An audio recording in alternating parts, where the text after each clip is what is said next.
Family, Willie Mo Jr. here. Listen, before we get to this episode, I want to encourage you to join one of the most amazing communities in the world. You know, I've been telling you that it is important for you to love you more, but I thought it would be really, really good if I could help you more, right? So I want you to log on to helpyoumore.com so you can learn to love yourself in the area of finances, love and relationship. And of course, an amazing relationship with God is always necessary. Of course, that's our foundation. And so I want you to join this community. Go now, go really, really quick. There's only a limited amount of seats that we have for people to join this online community. So make sure you go now, helpyoumore.com. Hey family, Willie Mo Jr. here. Excited about this edition of the Love You More show because listen, we running it back. Before I tell you how we're running it back, I want to encourage you to go ahead and click that little subscribe button. Click that little notification bell so you can be notified whenever we have a new episode. Shout out to everybody across this great nation who is like literally logged in. You have subscribed in a very short time. Drum roll, please. Over 188,000 people have subscribed so far, and we continue to grow every single week. Okay, so I thank you for that. Family, today, as I told you, we're running it back. Now, I got a chance to sit down with this amazing gentleman some months ago. And I tell you what, it really healed and helped me so much. Now, he was talking about his wife, and I was like, well, maybe one day, come on, God, maybe we'll get a chance to sit down with them both. And today is that day. Today, we get the opportunity to hang out with some people, y'all call them Cora and Mr. Brown. Some of y'all call them Stella and Dove award-winning artists. For others, you get an opportunity to call them relationship goals. Hanging out with me is David and Tamela, man. What's going up, on? though? Hello. Man, Thanks for having me back. Yes. Come on. I've been here, you know, I've been here. Oh, you know, so that's I've how been you here. gonna start I've this. been here. Yeah, that's what he did. He came by himself. He came, You see my point? No, don't you even do that. He came in hard, didn't he? No, let me tell you, when he didn't call you, he called me. So if he want to try to I throw don't me call under nobody wife. I'm gonna let y'all know I don't be sniffing around nobody's house when they man ain't there. So I called her husband my daddy told me to do that. That's what my daddy said. You don't sniff around no man's house when it's woman. That just sounds eerie when you talk about sniffing around. Yeah. That sounds 92. eerie. No, that sounds nasty. He might have been. Yeah, my daddy, have been around the block a few times. I heard you talking about your dad. Yeah. No, but listen, let's talk about it, Dave and Tamela. Before we get to this amazing interview, congratulations on like all of these years of marriage. Thank you. How long have y'all been married now? 36 years. And y'all said it in unison like choir rehearsal. 36. That's so great. 36. Well, it is. It's been, you know what? We woke up that morning and we were laying in the bed and I said, babe, I thank you. I've laughed more than cried with you. Thank you for these years. And I appreciate what you do. And I love you for what you do and how you've been a wonderful friend and husband. So I'm just really, really proud to have him on my side.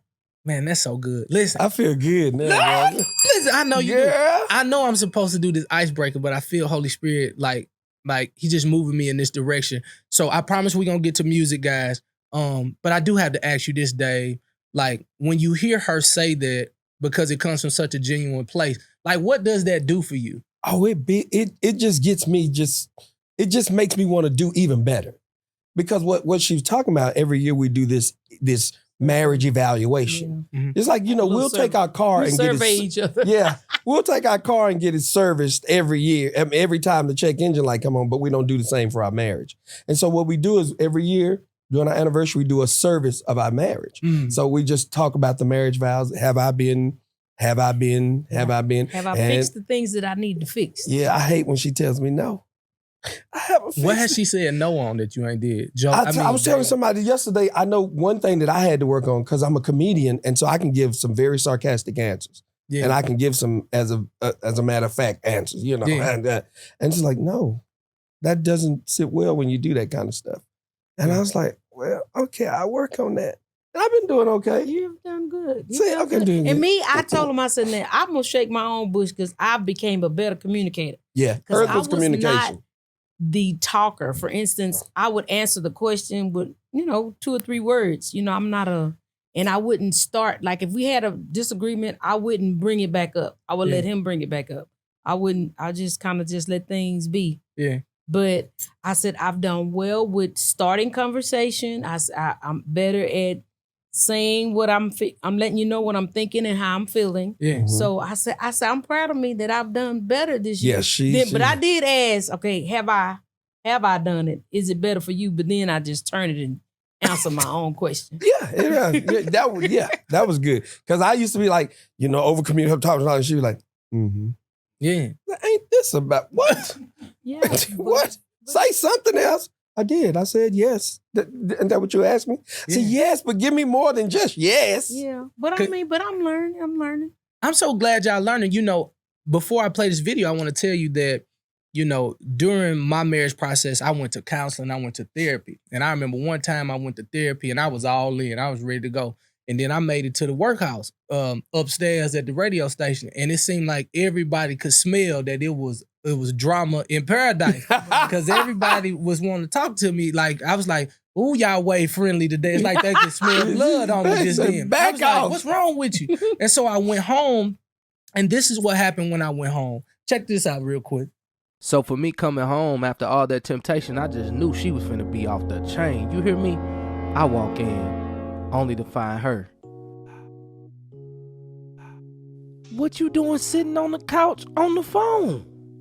She like, cause that's what I do. Typical sarcasm. I simply said, I told you I was coming home early. I wanted to see you. She like, okay, welcome home, babe. I hit her with the, babe, I thought you was gonna meet me at the door like this right here on one knee, ready to just do something. But you not.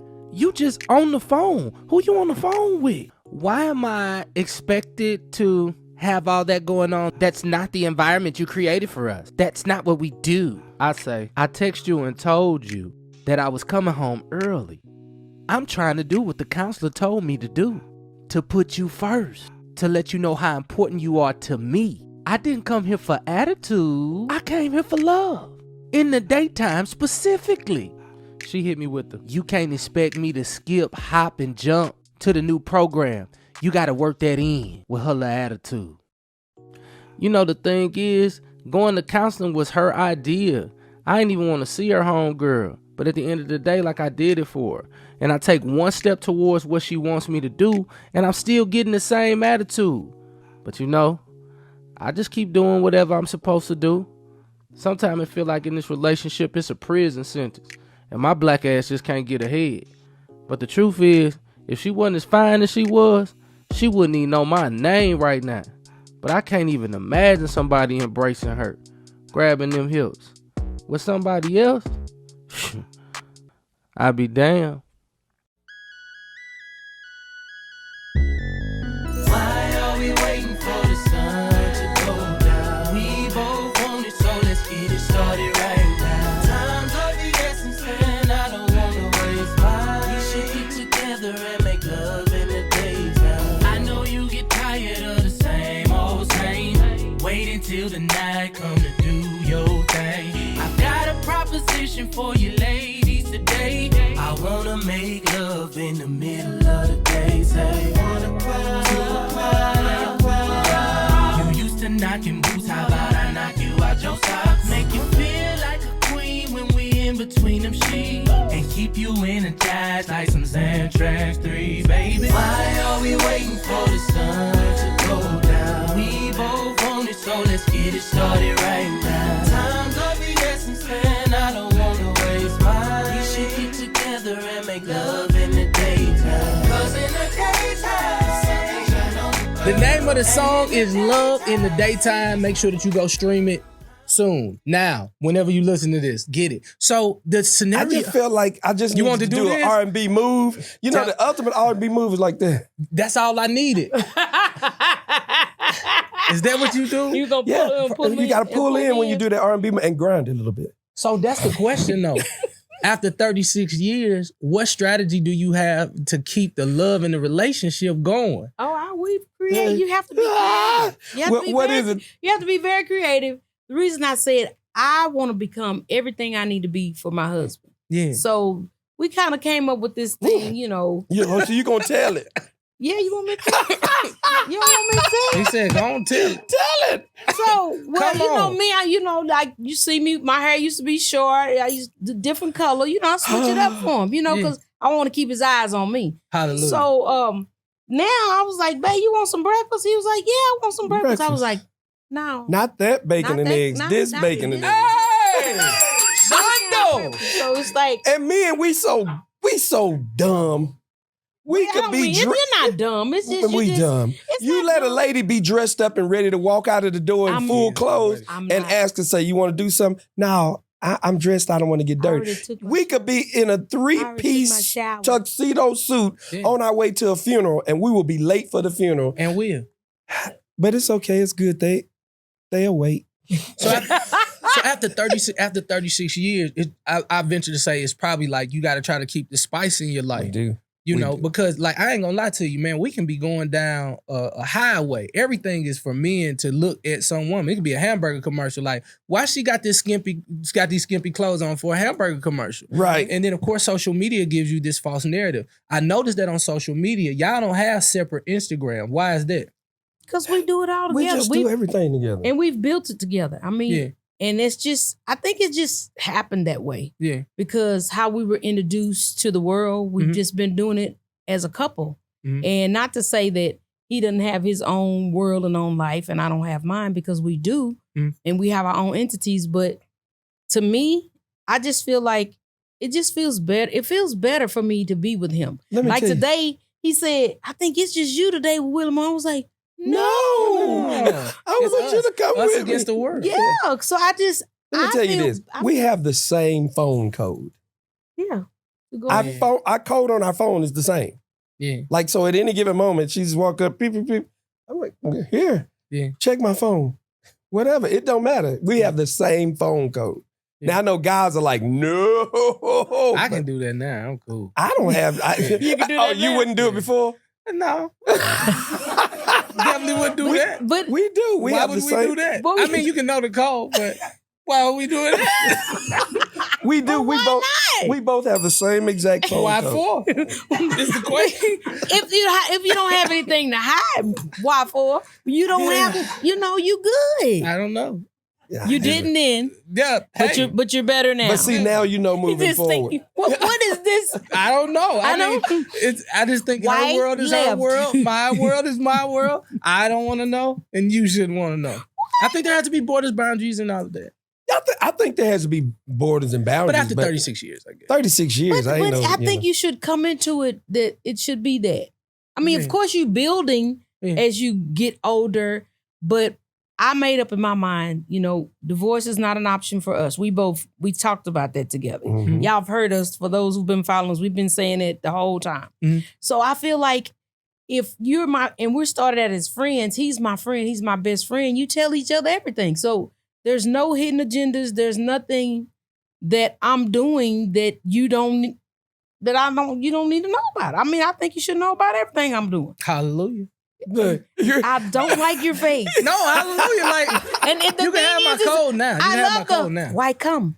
Yeah, but I'm gonna use that. Like, why come? Why come? Yes, because my mom, you know, she's 82. She said, why come you did that? I'm from Louisiana. But I do want to ask you this. So you guys, you do have the same phone code. You guys really have this strong level of trust. You took divorce off the table. Like, we can play at least 20 clips of you guys. We took divorce off the table. The question becomes, have you ever seen couples where you were like, divorce was probably the best thing? I think it's if there's abuse, physical abuse, mental abuse or something like that, I'll tell them, Forrest, run. Yeah. Because nobody should stay in something that's dangerous But to I them. don't think I don't think we've ever just told somebody you need to get a divorce. I mean, not that, but when they did it, have you ever just been like, I mean, I seen that coming. It's about time. You remember we was at now to each other, yes, we said like, man, I don't know about that. Yeah. And, you know, when we got together as friends, like, man, that probably yo, should have dog, never happened anyway. that don't look good. That's not a good situation. That's not a good situation. So yeah, but I think if somebody's in an abusive situation, you know, we say we took divorce off the table. Yeah. But if somebody hitting you, I say bye. But even just dogging you, just dogging you. I mean, even I'm talking about what words. Yeah. Were they just beating you down? It's like, I don't know. I don't think you should stay in nothing like that. Because especially if you have children, because it's getting bad for the house. Yeah. Right. That's why I left home at 16, because my stepfather He was abusive with his words. I mean, and it's like, it was killing me on my insides. So, and to hear that my mom had to just stand there and just take this, yeah, I was ready to fight. I mean, I was ready to just, I was like, I just can't live here no more, Mom. But you can't fight. You can't fight. You don't know. If I would have fought, if I had to fight, I would have fought. The Lord would have been. You can sing. You can sing, but you cannot fight. You don't know what the Lord. The little known fact about Tamela Man is she cannot fight. Have you ever had a fight? I rest my case. Go ahead. Answer my question. So, Tamela, you're 16 years old, and you see your mother going through this abuse with your stepfather, and you say, I have to leave. Where does Tamela Man go? I wanted to live with my sister. I lived with one of my older sisters, and at the time I was a junior in high school, and I thought it was going to be, it was cool, but I felt myself losing my way, like even just to finish high school. Like I started missing school because my sister was like, hey, you coming over here? But you on your own. You're going to come over here. You're going to be feeding yourself. I start working and, you know, you're going to have to get yourself up. I ain't going to be waking you up for school. So it's like but I had to go back because I felt like I had to have some kind of guidance in order for me to even just complete high school. So I wanted to tell them why that was so important. Because out of 14. Out of all my siblings, I was the only one graduated from high school. And it's 14 of us. Yeah. It was 13 of us that lived. Mama had 14, but it was 13 of us that lived. And I was the only one that graduated high school. Indeed. I was the youngest. So you're the youngest of 14. Mm-hmm. And so did you grow up with your stepdad or your mom, kind of half and half? Half and half, because he came in later on. Like I said, when she married him, I was like 16. Okay. So it's like it was just. But I had knew him for a long time because he went to the same church I went to. So he church guy. Yeah. So the church guy can be cussing at the same time. He wasn't cussing. He wasn't cussing. He just took. You don't have to cuss to be abusive. He was fussing. He was fussing, nitpicking. I mean, but like to the rumble. You know how you hear somebody fussing and their voices come through the wall? Oh, yeah. I used to wake up to that on Sunday morning. So it became very uncomfortable that I would tell my pastor, which was my uncle, which is my mom's brother, you shouldn't have him up before your people. This is what, as a kid, I was telling the adult. I said, he's not right to be standing up before the people because the life he live at home ain't lining up with y'all teaching us up here. So were there any ramifications or issues when you did that from him to you? Did he have an issue? I had a little bit. He was like, well, if you're going to come back here, you got to do this. And it was different. But I just, to better myself, I yield to get where I needed to go. Yeah. So, and I did what I needed to do to just stay, to survive, I would say. And I think that shaped some of that she brought over to us. Is like, no man telling me nothing. You know, that was my next question. Like, so how did that, so you meet this guy he's an athlete. He didn't necessarily grow up with his dad. And you know, he got a big personality. And I can only imagine when his chest is out and he doing his thing. And so now he has this boisterous, like, so what connected here? Like, what part of him made you say, hey, man, this may be the guy that I'll spend the rest of my life with? Well, early on, David started protecting me, even as, because, you know, we started singing together early. He was really protective of, like, you know, because it was Kurt, Daryl, Blair, which, you know, he sung with us with the family. Okay. So these three guys, and plus, like, but it's like whenever the guys would make jokes with me, like Kermit, it's like he would always be like, hey, y'all, she's still a woman. She's a girl. So y'all don't. And it's like he just kept doing just different things like that to really let me see, like, oh, this dude just even care for me even as a friend. And as it kept going, it's like I really fell in love with him through our friendship. But she didn't tell me. No, I didn't want to tell him that. Yeah. Who gonna tell him that? You don't tell nobody that early. You don't tell nobody that early. Not that early. She didn't tell me though, but because her sister told her, don't ever tell a guy that first. You don't tell a man first that you love him. Which is dumb. It is not dumb because people do take advantage and they run away. They take, you know, they take your love as weakness or your kindness as weakness. No, when she told me that, I was like, that's whack. That was just my thought. You could have just told Brother me, David, that was my I thought. love you, boy. Like the movie. I love you. Brother David, that was my thoughts. And your thoughts. But I think it worked. So Brother Dave, she had never been protected. Right. And then you come in. So most men think like, I got to wine and dine her, do all that. And of course, that's really, really good. Mm-hmm. But you touched a part of her that wasn't necessarily ever covered. And you protected her. Mm-hmm. And here's the thing. And of course, I'm going to let you answer. I do remember you even still being a protector. One time, I think we were in Texas somewhere. And your voice, of course, amazing. But, you had been working so much. And he was like, you just got to. You gotta calm it down. Of course, you went right back out there and went to doing. And I was on the side with him. He was like, "Oh my God, she going up." I told her you don't have to go in 5th gear this time. I remember. Yeah, that. like you got to go 5th gear. She was in 3rd. That Holy Ghost hit her. She was in 6th. And Dave was like this. God, dog, I can't. But for me, so you become a protector. I'm a natural protector. Okay. With my mom. Yeah, I seen my mom in some abusive situations, and I'm just a natural protector. That's what I've done all these years. So, it's not like I deliberately set out to protect her. It was just like, if I see a woman in trouble, it just, I've gotten myself in trouble by trying to protect somebody. It just comes natural. Mm-hmm. We're in California at a restaurant one day. Yes, that's right. At a restaurant, and I see this guy tearing this lady up. So I'm like, man, I can't let this man just beat this woman up like this. Because I think about my daughters, I think about my mom, I think about her. Like, would somebody just sit and watch my mom, a daughter, a wife just get beat up? So I'm like, I'm at the table and like, I gotta go do something, y'all. Say so. I go outside and I'm like, hey, leave that woman alone. You're not finna put your hands on your woman. And the woman turned around. Yeah. It was a guy. Oh no. I just turned on around and said, but you did, sir, but you did, he did, but you I have just to got him separated. he helped her to get away. Get away. From the guy, because by us talking to him, held him up for her to go on. I say, ma'am, you all right? Yeah, I'm good. So I went on back and ate my food. That's probably going to get me canceled, but go ahead. Well, I did my best to hold my chuckle. I tell you, I did. So you doing? Go ahead with your show. No. So I wasn't expecting that. So here go the thing.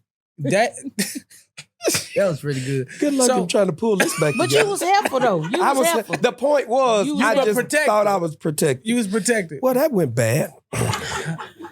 So you always been a protector. Tam grows up in this type of relationship at home, and you guys meet during this time. When I talked to you last time, I remember you talked about you sitting at the house, and then you get this knock on the door, and there's somebody with a baby, and you pretend like when she come in, like, you know what these people gonna tell me? Yeah, you try. They trying to say I got a baby. Let's go see. Came over there. That baby face looked just like that man. To this day. She FaceTimed me last night, and I said, why do you have my face on? Like, give it back. She like copy paste. Face. Yes, she looks just like me, and you don't try to pretend. When you try to act mad, that's kind of the go-to emotion, so you can try to throw everything off. They just tripping, and this is where I think it shaped our relationship. So this is a pivotal moment. Like this make or break. This was the moment. Because I was like, because what was your thoughts? Because our family we're already blended, guys. Because when I met him, he was having his first child. And by us being friends, I went with him. We were singing together. The girl was going into labor. He was like, you ain't got to go to work tomorrow. Why don't you just go with me? So I went and sit the whole 21 hours at the hospital. When our firstborn was born. Yeah. So after that, when that knock came at the door, I was like, hey, I done been through this once. I ain't going through this no more. And I felt... I was some kind of way then. I was like, no. I was like, I was devastated. I said, I love you. I'll be praying for you. God bless you. But I said, I ain't doing that. And he was like, how you just going? And then how he sit and explain to me. Well, first, let me tell you, one of my biggest fears in life is losing my family. Like losing all of that. And it was like, when she said that, to me, that was like losing it all. Like, wait a minute, does this mean you're not going to be a part of this anymore? She said, I'm good. And this is how Us Against the World came. He was like, look, it's them and then it's us. And he did the Spock thing where he separated his fingers like, it's you And it's us and then it's them. He said, I know we have kids, but he said everything comes a distant second to us. He said, I'm not gonna leave you or forsake you or change because this is happening. And he really explained himself to me, and it really changed my heart. It's like I heard his heart, and it changed my heart to look at it, okay, that we're in this together. And he said, it's us against the world. And this is something that we've been saying from early on. From jump. Yeah. So now do you blend the families? Like how do as a wife who now has this new child that comes in, I grew up with older parents. Sometimes, we've heard stories. I never seen it in my day, but they're like, that boy there, that's Geraldine. That's by Geraldine. Yeah. And they dropped that baby off about 6 years old, and hell, mama raised her. Right. So what was their relationship like? Like, were you able to build a relationship with that baby? I think I was, but it actually became better once she got older. But I always showed her love. I never showed difference. I would always, if I felt like what she came with, there was a need. I took care of the need to make sure that she looked and felt the part of everybody. So as time progressed and we grew and she got older, and our relationship actually got better after she kind of got out of school. I got like 16, 17, where we can kind of really have those talk. uncomfortable conversations. Yeah, like, let me tell you. Because in the beginning, like even with the mom and I, it was rocky. It was difficult. I mean, I remember going in the child support office, and I've never been a cursor. I just never been a cursor, even as a teenager. Pray for me. But I could use my words really good. And I said I think it was really painful to say. And then I think about it, to tell somebody this is really like, that wasn't cool. She was saying something to me and I was so angry with her. I looked at her right in her face and I say, you are a sin that constantly haunts me. And the lady in the office was like, that was just chilling. You should have probably just said something. But to tell somebody that, I was like, wow, that was chilling to tell somebody they're a haunting sin. Yeah. Like, well, that's the way I felt at the time. You gonna say it too. That one just made my chest hurt. But I mean, it's better. I can communicate with both the moms. We're not in a bad place. Yeah. So it was good. I felt like I've done and did the best that I could with the girls to the degree of giving all. I tried to give all of me. To it's like me as a kid having a step parent. I know what that felt like. So I never wanted them to feel like they were not a part. That's right. And to feel like to me, say step. It's like I'm stepping on you. Like, and I don't want nobody to feel like I'm just stepping and crushing you all the time. So I just try my best to be. I say you can call me mom if you want. If you don't, it's fine. But I'm just gonna represent as a mom. So do me a favor real quick. Can you just put can you subscribe to the channel and do me a favor? Can you just put something in the comments right now? I think it's a really good pause. If you have ever been you were in a blended family and you had a great relationship with your other parents, put a number 1 in the chat. And if it was unique, notice I don't say bad, because we either living and learning, we ain't never losing, okay? So put a number 2, because I want to kind of do this little thing. I think I'm going to develop a show about that and really talk about blended family. So let me know. You kind of you're my processing team, all right? 1 and 2. And that's something that's not talked about a lot. Yeah. Blending families is very difficult. Yeah. It can be difficult. It can be difficult if you have 2 people that aren't willing to co-parent. Yeah. And so, but when you think about blending a family and having kids, you bring a lot of people into it. Yes. And when you think about the math, I was showing her this the other day. I said, you think about it. Okay, you have 2 parents, right? And so you have a kid. So now they split. And then now this other parent goes, now they have a spouse, and that spouse has a kid. This other side. And before you know it, you have the 10 people. You got 2 sets of grandmothers, 2 grandparents, and the math is so big. And so you got one child trying to maneuver through all of these personalities and all this house does this. And, we discipline this way. And my mom don't tell me that. This house, we do this, Right, so, right. it could be a difficult situation. But if you have two people who are willing to co-parent and just be civil, that's a simple word. But when you got people that are being uncivilized, that's so tough. So I remember 2002. I was adopted. I had never met anybody in my blood family ever, and so I'm pretty willing it up at the time. So it was this young lady. We were best friends, and one thing led to another. We ended up having a child, and so once I had this child, I knew I wasn't necessarily going to be with her long term. I tried my best just because I really wanted to be in the home with my child. And when I made that decision, I did something really, really unique. And I wasn't even like I wasn't today's version of Willie, but I wrote down, I just wrote a story, what I would want the family to be like. I was like, I know she's going to meet somebody, but God, please let him love you first. Let him not be this, and this, because I knew what type of attitude that I had towards life. And literally 2 guys came in that I didn't necessarily like. I was like, that ain't really what I wrote. So, I'm like, God, hey, man, you ain't see my paper. You said write the vision. I ain't know but 6 strong scriptures at that particular time. And I wrote that, and then the dude left and another guy, and then we met Michael. And Michael, he was a tough guy. He went to the military, but he was a pastor. And I was lobbying for Michael. If Mike, I was like, you and Mike still, y'all good? She's like, oh, well, I'm like, let me get his number. I need to call Mike. Hey, Mike. Hey, man, I know how it is, man. Yeah. She don't really mean all that stuff she said. And so they ended up getting married. And, and I will say, we've only had 2 spats in the 21-year time.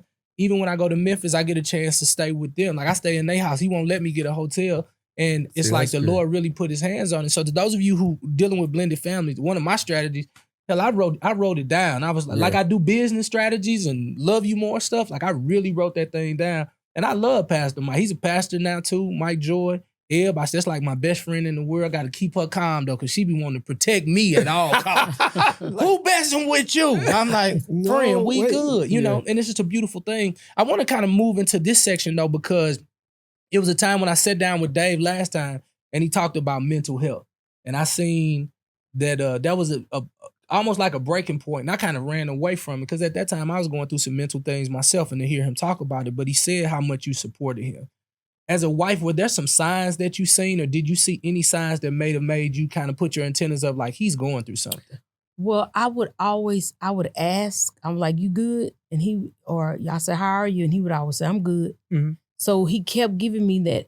It's I didn't know. I wasn't sure. Mm-hmm. I mean, I would ask the question. I was going through the motions, but I really didn't see it. Mm-hmm. And that's what crushed me, is that I didn't see it. Mm-hmm. Because everything that I experienced, y'all, seriously, to y'all out there, David notices everything about me. And that's one of the things that me working on and being more attentive is the thing. He's like, I just need you to be more attentive to me. And I was like, I'm going to work on that. I'm going to work on that. But I cried because I could have lost the love of my life. And it's I would have been so lost. I would have been a triple hurt, if I could say it that way. And I've never said it out loud because I didn't understand, why would you do this or hurt yourself? And to me, it's because we always say, why would you, he just said, being afraid, why would you leave? Because it's I would feel like he would have left me. He would have left me in this world by myself, because he has protected me for so long and just shielded me that, y'all would probably be on some Valiums or something, like some other people. But I didn't see Willie. David knows that I tell him, I said, I'm so sorry that I could cry right now because I didn't see, but it hurts me even more because I was asking you and asking him, and he was like, I'm okay. Bring out the tissue. I'm good. And he really wasn't good. And I just want us all to, if in some kind of way, to let people know, if you're really not good, you have to say that you're not good. Right. Because it's we don't want, because I notice in our community that it's happening more than I ever known it to happen in my lifetime. Me too. And I say publicly that I'm really sorry that I didn't see you. And it's that I didn't hear the cry. Because it's we go through our motions of taking care of life and taking care of so many people. And David was just so concerned, especially after coming out of COVID. That's really when it all went down. He was trying to figure out things for all of my kids, his brothers, all the people that work for us. It's like he fixed it where nobody ever, he paid them through the whole pandemic. Wow. He didn't lay nobody off. We were just coming in like things was just regular, and they wasn't regular, but he was holding all of these things in. And it's just like, we have to learn as a people to be there for each other. Mm-hmm. And to really just hear it. I think too, sometimes, it's like, again, we have to tell each other, but if I could just be more attentive, if we could all just be more attentive to those that we're around and those that we love and those that even we work with. Mm-hmm. Because it's even people that are dealing with things like this on the job, and everybody needs somebody. Yeah. They may not be in a relationship, but they need somebody. But I didn't see it, to answer the question. And that's the most painful part for me, that I didn't. Yeah. How do we not, because it's your thing to protect. That's just who you are. You even protect me one time. I was on the Stellar Awards, people was talking crazy, and they just told me, Dave said, no, he's solid. I was like, oh, really? He's like, yeah, they be messing with you because of your hat and all that stuff. And David said, you're solid. What steps are you now taking to say, hey, man, I want to make sure that I'm not carrying so much of a load when that's all you've been all your life? In her defense, I was great at masking it. It was Tiffany, my daughter, the me face daughter, that told me, yeah, you've masked it well, and that's over. Now we all know, and now we'll all help you heal. Mm-hmm. And so I was just so good at carrying the weight and to look, I'm good. Because I've juggled so many things for so long as Superman to where it was hard for them to know. It was business as usual. Like I told you before, some people drink, some people smoke, some people sex it away. I worked it away. Let's just work. Everybody stay on the grind. Okay, you go here. And then it got to the point to where it was a breaking point. And where I actually found peace was telling them. Telling somebody. To just like, okay, I'm exposed. Mm-hmm. And it made me feel, as men, we feel like so vulnerable. Mm-hmm. Like, I feel too vulnerable. This feels, like you weak. Yeah. But that's not so. I felt it gave me strength by telling her, because I know if anybody in this world is going to help me fight through it. I mean, I tell you, one night she woke up after I told her. She woke me up in the middle of the night by 2, and I'm like, what's going on here? She just prayed, and she prayed. She prayed, and she was praying. She prayed till I fell asleep, and I woke up, and she was still praying. I think I got it. I got it now. But that's when I felt like I got better. So now I like she'll do a check-in, and I'm like, are you feeling good today? No. But I told her last week, it got me today. Yeah, so I started asking questions. That's what I was going to ask. So how do you do it? Because, and I'm not asking for somebody on the other side of the camera, because I'm no longer drinking it away. Right. I'm no longer smoking it away. Right. I find myself working it away. And I'm dropping balls like crazy because I know there's something on the inside of me that's saying, rest, relax. You don't have to outrun the pace of this grace. So how do you tell your mate, like I like where you were going with it, like, hey, I feel some type of way today. Is it the small things, or do you wait until it piles up? And I went into it like that, asking. I said, okay, the Lord is really helping me, because I'm like, especially with my words, okay, let's break this down. Okay, so what exactly happened, or what was said for that to make you have that reaction? And it's like I just started just asking him a bunch of questions. So it could not just ease him, but ease me on how I can help deal with it. Because it's like, if we're in this together, I want to know so I can know what I need to do. Besides praying, I need to know what the feet and the hands can be doing. Yeah. To help, walk him through this thing. So that's how I kind of jumped on it after he said that. And she just, literally, it was just, when I tell her, I'm just learning to be honest with myself. Yeah, that's me. I had to be honest. Just be honest. Just be straight. I'm not good. Like, there's some days now that I'm not good. I am not good.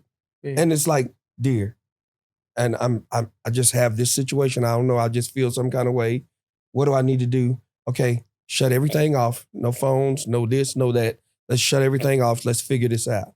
Mm. And that's what's helped me get through. Because before it would be like, I'm good. And I know good and well Like, I wasn't good. Yeah, I'm not good. I wasn't. And I, like I explained to you before, I explained it like me drowning. And the people around me, knew, but they didn't know I was drowning, but I could see them and they walk by. You okay? I'm good. No, I don't do it that way anymore.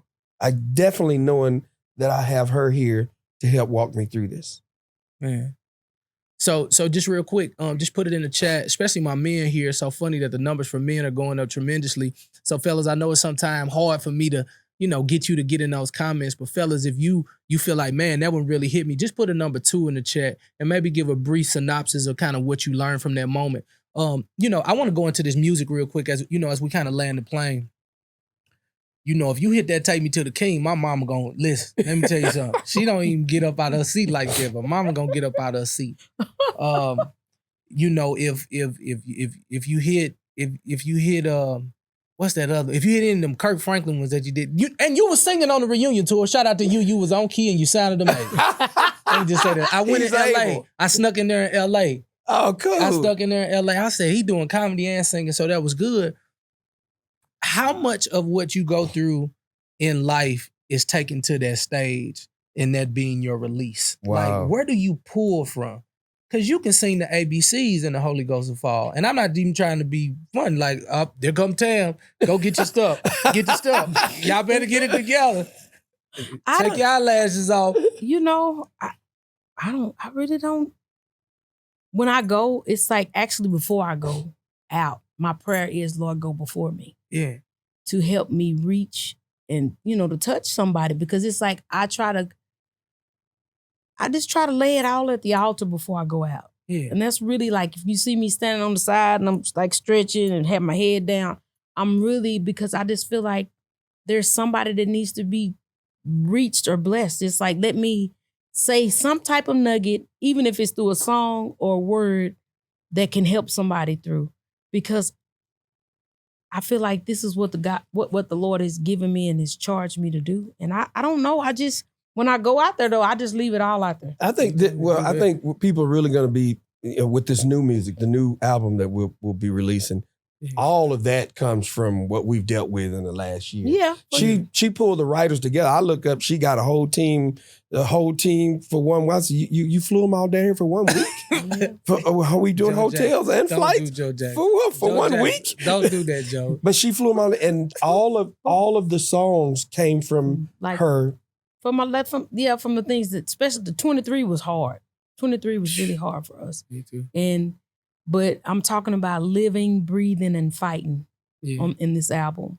And the new release is working for me, because I just believe that if it wasn't for the Lord working in our behalf, we wouldn't be here. Mm-hmm. He may not be sitting right here. Mm-hmm. So, and I may not be sitting here. So those things, that situation, like you were just saying, he's working it. All these things are turning around, and I just trust God to be used as a vessel to come tell you that he's working for you and things are going to work out. Yeah. And I'm looking at life as a blind man. I can't see it, but I believe it. I believe those things are going to work out. You got to believe it before you see it. Mm-hmm. You got to see it before you see it. So with this new song working for me, different sound, up tempo a bit, but the message is strong. Where were you when you got with the writers there? Like, what were you thinking about when you guys put that pen to pad? I was home, but I had like months in advance started just taking notes and just saying, asking Lord, what do we need to say to the people? And I really just if I could say this, I was Taylor Swifting it, like really just talking about your life, my life. It's like I'm really, for the first time, really, really talking about stuff that I'm dealing with and that I'm trusting that you're going to work these things out for me. And, and it's like been hard. Yeah. It's been rough, but I just believe through it all that, that I'm going to live. I'm going to live. I'm fighting. I'm going to carry on. And I'm first of all, I'm gonna These face. are all titles of the songs, by the way. And it's not like I'm ready to get in this One of album. them is entitled "Big Facts." That when you look in the mirror, you're gonna face the facts about you. It's a fun song, that. but it's big facts. A lot of times we want to look at everybody else, but we don't want to look at us before we make the It's changes. easy to look at other people. So, but I was just in a place of I think hurt. I was really in a big place of hurt. And like, I never thought I would be in that place. So, it just came with like, okay, it can't always be like this, that it's gonna work out. It's gonna work out. Lord, I trust you. Don't see it, but I believe it. Why do people think because we do gospel music or we preach the gospel, like when you hear somebody say, man, I was going through it. Oh, that we don't supposed to. They just be like, man, I ain't never think nothing be wrong with y'all. They got your money right. Y'all love each other, this, that, and other. Oh, we get that all the time. It's like. That's what made me not want to say anything about going through depression. So now I'm starting to see like that's probably why you set borders up. You got it all together. Somebody literally told me, man, you David, man. You married to a wonderful woman. You got a nice career. And you good. What you got to be depressed about? And I was like, that's literally why I didn't say nothing. Because he was trying to take care of everybody. Yeah. And I had to tell him, you're not God. You're not God. It's not for you. And I had to tell myself that. Yes, because it's like things would happen, even with our children. He would, instead of letting them go to God, he's like, okay, this is what we're going to do. This is what we're going to do this. We're going to do this. Fixer. It's like, but that's it in a nutshell. I am who I am. That we're not the fixers, and I'm trusting him to work it out. Man, last time you was here, Dave, I was gonna do it. I just didn't know what it was. And I'm gonna get with and you don't need it. You don't need this at all. It ain't gonna do nothing. But I'm just let you know as your brother and your friend. I remember you telling me that you wanted a bike from your dad. And you never got that bike.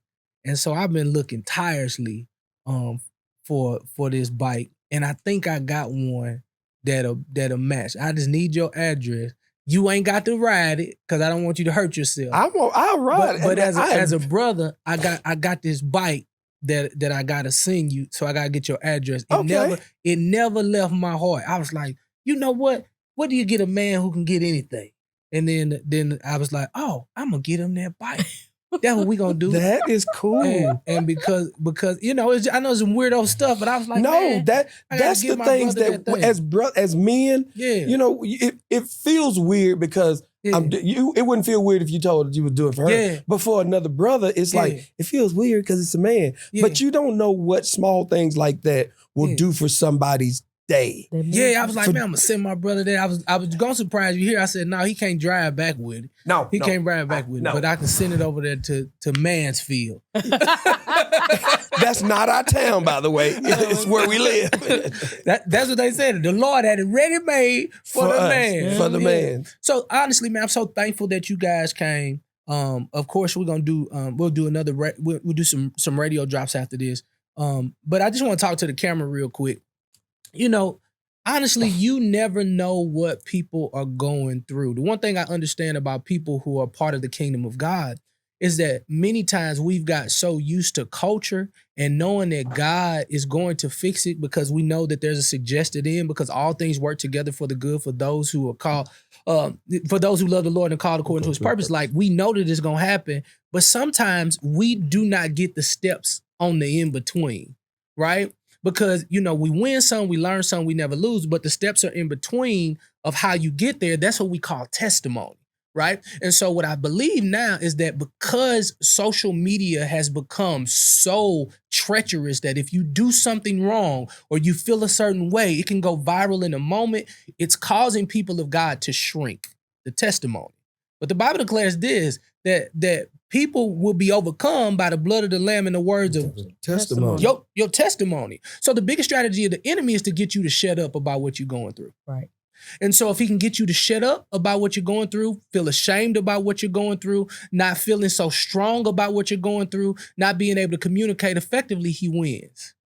He's no longer under your feet. He's not in your mind. He's not in your heart. He's now all through your system because you're walking around in fear. And when you walk around in fear, you leave yourself open for all type of sin. So whether it's drinking, whether it's smoking, whether it's sexing, whatever it is, like you just open yourself up. So my challenge to you today is that I want you to start looking at what you've been through and seeing how God wants to use it. What you're seeing today is a man and woman who decided today that, you know what, this is a transparent time that I'm going to share certain things to you in hopes that it can help you. Not to pat themselves on the back because they call hell going through it. But on the other side of this, I believe that it was something that you could deem meaningful. So what am I telling you today? No matter what you have done, no matter what you're going through, speak. Yeah. Get help. Mm-hmm. Talk to people about it. Sometimes it's like, well, I don't want to talk about it because the wound's still open. Baby, guess what? You're a lot further down the road than most people.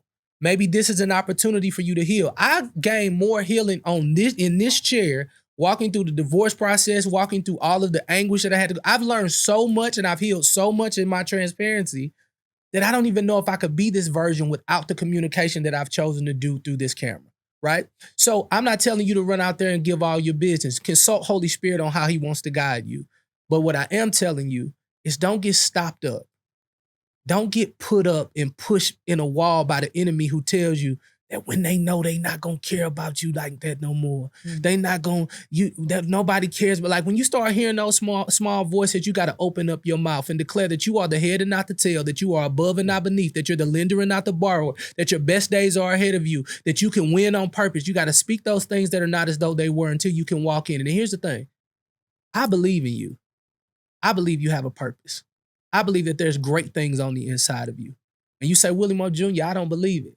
Well, baby, sometimes you got to believe what I see in you until you can see it for yourself. Don't forget to love you more. All right? Make sure you subscribe to this channel. I love you to life. And it's another announcement coming, so don't click off just yet because I want you to be a part of this community so we can add more value to you. All right? Flat out. Next on the Love You More Show. I want to talk about if you're okay with it. Of course, this ain't like for clickbait. I just think it'll be special for people. Mm-hmm. Could you talk a little bit about your fertility journey? You know, so I'm just going to throw it all out there. Throw it. But his family didn't like me. And why? My folks didn't like him. And you need to know that we've been through some things, okay? This is 19 hard. Years. We've been through some things. Did they like the other girl? His family, initially, mind you. I don't care how much money you got, how many tangible items you got, how big your house is. If you walk in that house every day, you like, man, I don't like this person.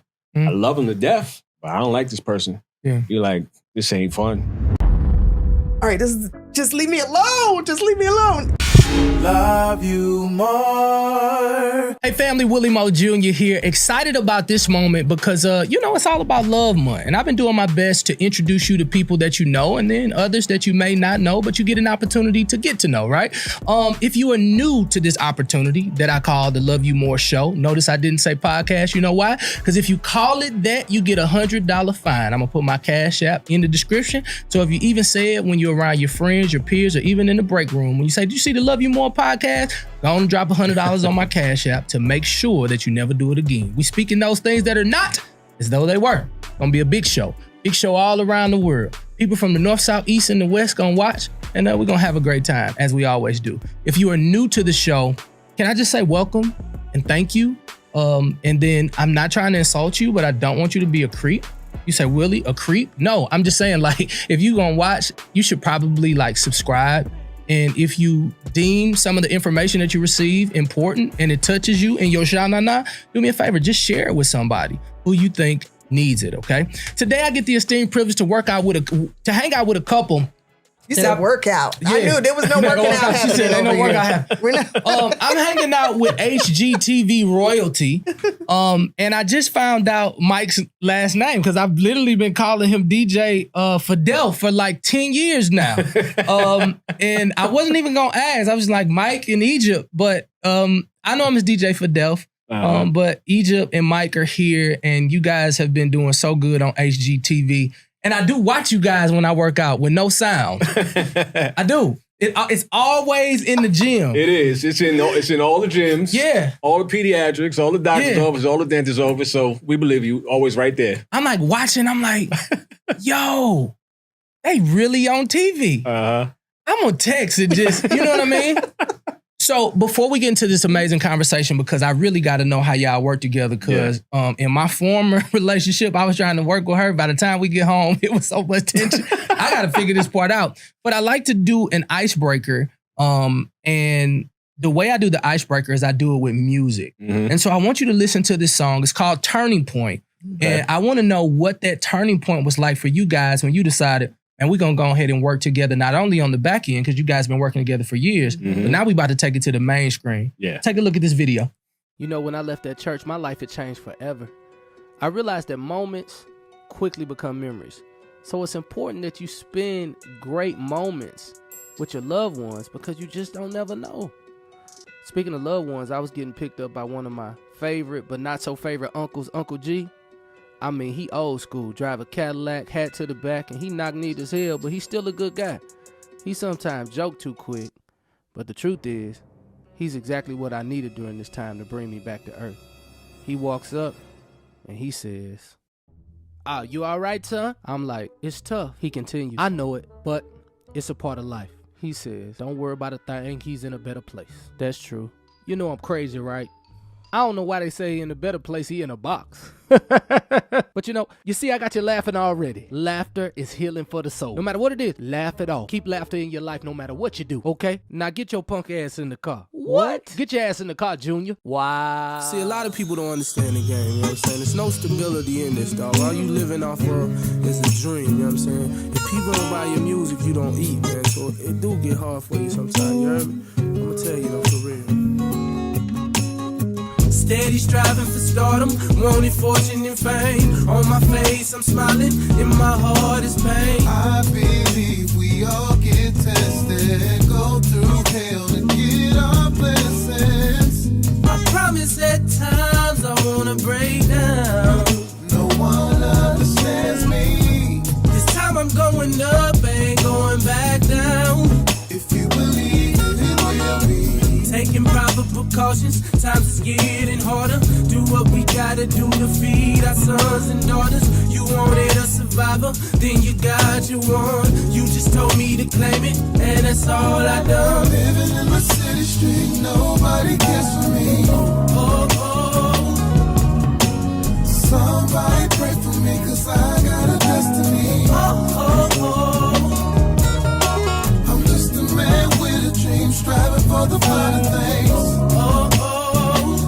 But this is my turning point. I'm getting everything I want.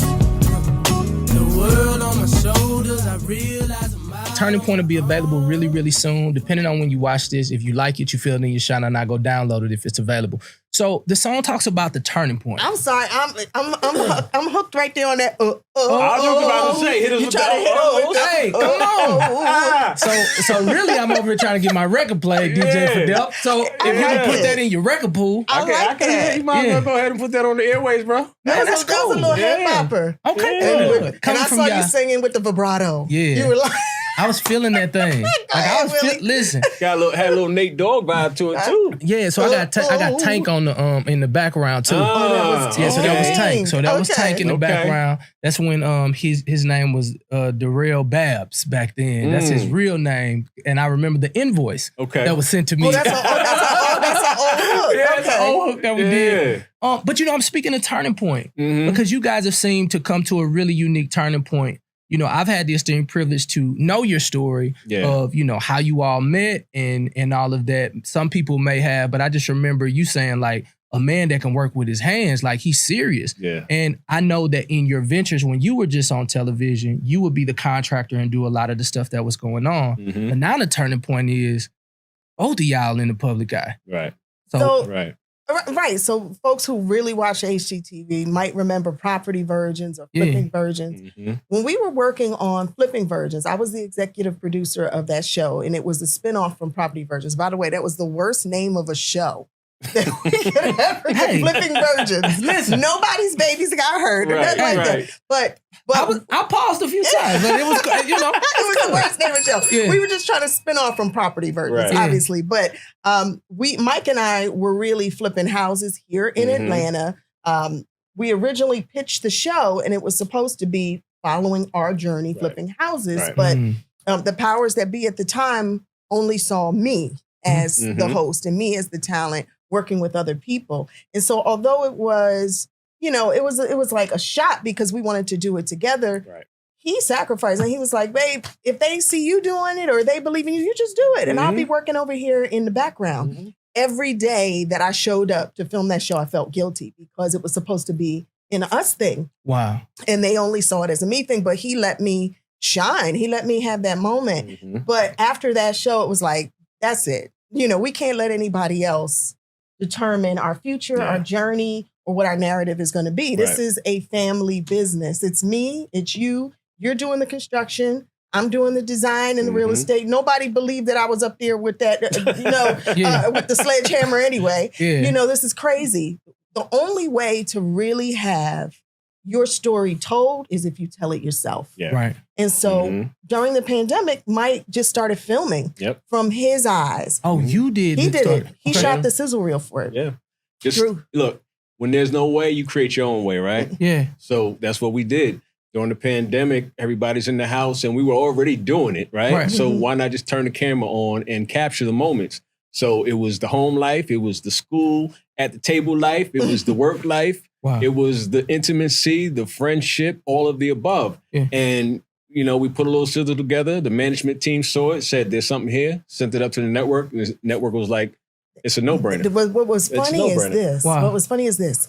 The network leadership at the time said, this is exactly what we have been needing. Why are we just seeing this? Egypt's been on our network for 13 years. Why are we just seeing this? And for years, I used to tell the production company, turn the camera around. This is the real show back here. And, you know, that's why we have to be creatives. That's why we have to step up, and instead of just being hosts and talent, we have to step into the executive producer roles. We have to step into these creator roles because not everybody gets it. They only are creating content based upon the world that they see. And sometimes that's with blinders on. And they just couldn't see a happy, successful Black family doing well on HGTV, some people. But meanwhile, when we got to the network's like, do you know how many tapes we've been digging through to find just this dynamic?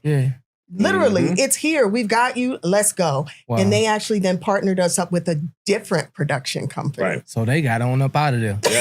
You totally, didn't see it, you got to go. And you know who they partnered us with? It's so interesting. The same production company that did T.I. and Tiny's Family Hustle. 51 Mind Productions. 51 Minds. And it's a company that had never worked with HGTV before, never done content or, you know, that sort of format. But they're like, they get Black people. They can tell a Black family story and tell it honestly. And in, you know, with us in the roles of executive producers, we knew that our journey would actually finally be seen on mainstream television. And the reason why it also worked with 51 Minds, what made it gel so well is that they didn't come from the construction production side of things. They came from, you know, shooting a TV show, storytelling, which worked. Because for us, our show was more so, hey, there's this amazing family, there's these kids, there's this baby, there's this Black man, there's this Black girl, they have a business, and oh, by the way, they flip and renovate houses too. So the renovation comes second. The story comes first. And that's what makes it work. For the majority of it, that's why folks are tuning in. When they see us on the street and they run into us at these stores, hey, the relatability, the transparency, you guys remind me of me. So that's why I tune in. And oh, by the way, you do some amazing work, bro. You feel what I'm saying? So the mesh of us working with 51 Minds was like, it's God's time, you know? If we ever tried to fit into someone else's vision for who we were, it would never work. No. Because people, we just know, we smell when something is not real, when it's phony, right? Yeah, that's you true. can't relate to it as much. It doesn't speak to the heart. But because we could be our entire selves, Mike wears a do-rag on HGTV. Just know that. I'm talking about them white women. Love Mike. They love him. Every time. Y'all demo with, like now that I check the comments, it looks like a total rainbow of people. It is everybody watching. I do want to go back though, because that you said with the former production company, the show was initially supposed to be both of you guys. And then as the man, you actually have to take a back seat to get to where you see your family is now. You know, in this world right now, there are so many men who are dating women who are making more money. They're, you know, a lot of women are thriving now, doing a lot of great things. And men sometimes are very intimidated by strong, powerful women who are doing great things. Right. Talk to us a little bit about the mindset and the heart posture that it took to support her in this journey that you were actually on, but just not accepted by that particular production company and network. Right. Well, first and foremost, I really didn't care about who was accepting who, because even without the cameras, we're still one union, right? We're still one. So we were already in the process of working on what we have now. Without the cameras, this was going to happen, you know, the real estate company, the construction company, and everything we have. Now, mindset wise, I got to be honest with you, I've always been in a place to where I'm like, if we're one and you're winning, we're winning, right? Now, there may have been days where I felt like, man, like, when are we going to do this together? And I honestly felt there were times where I knew there were certain projects that may not have taken off if I tried something or she tried something because it wasn't us together. So I had to come to realize that eventually when it's our time, it will be our time. That when I got into that space of thinking, when it's our time, it'll be our time, nothing else mattered. That's good. Nothing else mattered because if it was ordained, it was going to happen no matter what. So and it really was. Let it just I felt be. like God touched this particular journey for us. That's good. We had gotten into this space of, we were just in such a flow. And I know, you know, for those of you who've been married, for those of you who've been married and divorced, you know when it's right and you know when it's wrong. You know when things go left and you know when you're in a flow. And we had just gotten into this lock and step flow where it didn't matter what was going on. We were loving hard. We were laughing hard. We had our own story. The tribe that's around us now is the same tribe. And it was like, anything on top is great, but Mike, we're good, aren't we? I remember we're going on a trip where we were in Morocco. Yes. And we were hiking in the Atlas Mountains. Don't ask questions. This man gets me to do some crazy stuff. He got me to jump out of an airplane too. Come on. But we were hiking in the Atlas Mountains, just kind of taking inventory of our marriage at that time. I think we were approaching the 10-year mark. How long is it now? Almost 14, almost 15 years married and 19 years together. Right. So we were taking inventory of just like how far we'd come, and we sat on the side of the hill, remember? Truly, because I was out of breath, like, what the hell? You ain't got me climbing the Atlas Mountain. We don't do that in Philly and Broad Albany, but okay. So, you know, and I asked him and I said, if we got married, like if we were at the altar right now, would you say yes? Right now, with all that we've been through, you know, do I still do it for you? And he said, hell yeah. And I was like, that's what I'm talking about. And then he said, what about me? And I was like, I choose you all day, every day. I don't care who's up in here. It's going to be you. You'll never have to doubt that. That felt good because he knew I was speaking from my heart. I knew he was speaking from his soul. And we were in just such a good place that I felt God could only continue to bless it. Right. And then we found out we were pregnant right after that. Shout out Harper, right? Harper. I was like, all right, what else you going to give us, God? Went to Morocco with no belly? Oh, with new business. Left with a belly. Shout out. So she's a Morocco baby? That's where it happened? No. That's not where it happened. Okay. That's where we found out. That's when you found out. Yeah. But I still say Kendall, who's now 12. Wow. She's our middle baby. I say Kendall spoke Harper up because I remember several times. It was April of that year. I went to pick Kendall up from school, and her teacher said, oh, and congratulations. And I said, on what? She says, Kendall told me about the baby. This is like April of that year. Oh, God. And up until then, we tried for years and just kind of gave up that I wasn't going to be able to have anymore. And so I felt bad afterward. Like, and I'm telling Mike, Kendall wants us to have another baby. She wants a sister or brother. And God said no, right? So now it's June. We're in Morocco, and not only do I find out I'm pregnant, I'm 3.5 months pregnant. So climbing the Atlas Mountains? Climbing the Atlas Mountains. Okay. But listen to this. Look at the timing. So Kendall knew. They say children know.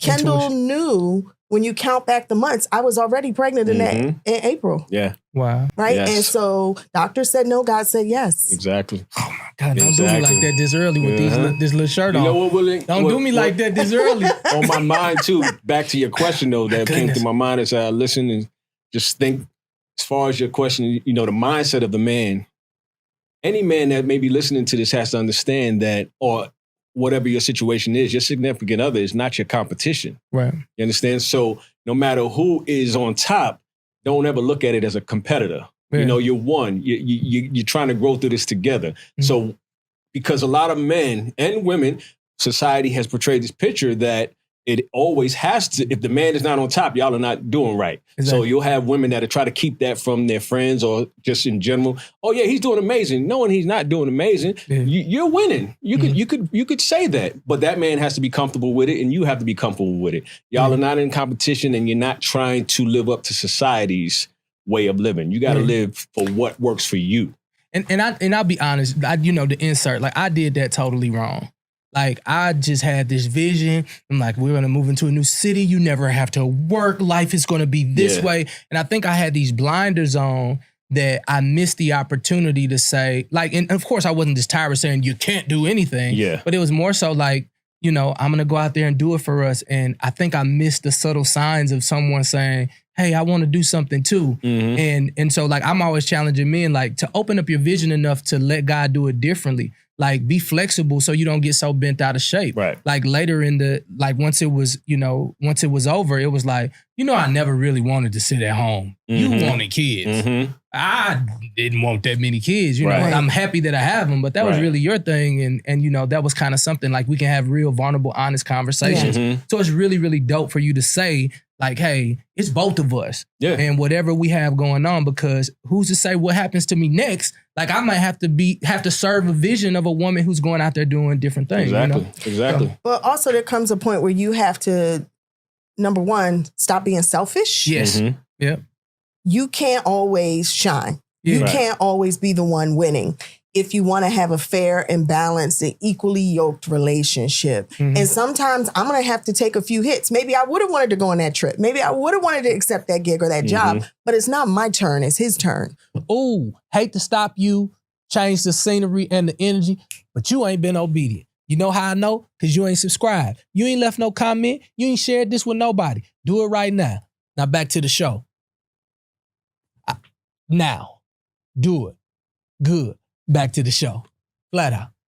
And I have to, just as much as he gives me grace, when opportunities come and blessings come for me, I have to fall back and give him grace when it's his time to shine. It's his winning season. Yeah. Maybe last year was my winning season. Yeah. And so that's how we keep it together, is by also honoring each other in that way. I understand. I felt guilty during the times when I was off traveling and shooting. And remember, I had the baby and I had to take her in tow with me because I was breastfeeding and I'm on the road and I'm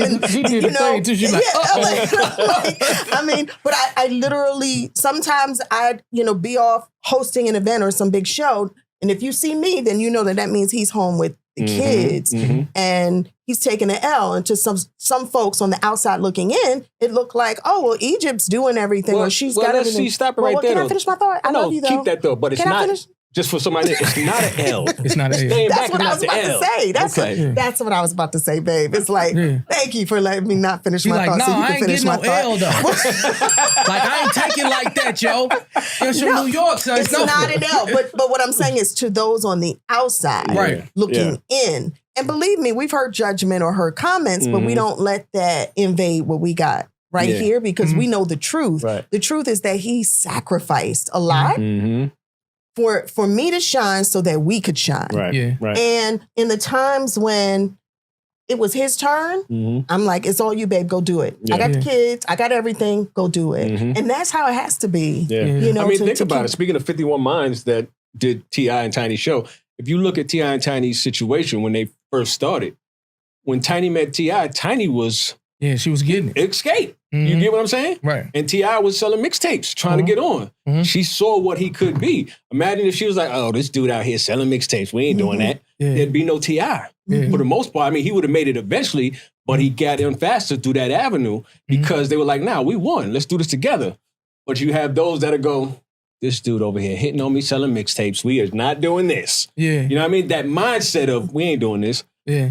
But now you got your T.I. That's real. So you guys now have this show. You got this vision. You got this dream. It doesn't happen the first time. Just kind of fast forwarding the story. Now you get this show. And I know with new shows, new responsibilities, you got to come up with some new borders. Because now y'all work together. You can't go talk to somebody else about your coworker because you got to go home with it. So how do you get, like, who are your safe spaces where somebody gets a chance to tell you, no, like this is wrong? Like, what does accountability look like since you together 24 hours? Who's your person and who's your person? Our number one rule is what happens in this marriage stays in this marriage. Right. He is not, I don't have to worry about him going out to the nightclubs or going to the bar, talking to the boys and complaining about me. Because if he has a gripe with me, I know he's going to bring it home and we're going to talk about it and work through it together. He never has to worry about me speaking backhanded to him. If anything, I'm going to the mats for him. So my friends are the ones that support. His friends are the ones that support our marriage. And if at any time it looks like things are on the rocks between us, those people pour into us to help keep us together and going stronger, not pulling. You don't need friends around you whose first answer is, girl, leave them. Or look at all these women around you, bro, and you worried about your wife. You don't need that. Those aren't friends. That's temptation, right? And the devil will put them in your path as well. So we are very intentional about the people around us, number one. I mean, she joked about it earlier before we got in here, but if it's not us, it's God. You know, we will sit down and pray together, or we'll pray apart and make it happen. But to really build on what she said as far as not allowing other outside sources to be your source, because you don't know what they're going to do with that. For instance, let's just say we're having a bad week and I go say something I shouldn't have said to a friend, and they carry that with them every time they see her. So now their energy is like, she did homie wrong that week. And they carry with it every time you see it. But now y'all great, and we done got over it. So you got to be careful with it. You know, when you get married, there's 3 families formed.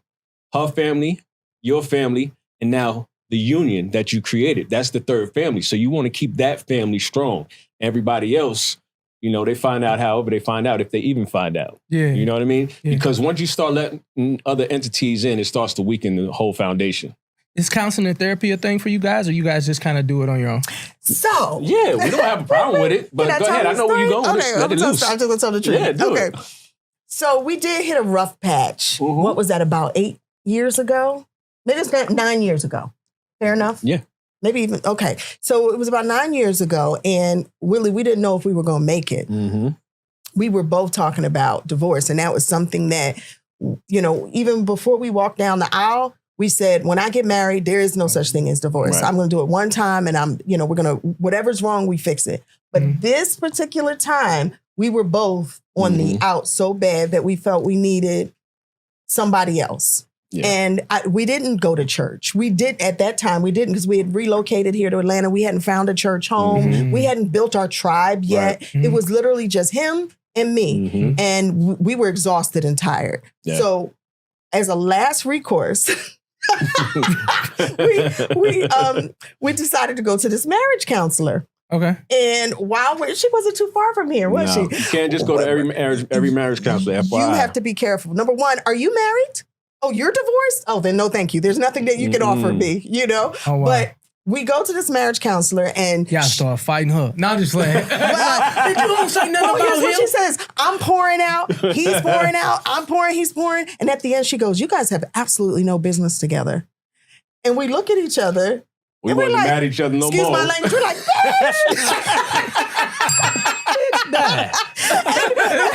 and we both stood up. We're like, you're no good at your job. Is that what you have to say after all this time? We paid you for that? That's crazy. You love me, babe? Yes. You love me, babe? Yes. Come on, let's go. And in the elevator, we cracked up all the way down. And when we got out to the street, he was like, babe, I'm not leaving you. I said, I'm not leaving you either. We're going to figure this out. Yeah.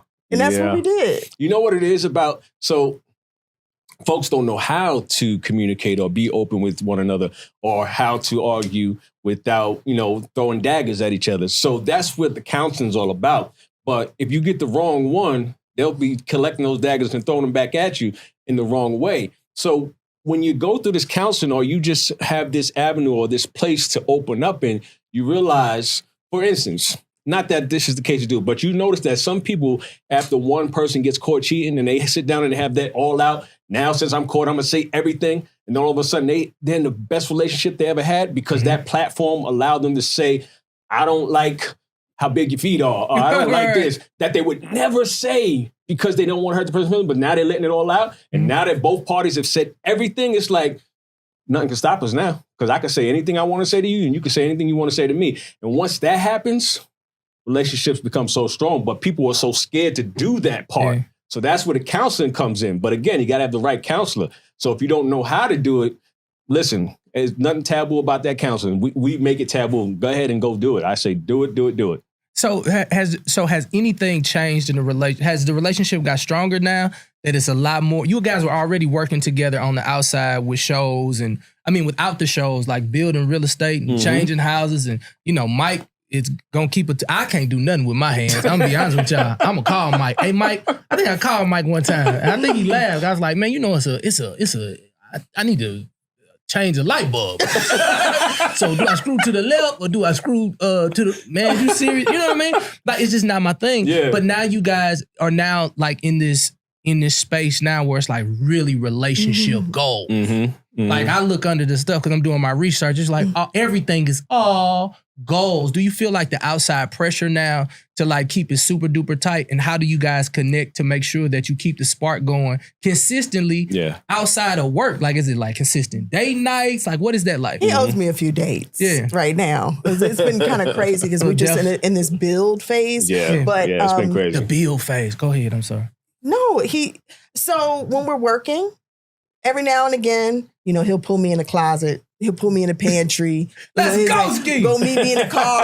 Let's go. I got 20 minutes. Yes, you know, come on. You got to keep it sexy. Yes. Yeah. I have to still be his girlfriend. Yes. There's a difference. You can be married to somebody and y'all feel like roommates, or you're married to someone and y'all feel like girlfriend and boyfriend. And so we do whatever we could do to keep it sexy now. It's going to be sexy.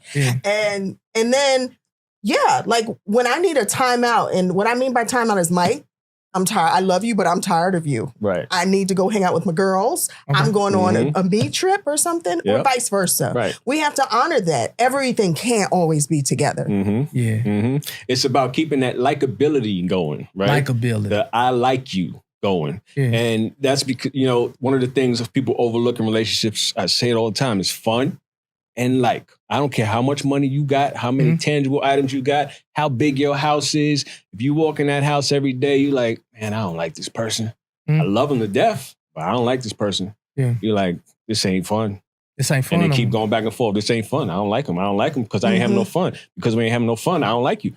And now you're like, damn, again, I love you, but I'm not in love with you because I don't like you. I ain't having fun with you, right? Now, it's those two simple words. So our goal is to make sure the likability is there. Keep it spontaneous, keep it sexy. You know what I mean? That's one of our goals. It's the date days for us because the nights are hard. You know, because the babysitters are not there as we need. I mean, so here's the thing. We have an amazing tribe, Willie. An amazing tribe to watch the kids and make sure we do this with peace of mind. However, because we don't want to take advantage of them, we got to say, listen, we can't have the kids over there this weekend. So what we going to do this weekend? We got the kids. So there's something that I really want to say, because I know you have a lot of women watching your show. And this is just truth. Love me or hate me, I'm going to say what it is. I think that we have to stop looking for the right man and recognize that God may still be molding him for you, and don't rush. Don't rush. Wait on him. Because I remember mind you, Mike and I didn't get married till I was 35. I remember you told me that. Was it 34 or 35? But I remember kissing a lot of frogs and trying to... Oh, God. And not near one of them turned into a prince. I turned into no damn prince. And I was doing the stiletto hustle, working in New York City, and what they get a girl. You know, you got your stilettos on, and you're out in the nightclubs looking for this guy and looking for that, and coming up empty. So while my bank account was full, my spirit was void, and I would be walking these red carpets and showing off and getting the pictures and being flirted with, and go home and cry myself to sleep at night because I had not found my soulmate. And I do believe in the term soulmate. Wow. I had a conversation with God. And I said, I know that there's a lesson and a blessing in this. I don't know what it is, but that last dude you put in my life almost took me out. And I heard his voice of like, I didn't do that. You did that. I literally heard him like, you didn't wait on me. I didn't put that man in your life. You did that because you didn't wait on me. And at that time, I was like, woo, I felt that. I heard that. I don't know. No, I got you. But I knew that was you, God. Yeah. All right, so I submit. I give up. I'm not trying to fit a square peg into a round hole anymore. I'm not trying to make these dudes work anymore. I don't even care how a guy looks. He's got to treat me right. He's got to be God loving, not God fearing, but God loving. Yes. And then I just started building him in my head. And then it went from being in my head to cutting them out on a vision board. And I put all the qualities, literally, that I wanted. I created the vision board of this man. Wow. I had no idea he was already in my life. He was already in my life. He was flipping my houses, right? In Newark, New Jersey. I didn't see him because, and this is where I hit you, ladies, we're looking for the basketball player. We're looking for the guy driving a nice car. We're looking for the guy that on paper looks like he would be the good husband versus seeing a man for his heart, for his spirit, for his qualities that he truly possesses. The stuff that if money is gone tomorrow, you can't take that from him because that's the stuff he's made of. So God truly molded him for me and he put him in plain sight. But it wasn't until I asked God, what will you have me do? Who do you want me to be with? I submit that he literally took the blinders off me so I could see that he was there all along. Literally the man I had built on my board. So with that said, this has got to work because God did it. Man, listen, let me tell you something. That part probably gonna go viral because I just felt that in my heart. You know, when I look at you two and I see all the stuff that you do collectively, I would be remiss if I don't talk about this beautiful blended family that you guys were able to create and work with. You know, when you have a woman, you know, like Egypt, who is a strong, deep personality, she's a driver, she has a strong opinion, and she's gonna stand on it. And you know, you a New York guy too. I always say, like, you know, DJ Fidel, you know, although the picture back then was, you know, Egypt is here and Fidel is here, like I've been in intimate settings where it's like, no, he's still like a super dude. Like he's a man, he's no pushover. Like, what was it like blending the family and kind of building a bridge and at least trying to, like, when choosing, like, you had another thought process and just like, I got me a girl. It's like, can she be a mom? Like, as well. Like, what was that thought process like? Oh, no, I'm big on that, bro. That was one of my major concerns, you know, with my past relationship. I said, when that was over, I said, I wasn't really even looking to date anyone. One, because of my daughter, right? Because it had to be right. I know some people may say, you know, this is going to come between your relationships or it's going to stop you. I'm like, then I'll never date. Because if you can't accept what comes with me, then there's no need to be. Because I never wanted to get into another relationship and have to explain, hey, I just got out of this relationship. I'm rebuilding my credit. I'm redoing this. And I was like, I don't want to deal with that. So until I'm right, I'm not dating anyone. You know, I was not looking at all. And inevitably, this happened, divine intervention, like literally. So as far as the blending, when we finally get to know each other more, and I got to know her spirit and just listen to her and understand that this is what she did, the limelight wise, but this is not who she is. She's a totally different person. I said, this is definitely going to make more sense than anything. And when she met my daughter for the first time, I was like, oh, signed, sealed, delivered. Slam dunk right here. I didn't know if I loved him more or her more. I was like, hi, little girl. He's like, I'm in love with you. You're beautiful. And I didn't ever see myself as a mother. And that's the reason I say that. All my friends that had kids when they were 18 and 19, my sister had her daughter 19. I'm like 30 something. I was like, it's just not going to happen for me then, I guess. Right. It's amazing how when the right person comes into your life, they change your entire perspective. The entire world can change just like that. So not only did I become an instant mom to Simone, our baby, who, by the way, she graduated this past year from college, magna cum laude. She's working in New York in the fashion industry. Insanity. But now we have 3 girls. You could have never told me back then. I just got to chill. Like, I got one girl and I'm not just a mother, but a mama. You're a mama. Mama. But I remember the day we went on a date, just like on an off chance. Well, okay. You know, there's something here. He asked me on a date. We're going to date. And I was jaded. He was, I don't know what you were at that point, but something was off. And we go and sit down at the restaurant, remember? And he goes, all right, I'm going to just say this. And he sits back at the chair and he's like, well, I don't know what's happening here, but I got to be honest with you. And I said, what? He goes, I got divorced, a year and a half ago. He says, I have a small child. I'm in an apprenticeship program. My credit's bad. My money's funny. And I don't know what you want to do with that, but I just got to put it out there. He said, because I had the Scooby-Doo van. And they had a Scooby-Doo van that had tape on the door. Had tape on the door. Man say, hold up, don't go past that. Let's go and get this out the way. First and foremost, my credit ain't right. I just got out of a relationship. I got a small baby. I'm not wasting no time. King Kong balls. Yeah. That's King Kong. What was wild though is because it was the complete opposite of anything I could have imagined for myself. Right? I'm like, I don't want no baby mama drama. You just got out of a marriage. That means you're not ready for marriage again. Your money is funny. Meanwhile, I'm on billboards in New York City, right? Yes, right. And he's like, my credit's bad. I'm like, but how? How? All you got to do is open a credit card and your credit start going up.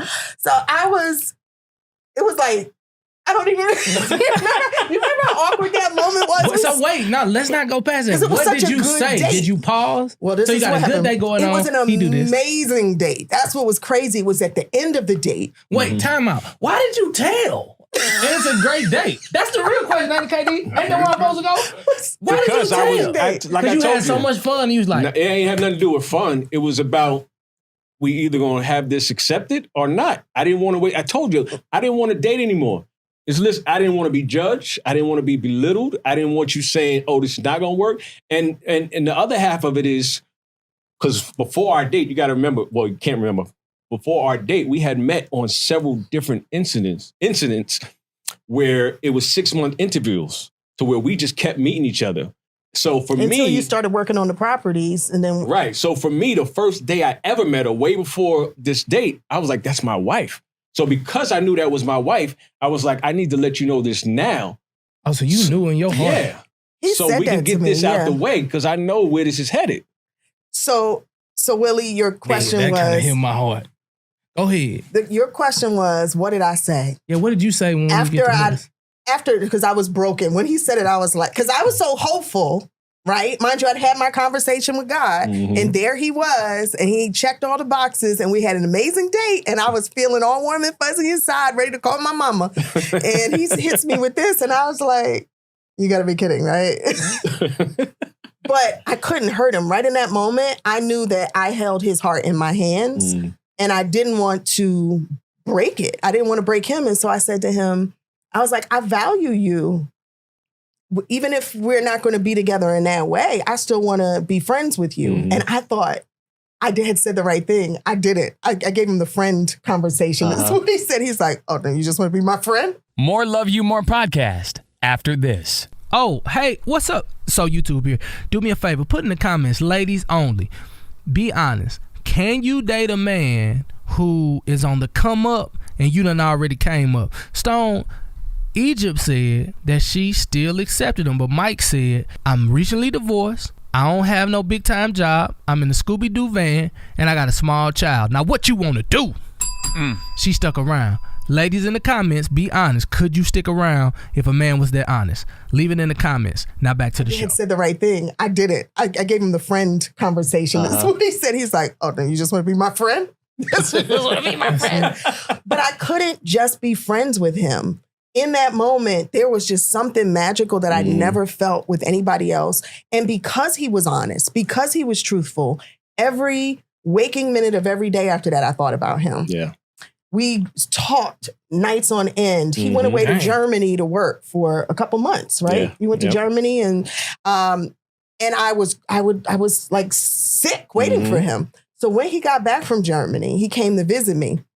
Mind you, we hadn't seen each other in between, but all I thought about was him. Of just like, I never had a man be so raw and so honest and so vulnerable with me. I had everything I needed. I don't need anything from you but love and honesty. Right. That's truly all I need. That's what love and honesty. Right. When he got back, it was on. Was it on? It was on. He knocked on my door. I was like, come here. Come here. That was the realest ever. Yeah. So then Then we worked together, got his credit score up. His was higher than mine. He had an 800 or something credit score. Yeah. Fell in love with his daughter.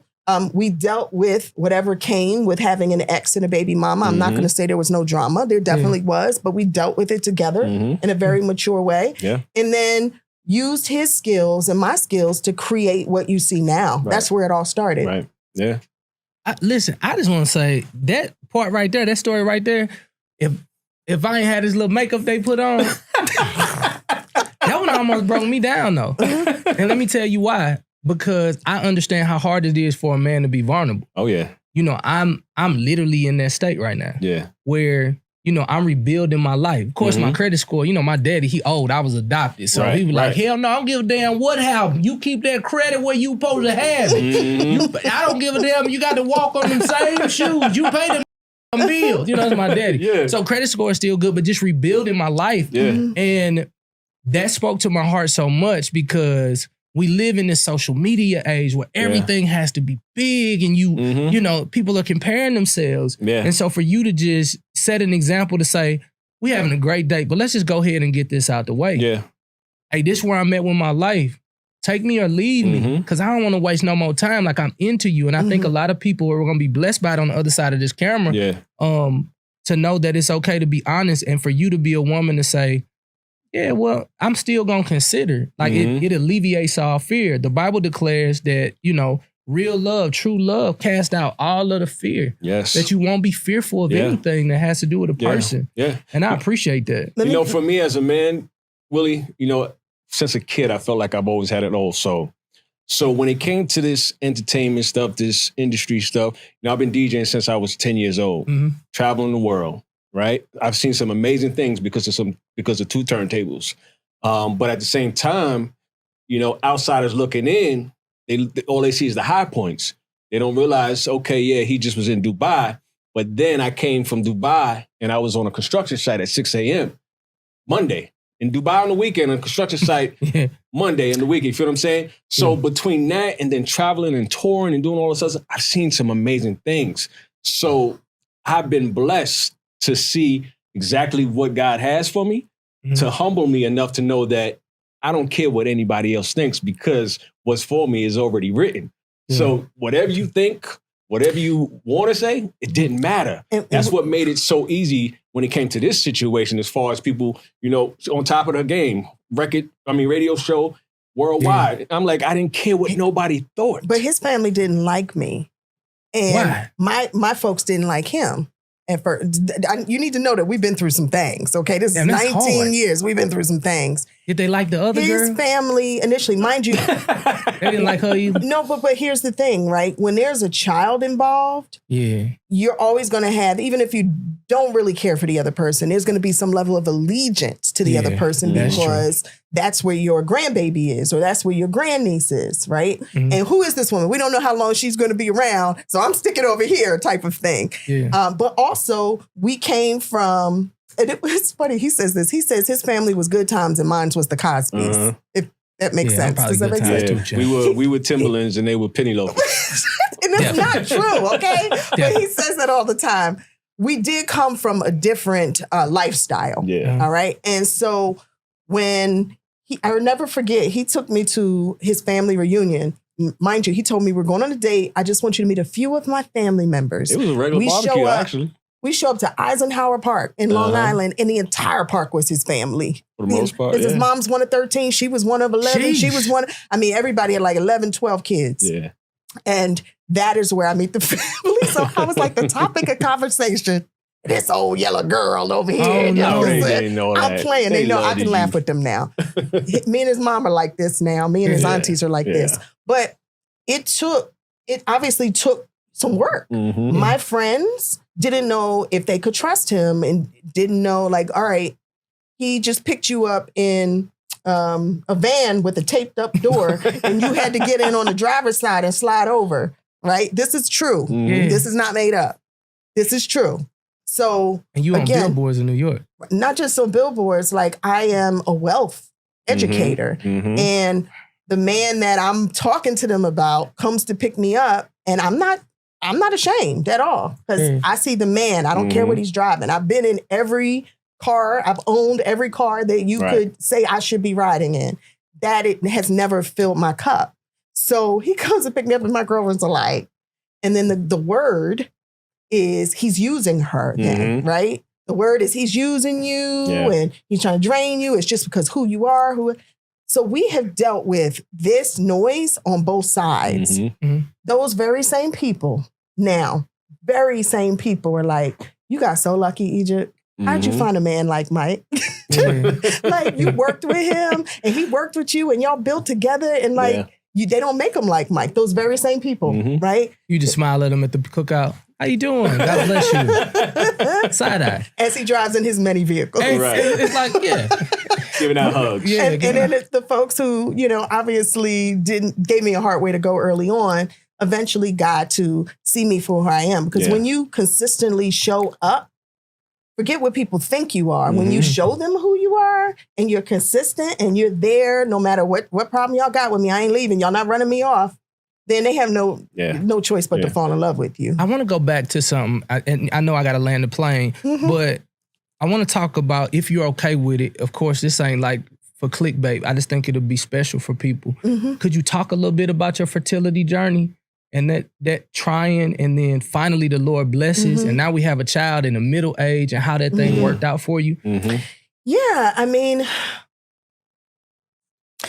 so I'm just going to throw it all out there. It's already on the table. I waited very long to get married because I waited on him. And we had Kendall, not even 2 years into our marriage. Right. And I wanted another baby. He obviously had 2 at that point. So he's like, if you want it, I want it. I wanted another baby very bad. We tried for 7 years. Wow. And went to a fertility specialist. At the end of the day, I was getting older and my eggs just weren't cooperating. My eggs were spoiled. She said it, I didn't. Don't get mad at me. They were fried and died, baby. So, I just had to accept that, you know what, I got my 1 then. And I got my 2, actually. I got my bonus baby. And I got to, at some point, be okay with that. But I'll be honest with you, he'll tell you I would cry often because I just knew, I felt like I had missed an opportunity. Yeah. And so you got to be careful who you let speak over you too. I'd gone to this event and a psychic medium was there.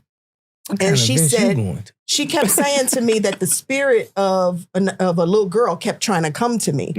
And I kept having miscarriages, right? But she kept saying that the spirit of a little girl kept trying to come to me and through me and that she was going to come back. Right. I was like, all right, just leave me alone. Just leave me alone. Because I was so frustrated about it all. And I had, had 2 miscarriages at that point. And so I was very depressed. Just like, it's not fair. And I think a lot of women might feel this way. Like, do I choose my career or do I choose family? Should I have my kids early or am I going to regret it later? Or if I wait and I build my career and I go to school, then am I still going to be able to have kids? And I was stuck all in the middle of that. We talked about adoption and that was a very real, and I know you were adopted, right? That was a very real thing for me at that point because I just wanted this other child so bad. And especially after that psychic planted that daggone seed, I couldn't stop thinking about it. He was very honest with me one day and said, listen, I know this is important to you, but I got to tell you what my apprehensions are. I love my children, my girls, and I'm afraid that there's a chance that if we adopt another child, I'm not going to be able to love them the way that I love my girls. And that's set in with me that this was really a solo journey that HonestMike.com. That's your name. HonestMike.com. It was a solo journey that if I kept going on this adoption thing that really, he didn't want it like I wanted it. So we just settled in, decided to take a trip to Morocco, the one we started talking about at the very beginning. And this was just a reset for our marriage, but it was also me accepting. This was a me accepting that it's just not in the cards for me. I'm going to be okay. I'm going to be a dynamic auntie. Right. Wow. A lot of little nieces and nephews. And on that trip, I was already 3.5 months pregnant. Isn't that something? Because again, the anxiety, all the pressure I think I put on myself, not believing in God's word, listening to everybody else, but not believing in God's promise for me. You also changed your eating habits too. I did. I went vegan for like a year and cleansed my whole body. Got rid of fibroids. Remember? It was like, oh my God, going vegan did that. Yeah. Oh, wow. So, but really it was also a mindset shift of just not focusing on it so much and surrendering yet again. Remember I talked about even at that point where I had the conversation with God about a husband. I just surrendered and I submitted to his will, whatever it is that you have called for me, what you want for me, just use me, me. And I got a husband that first time. The next time I got a baby. Come on, man. Got a baby. I was up in that doctor's office and they called it a geriatric pregnancy. I said, call it what you want. This baby is coming. And now Harper's here. And Harper's here. She's going to be 5 next week. She is a blessing. Listen, I had the baby girl late, and I just and I say this like, you know, when I was going through, I was just watching you guys and I was like, man, I feel like such a failure. Like I wanna, you know, do this. And I realized that failure wasn't a person, it was just an incident. And so, you know, you get an opportunity to dust yourself off and do better next time. And that's really the goal. And so even with this show, like it's doing so well because I'm actually a student and my heart posture is to learn. My heart posture is like, okay, that's good. Yeah. Honesty. So what I took away from is that, okay, got that. And then you have to do that. And it's like differently because, you know, going to therapy and counseling and doing all of that stuff, you know, and really healing yourself, you really become a different person. Yes. Like I struggled through codependency and I wanted to be seen. Like I went out this week because I've had my head down so much doing the show, doing radio, speaking on stages, doing whatever. And I just go home. I got a really tight schedule to do what you do. And I went out and I walked out and everybody's like, hey, how you doing? I got back on the phone with my mom. I said, Mom, I guess it's working. Because when you want it, you're like, I want it. It never happens. And then you're just like, I don't give a damn what happened. I'm just going to do what I think I'm purposed to do and watching it happen. And I'm like, okay, God, this is good. Right. So I appreciate you allowing me to be the student today and learning from two phenomenal people.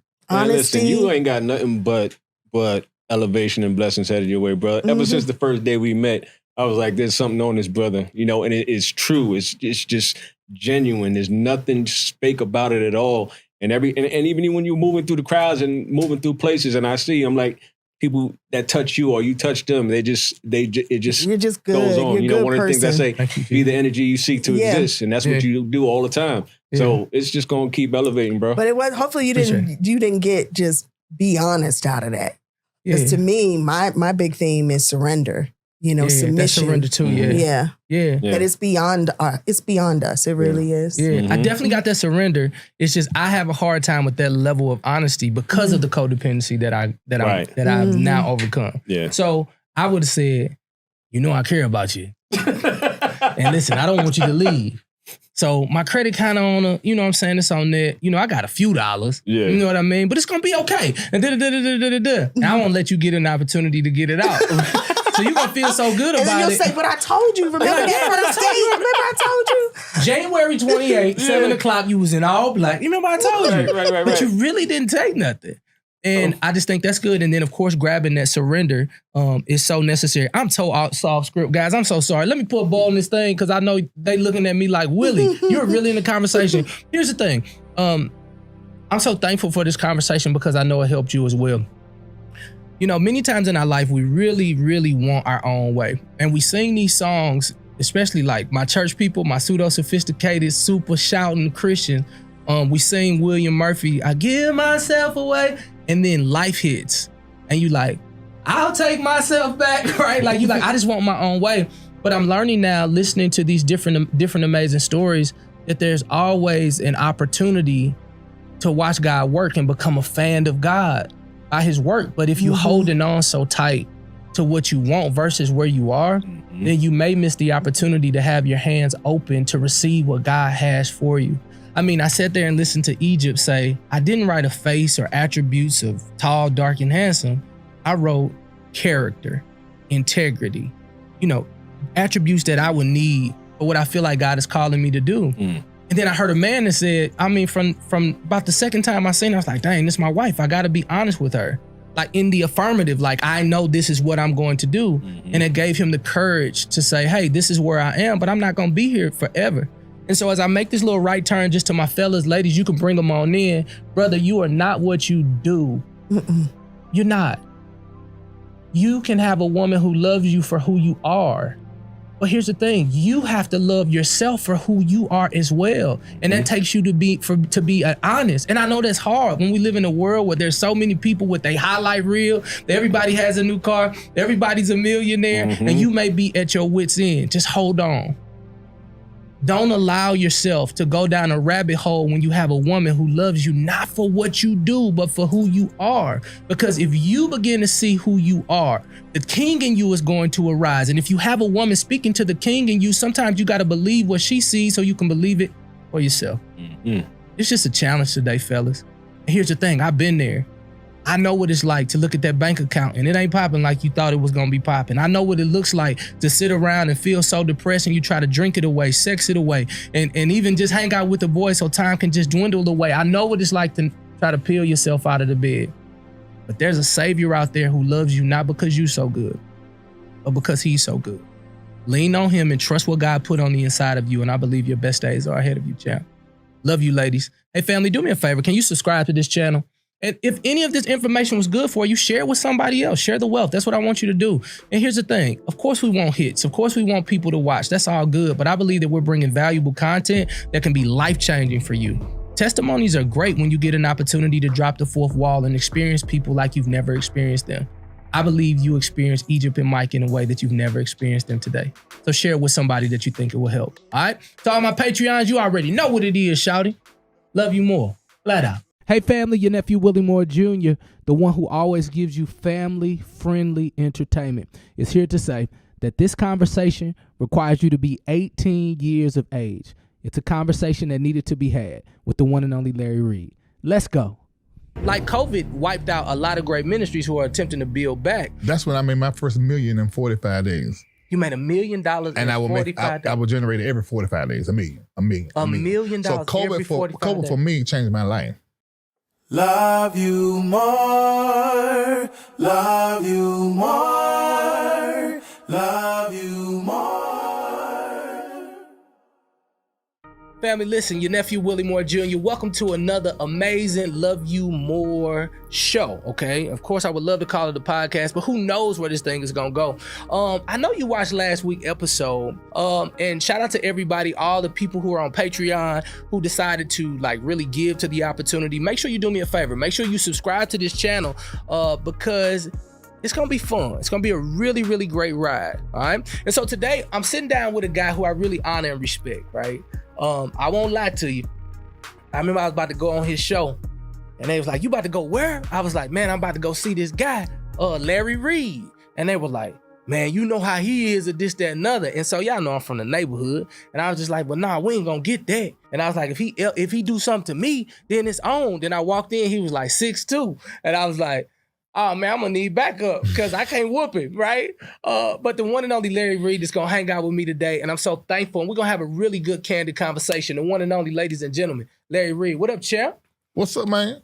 Man, listen, just glad that you here. Number one, the Love You More series is really designed because I realized throughout my life, my career, I fell in love with the lights. I fell in love with being a father. I fell in love with being a husband. I fell in love with being a great friend. But somewhere along the way, like I lost the love for myself. And so my goal with the Love You More series is more so just to let people know, like, it's okay to love yourself. You know, the Bible declares that we are to love our neighbor as we love ourselves. And I feel like sometimes people do not love themselves. I know you ain't get a chance to watch the Love You More series, but it's a video that I want you to see because I know you're a former musician. Okay. Or you still doing music too? I still do music. I haven't stopped. All right, cool. Well, I'm going to let you check out this video. You let me know musically what you think, but there's a part in it that I got to ask you about too. Okay, check cool. this out. All right. Love you more, love you more. Wait, take that route. So the scene there, like just to give you a little preface, initially we go to counseling. Yeah. So we have been going through a whole lot. It's a record called Clockwork. And then finally, counseling is actually good for us. So we ended up, playing a little basketball, poking and laying up. Yeah. And then I ended up going to work. And what happens is, it's something about that job when you have a dream. Yeah. But then you still got a job. Mm-hmm. Has Larry Reid ever had a job? Have I ever had like a job, like when I was a white child. boss? When I was a child. So you always been an entrepreneur? That's from 17. Yeah. I left my parents' home at 17 years old. And I was working a regular job prior to that. Okay. But it was always in conjunction to what it is that I was gifted to do.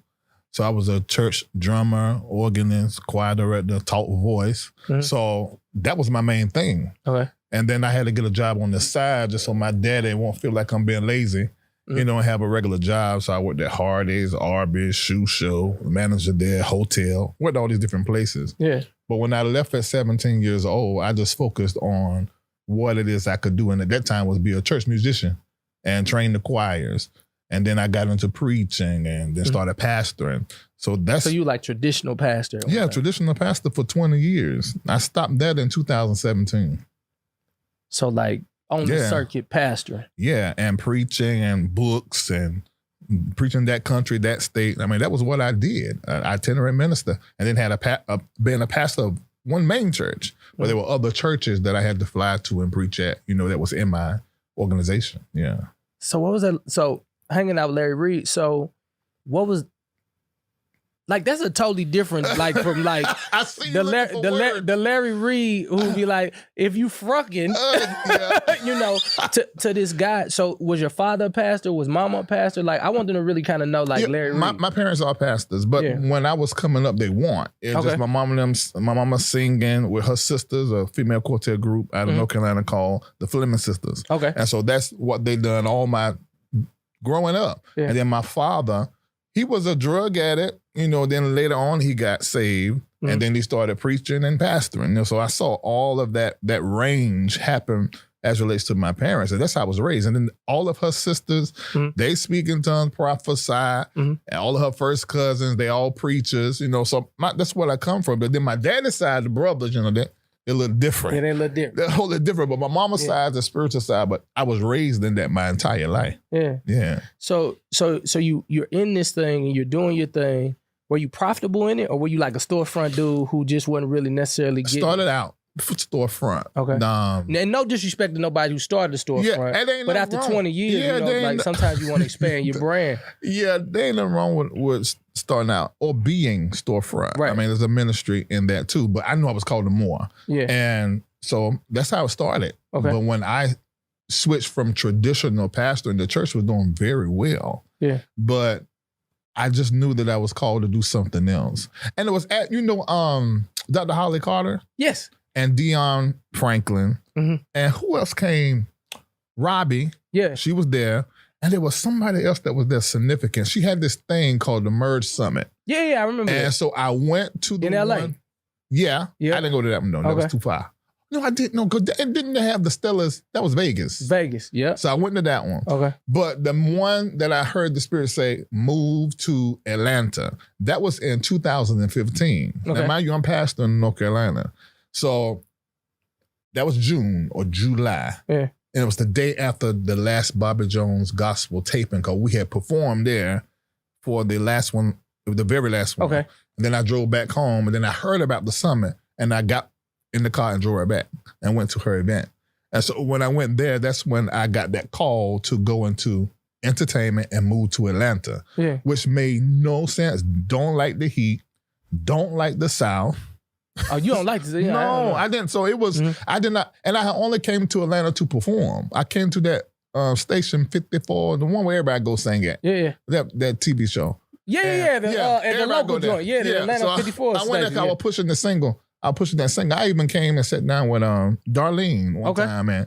I went everywhere, all the radio one, doing what every gospel artist do. Yeah. You know, but I was not foreseeing what happened. Yeah. I just knew what I heard was to move to Atlanta and get into the entertainment industry. So is that like an audible voice, or is just like something on the inside? Well, like, so here's the thing. Like, I understand the voice, but I want to make sure that they understand it. So even when I was Pretty Willie and I'm doing these shows And one night, I'm just got off the House of Blues. DJ Quick opened up for him, game there. I looked down. It's this little 15-year-old dude that had just came out. He was in a Rolls Royce. And I said, hey, Chris.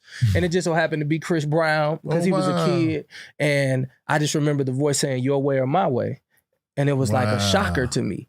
So what was the voice like for you that kind of told you? Because things seemingly are doing good. Well, you know, I'm used to hearing the voice of the Lord. So at that particular time, it was his voice. Mm-hmm. If I will break it down, if anybody was like, so I don't know if this voice is the Lord or what. Mm-hmm. For me, in the beginning, the voice of the Lord sounded like the authorities in my life that represented God. Mm-hmm. So when I first began to hear the voice of the Lord, it would sound like mom, sound like dad, sound like my Bishop L.L. Stevenson. It would sound like Reverend Odell Forbes, my mom and them pastor I was listening to growing up. It sounded like them. Mm-hmm. Then as time went along, it began to sound like a very adult me. Like somebody, like I had grown up and became very elevated, and that voice was speaking to me from the future and telling me what was the will of God. So that still is typically the voice that I hear, but then sometimes it is totally different than anything I could imagine. But in that moment, it sounded like me from the future that was saying, you need to get your ass up and go and move to Atlanta right now because you're about to come to the peak where you at. And you got to grow some more. Jeez. Yeah, that was in 2015, June. In August, I was in Atlanta, August the 27th, 2015. What happened to the people that were supporting you in the ministry? I was still going back and forth. I didn't move to church. I just you double dip. Yeah, I just moved to Atlanta. Okay. And then drove back and forth every single Sunday. Yeah. Every Sunday. So when you had, what did it look like? What did it look like for Larry when you had to make the hard decision? It was hard. I mean, hard is hard. I mean, it was really hard. Because we were doing very well. And I was just going to continue to drive back and forth. And I was in service. At the time I was married. Lisa was sitting beside me and was in worship like normal. And I've always had a real strong online presence, which basically began in 2003. So when I began to get this leading to move to Atlanta, in that service, I got a picture of all of that time being online. And the Spirit said, take all of this and put it online. Wow. I said, how do I do that? Put a whole church online. Did you know like computers and all of that stuff? I mean, we done live streaming. We had e-members, cool. So we had that duality that most churches were forced to do in 2020. But it said, put it online. And I just started trying to figure it out. So I started doing worship, prophecy, because my church was big on prophecy, personal prophecy. My soul see you prophesy to them. Okay. And all of that online. November 2015 is when we started. And I shut down the church. The physical building. Okay. And I had an unction. 2020, the church is going to change forever. So I started telling my show, Larry Live started as talking about the church is going to change in 2020. And everybody needs to build online. This is 2015 November. It's still online. Yeah, it's still online. So when my show first started, the only thing I talked about was getting out of the four walls of the church, graduating, it was my exact word, graduating the four-wall experience. And for churches to begin to build a presence online by 2020. So that was how the Larry Live show started. Jeez. And then as I started talking, the comment section were asking me questions about what had happened. And so then I would look on the news and see what happened, and I would talk about it. Right. You know, anything that blogger, the Kojic light-skinned dude, yes, anything that what his name was? Obnoxious. Mr. Obnoxious, okay. Anything he would put out, I would just talk about it. And then anything any person put out, I would just talk about it and say whatever I felt concerning it. Yeah. And then it just grew. I mean, it just got crazy. I'm like, wow, how did this happen? We've done it for the first 2 years, 16, 17, because my ex-wife, my former assistant were all on my show with me. It was three of us. Oh, so you had like co-hosts and everything? Yeah, I started out talking. There was feed questions. Vincent was feed questions. Okay. And then I brought my ex-wife on, and this became a 3-part show. Yeah. But then in March of 2018, he was the last to leave. My ex-wife, of course, we divorced. And then she went her way and married somebody else. And then I didn't know she married someone. Yeah, she married someone. When you done an interview at the house. Oh, that was you was like, tell them about what you did with the nigga. Yeah, because she divorced got with somebody else, took the kids. That busted up. She sent the kids back and then lived a single life for a year before she came back to help me with the church. Wow. Yeah, that's what she did. Jeez. Mm-hmm. Yeah, when you came there, everything was peachy. Yeah. But that ain't how it was. She didn't come back to June 2020. Yeah. So do you think that you took her back because there was something on the inside of you that didn't necessarily love Larry the way you should have? Because you're like a totally different guy now. Like, why were you so grateful for a person who made a decision? You know, now how real you want me to be? Okay, I'm gonna tell you. It's safe. Like the 100. reality is this. That church thing get deep, deep down in you. And my parents are like 40-something years married. Everybody in my family, you do not divorce. Yes. And I really think even sitting right here in the chair, I still, on some level, believe that, and it's in me. Yeah. So I'm done with marriage. That's how I feel. It would have to be an act of God for me to get married again. I don't think I'm just going to be fricking in a very selective way when that time comes again. So I have a dollar amount I got to get to, and then after that, then I'm going to think about having a partner after that. But yeah, right now, I'm done. I ain't splitting up with nobody. And I ain't living in a bedroom with nobody, sharing no bathroom, no toilets. I'm done. Gee, so here's the thing. Like, I appreciate you being really, really honest about that. But because it's the love you more piece, like what I've learned kind of going through my process in divorce, like when I look back, like I allowed so much because just like you, like I was adopted. I mean, not that you were adopted, but I was adopted. I seen two people like work it out. They've been married for 50 years. I had never like even seen an argument that didn't end with like, well, F you, fuck you. And then they'd be like, okay, cool, let's watch TV. Like nothing was really drawn out. Like I had never seen anything like this. Not necessarily like people who were in church Monday, Tuesday, Wednesday, Thursday. We went on Sunday sometimes, you know, and then, like you know, I didn't grow up that way. And so I realized that I had this beautiful picture in my head of what I thought marriage should be. And I was willing to do whatever it took to make sure that everybody was just okay. But when I look back at it through like therapy and counseling, I was like, man, I might not necessarily have loved myself to be able to endure some of the things that I had to endure. To answer your question, yes, that is true. I took not just her back, but I took a whole community back. Because mind you, when I started doing the Larry Live show, I was a traditional pastor. I didn't have no tattoos, didn't have no earring.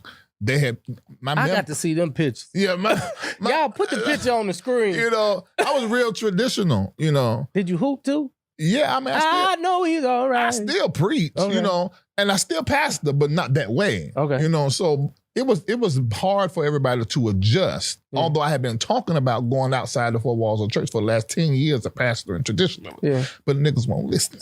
Yeah, you know, so when I did it. Like, oh my God, what pastor doing? And so everybody got real crazy.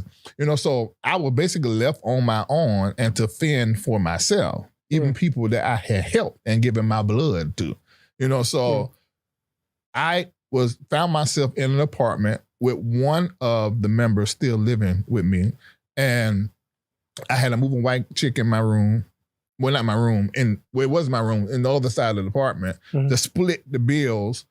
My Mercedes was repoed, you know. Wow. So I like came all the way down. It may not be rock bottom to everybody listening to us, but it was rock bottom for you. Yeah, no doubt. And I was by myself, you know, so, and I had this Larry Live show. I mean, people were watching online, but, you know, I was Ubering. This is 2018. I was Ubering, substitute teaching, and doing Larry Live. And I was doing Larry Live. My feet was on my bed because my bed was not in my room. It was the floor. Yeah. Wow. Mm-hmm. So you sitting there, what does the vision look like? So I remember you told me a little story about kind of what you had to do while God was downloading the entire vision. Yeah. But I was in the mansion. That wasn't the place where it was? No. No. My Larry Live show started to take its form, as far as with me on my own, March of 2018 at Emily Buckhead Apartments. Emily Buckhead Apartment. Yeah, that's where it started. Yeah. And it was three of us living there to split up the bills. The white chick name was Lisa, but not my Lisa. Okay. And Kendall and me. And so we split up. Yeah. And I just knew how to birth out something out of the spirit. I mean, because you've been working the years in the church as a prophet, you know how to deal with spiritual things. Yeah. So I said I need to trigger my brain and my spiritual brain with pictures. So I put my emblem all over my room. The Larry Reid Live logo. Yes, and I put Atlanta, New York, LA. I put a picture of a condo, a huge mansion, Mercedes Maybach, and another car I had up there. But I put probably the one you got. So probably the Rolls Royce. No, it wasn't Rolls. That one hadn't came out yet. No, it hadn't. That's the color that hadn't come out yet. Yeah. But I did get the Maybach, but I sold it. Yeah. But all of that, and it was all around. And I would just look at it every single day. I mean, I couldn't go anywhere in my room area and not see the Larry Live logo and everything that I was hoping to do. Mm-hmm. And so I stopped doing substituting and driving Uber the last week of May of 2018. Yeah.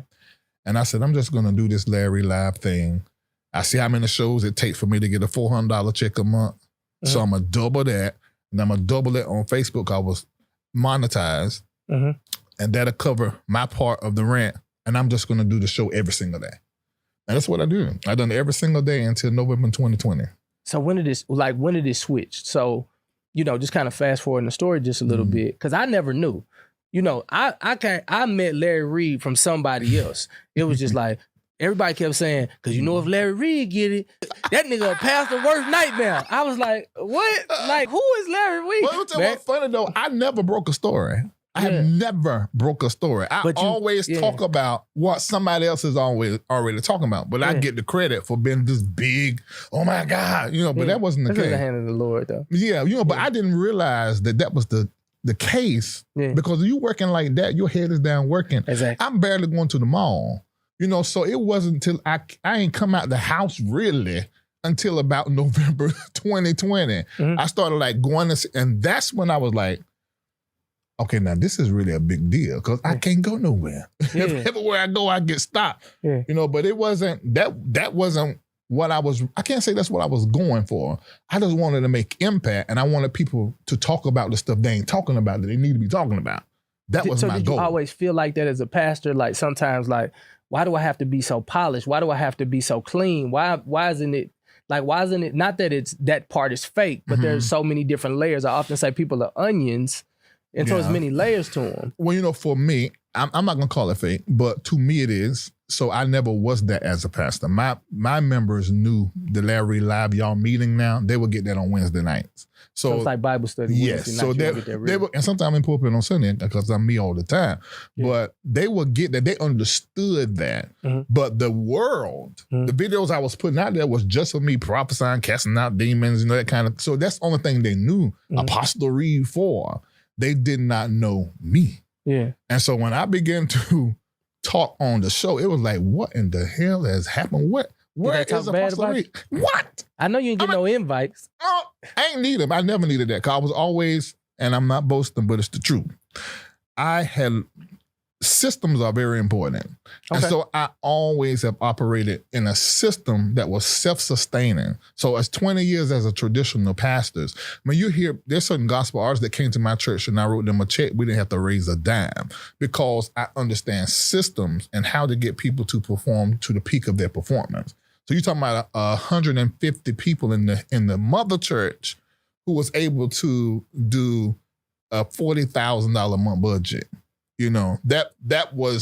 That's how I always operated. So I brought all of my business sense to social media. So when people who were making $50,000 with 1 million subscribers, I was doing $50,000 with 30,000. That's how I always operated. So I brought all of my business sense to social media. So when people who were making $50,000 with 1 million subscribers, I was doing $50,000 with 30,000, because I understood how to get it done. Yeah. And that's how I was able to get where I am now because I just used my common sense. How do you get that done? How did I get it? Like, how do, like, and I know we turned a little bit. Shout out to everybody watching. Like, because it's a lot of entrepreneurs. Yeah. Like, for me, I might have had a goal for 25,000, 30,000. And then I'll be like, well, we ain't got to be as consistent there because I can go on the road and do boom, boom, boom, boom, boom. So if we get down to it, like what systematically helped you as a ministry? Because like COVID wiped out a lot of great ministries who are attempting to build back. That's when I made my first $1 million in 45 days. You made $1 million and I 45 days. I would generate it every 45 days. $1 million. $1 million So every 45 COVID days. for me changed my life. $1 million every 45 Every 45 days. It's true. Yes. So partnership is everybody's, any entrepreneur think partner. Do not think customer. Always think partner. Yes, sir. And so when you're on social media, you're there to create partnership. The engagement should lead to partnership. The viewer, you have to take it from a viewer to a partner. And once you do that, by just really working the engagement, that person, every person I meet and I generate a relationship with, I'm going to be extremely resourceful to them and they're going to be extremely resourceful to me. And that partnership just caused both of us to become more and more wealthy. And that's what I do. Yeah. And so when... That's the key. That's a jewel right there. It's the key. I feel like I need my bill. It's to create partnership. Yeah. And once you meet somebody's need, they're going to help you meet yours. It's change over and over. Have you ever... So hey, there go my bill. Thank y'all. Y'all can come in too. It don't matter. We cool. This ain't that. This two friends having a conversation because don't nobody get to meet the business guy. You know what I'm saying? Like, So here's the thing. When I first came over, like I didn't know what it was. I'm just fearless. So I don't know. Like I'm just like, yo, like I'm always looking for the next opportunity to connect with somebody. And like my children, those my road dogs. So we rolling. And it was like, yo, I really like Larry, I like the family. Can we come back? And it was almost like a family reunion the first time. Like it was like, take them kids up there. And Larry had them over there. And we was having fun and doing all of that. And I was like, wow, my children have asked about your children actually. Yeah, like it was like something very unique. I do got to know this because I watch how you do certain people. One of which I was gonna call you and be like, man, don't even worry about that part because I don't like this particular guy. So it's this dude in New York. Oh, I know you're talking about. Okay. And I was just like, come on, man, you ain't really about that pedigree. So what has been the worst like threat or like, do you get death threats and all that other stuff being so like in the forefront of almost kind of the most reckless stuff? I'm going to say something and it's going to irritate some preachers. Yeah.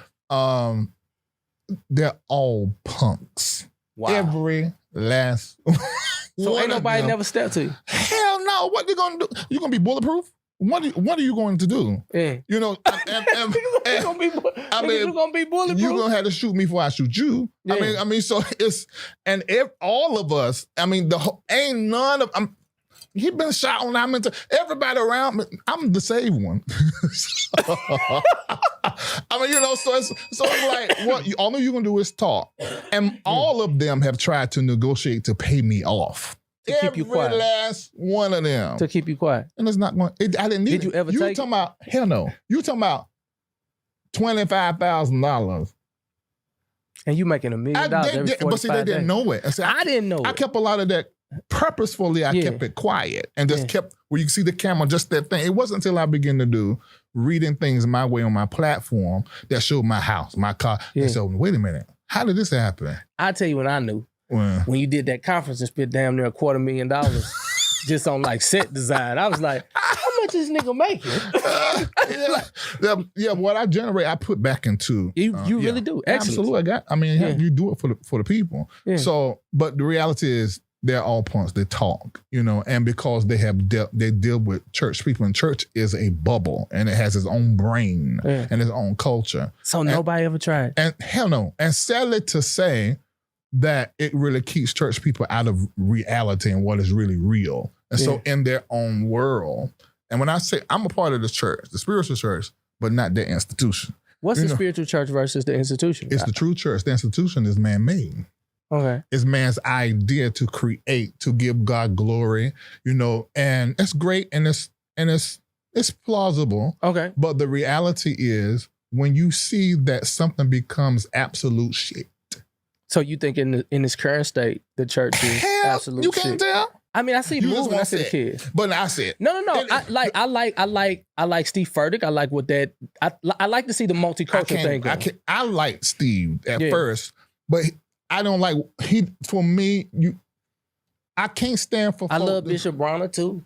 Ooh, Lord. He's a very nice man. His wife is extremely nice. Yeah. But my thing is, and I'm not saying I don't like Stephen. I'm just saying I have a thing with white pastors. It's just what it is. Really? White pastors with black members. I have a problem. Is that racist? It's not racist. I can't be racist because I am a minority. Only people can be racist is a white person. You know, but my you thing can be biased. I could be prejudiced, but I'm not even that. No, I'm just clear. Because if you are a white pastor and you are not in the movement of social justice and you do not have black people in your leadership, you are master. Plain and simple. So what do we say about the white pastors who actually have black people in leadership? I thank God for them. That's great. But they still master. But they need to be sitting right beside you. Yeah. And they need to be a part of the leadership. Don't play with me. It needs to be a part of the real leadership. So give me an example of like what, in your opinion, the true church is though. The true church. Like, is there like a church that you like, this pastor, this guy, like true church? Oh yeah. There's some pastors that I absolutely love and I like what they do. They are. I'm not gonna name them because they ain't paying me. But I need to know what you think. Well, I can text you. I can tell you. I can tell you. But no, I'm not putting it out there like this. You got a platform. I am not giving you no free advertisement. See, that's the $1 million in 45 days. He is a relentless businessman, as you can see. Exactly. No sponsors. Yeah. You pay me, I advertise. That's what I did for my spiritual father. He wasn't at the time, Bishop Bernard Jordan. He wasn't at the time. It's everybody he touched, they winning. If they listen to him, he's a coach. Millions, trillions, billions. Travis Muller. Hold on, that wasn't Bishop Jordan doing. That's my doing. Oh, that was you. You asked Travis. Okay. Yes. Okay. I woke up in the middle of the night. He was working at some church. I told him stop fooling them church folk with that money. Yeah. I said, you more than that. Yeah. I woke up in the middle of the night. And I said, you're going to get an opportunity, an idea. I forgot. He'll tell you if he tell the truth. Yeah. That's Larry Reid. Yes. Okay. Mm-hmm. Yeah. So you touch a whole lot of different subjects. Mm-hmm. And I can't believe ain't nobody never tried to come for you too. I just knew you was going to be like, it was just one guy. So do you go with like security? Do you walk around with security? They make me do it because I sort of like fights. What? So sometimes I sneak away by myself just to see what is going to happen. Go to Lennox and let's go by myself. Then where you at? I'm out here. You know, that's that thing. I've been like that since I was a child. So how did you get so unbothered? So here's the thing. When I came from the hip hop world and I came over here, it was like, not that I even was on business, but I was looking for a place of refuge.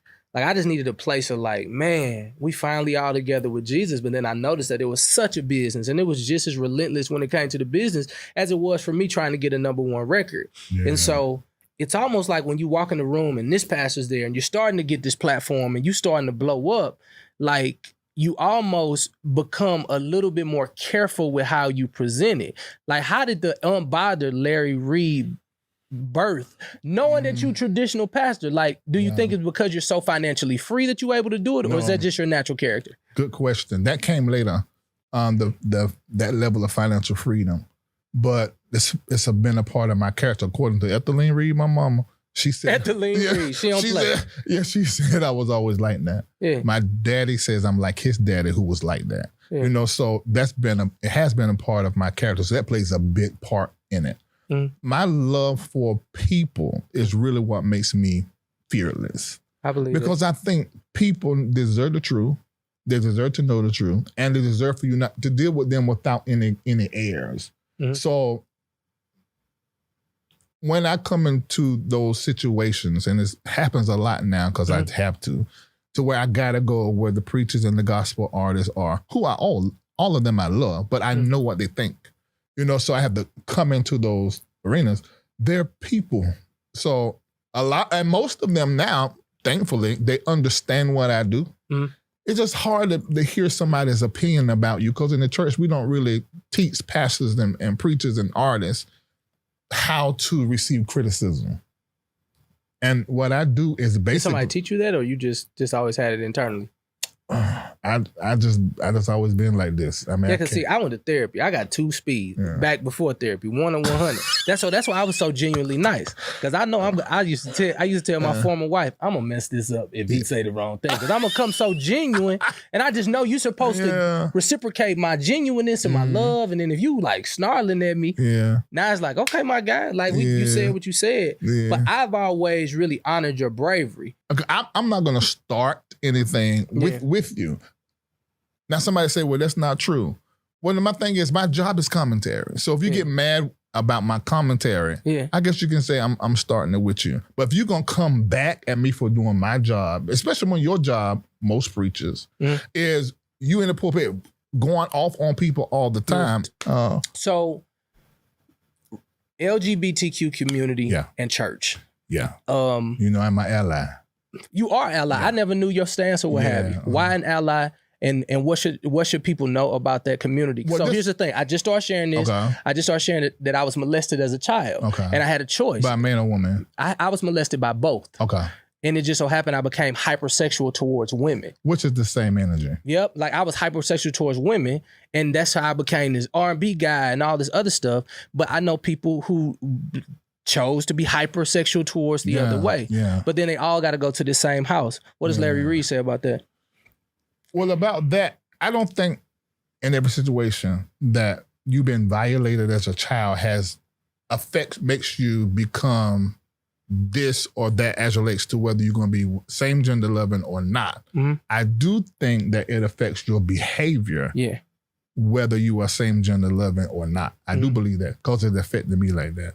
What ended up happening, I chose pornography as my go-to, and it was terribly severe to the point to where, and I can say it regular here, right? That's what you said now. Yeah, no, we good. No worries. As long as I could bust a nut and consistently come, I didn't really need to eat. You didn't need to eat? No. So I was already you had a problem. Nigga, you had a problem. I'm just saying, hell, I'm a judge. I'm a judge. Because you tell me be real, then I tell you my testimony. I'm just talking about this nigga said he couldn't eat. Like I at least went to go out to eat. Oh, so you were better than me. I'm messing with you. I love you, but I've never heard this that he didn't go eat. Go ahead. I love you. Go, bro. Go. I ain't gonna tell my testimony. No, finish. I promise. I just had to put that joke in. It hit me low. I was like, you didn't eat no food? Okay. This nigga didn't eat no food. I'm like, what did he just say? He didn't eat no food? Willie, if my soul was weak, okay, go ahead, man. Go ahead. But it felt you were able to feel your appetite. Maybe you ain't had no good nut. Have you ever had a good nut? Of course. If you had a good nut, you understand what I'm talking about. I'm still gonna be hungry afterwards, praise be to God, because I eat. I got to feed these muscles at some point. A glass of water or something, a Shakeology. But no. But please tell the story. Okay, so I will always say I mentored him for years. I would say that I was a sex addict because if you can replace that thing can replace what should be a natural behavior, then you probably got a little bit of a problem. Yeah. And so that went on for a while. I don't think that the church is a safe place for addicts. I don't think it's a safe place for women. And I don't think it's a safe place for same gender loving people. I'm not saying all churches, but I'm speaking generally. I don't. If I say trust the church that has in its leadership the gender that represents you, I say trust the church that has the race at the leadership that represents you.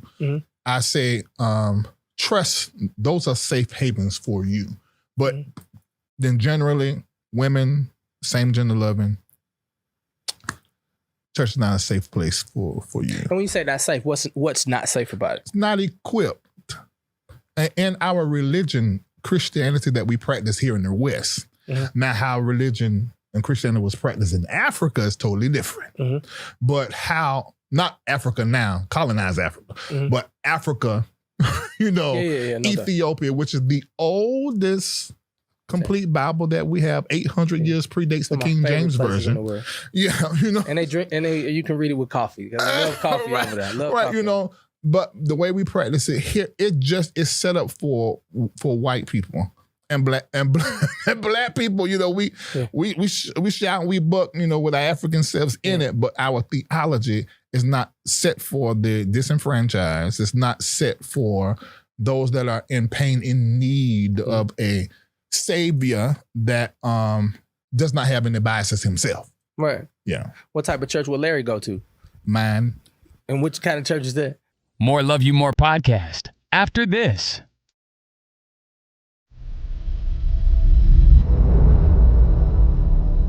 Although years had passed, I would often think about my biological mother. How did you think that being adopted and never having met your biological parents, that you was okay? Like, what did she look like? What was her name?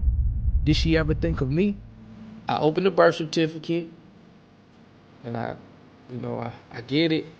And I look at the name for the child and I realized that I did not have a name. Although she had refused to meet me, I wondered those things.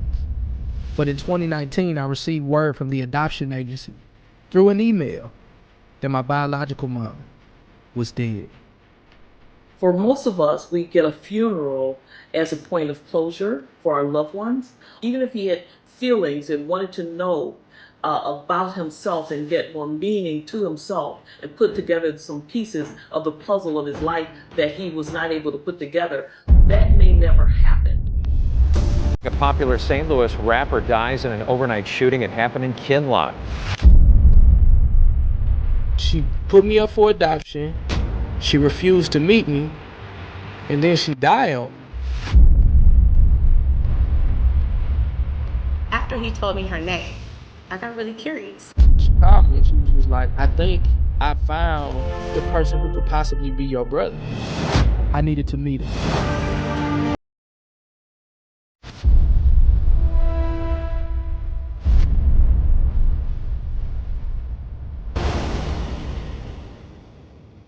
And then she added a caveat. She said she's not dead. Your grandma was dead, but your mom. But my mom wasn't dead. Do me a favor, log on to loveyoumore.com. Partner with us for your chance to watch the new movie, The Missing Piece. And of course, I'm in that community every single day. All you got to do is click that little link that says partner, and a portion of the proceed is going to go to the Will Flow Foundation, where we create educational content centered around adoption and foster care. Now, that other little piece of the money that you'll be given goes to a black family. Mine. Praise the Lord. Flat out. Go to loveyoumore.com right now. Love you more, love you more, love you more. Now back to the Love You More podcast. What type of church will Larry go to? Mine. And which kind of church is that? It is Reformation Church of Atlanta. So is that a church that speaks to male, female, transgender? Yeah, yes. In my leadership, my head intercessor is a lesbian, and will pray all of your women preachers you can ever think of up on the table. So the sexuality, so sexuality cannot block what God is doing. Hell no. What can block what God is doing is sin. Mm-hmm. Now see, is that sin? No. It can be for some. Okay. See, sin, this is what I teach. Sin is irrational thinking, number one. Okay. Number two, sin is anything that harms you.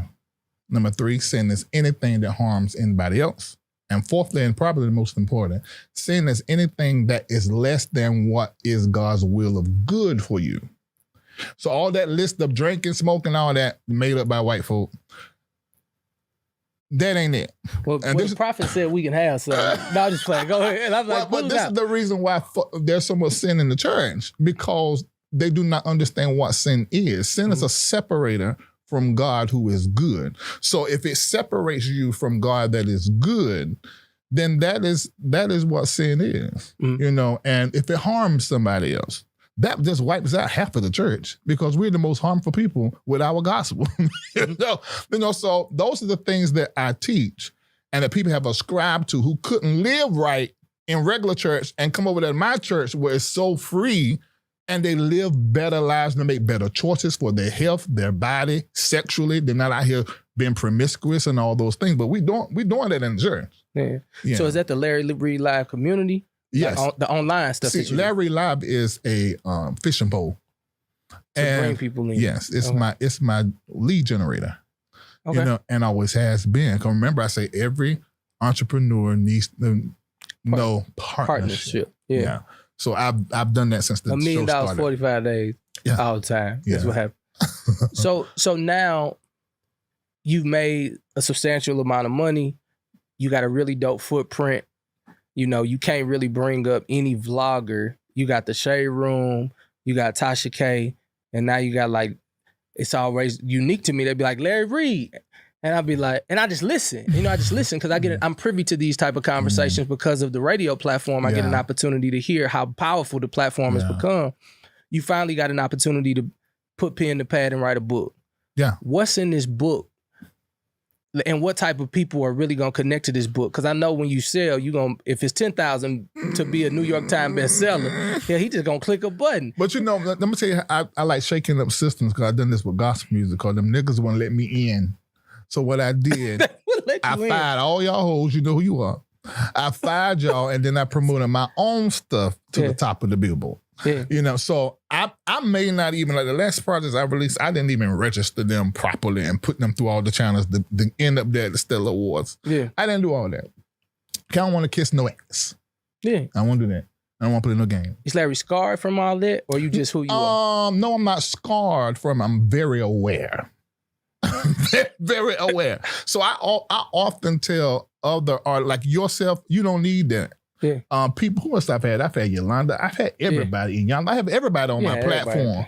Y'all don't need any of that. You have social media.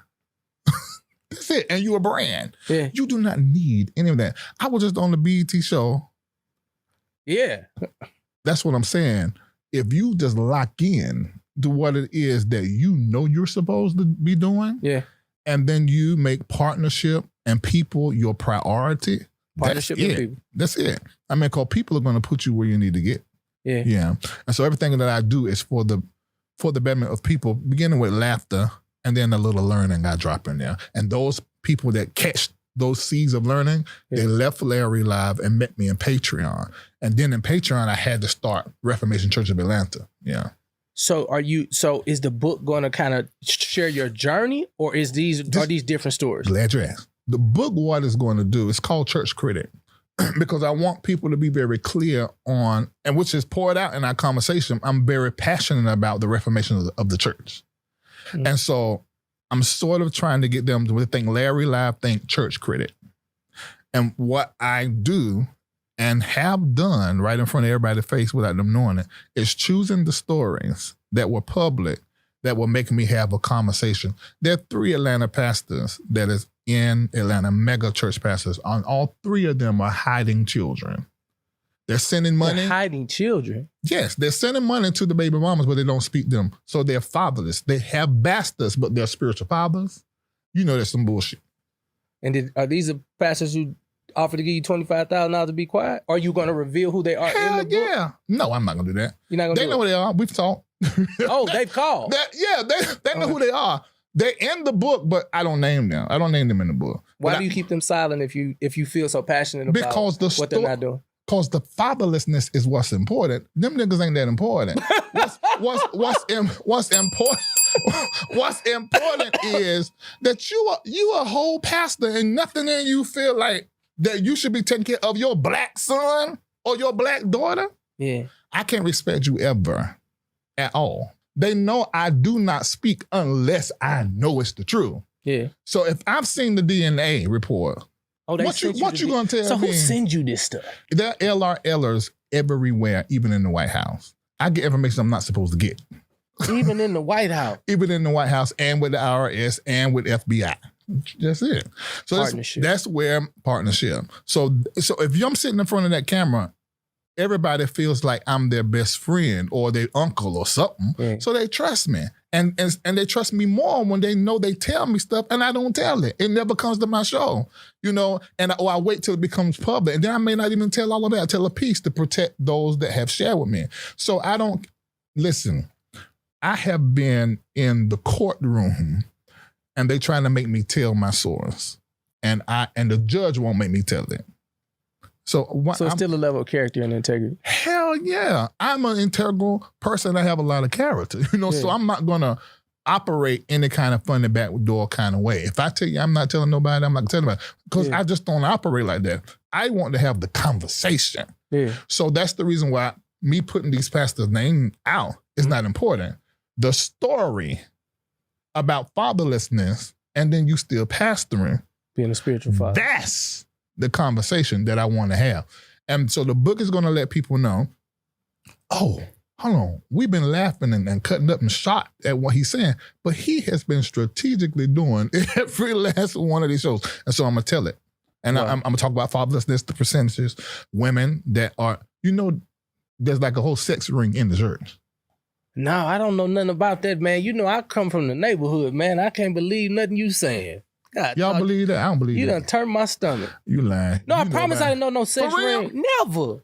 Okay, I was out one time and it was like, I wear my stuff the way I wear my stuff. And I remember one time, and when I was with my ex, and I was somebody said something a little out the way, and I just looked him in the face and I said, "Don't nobody ever try me like that, champ."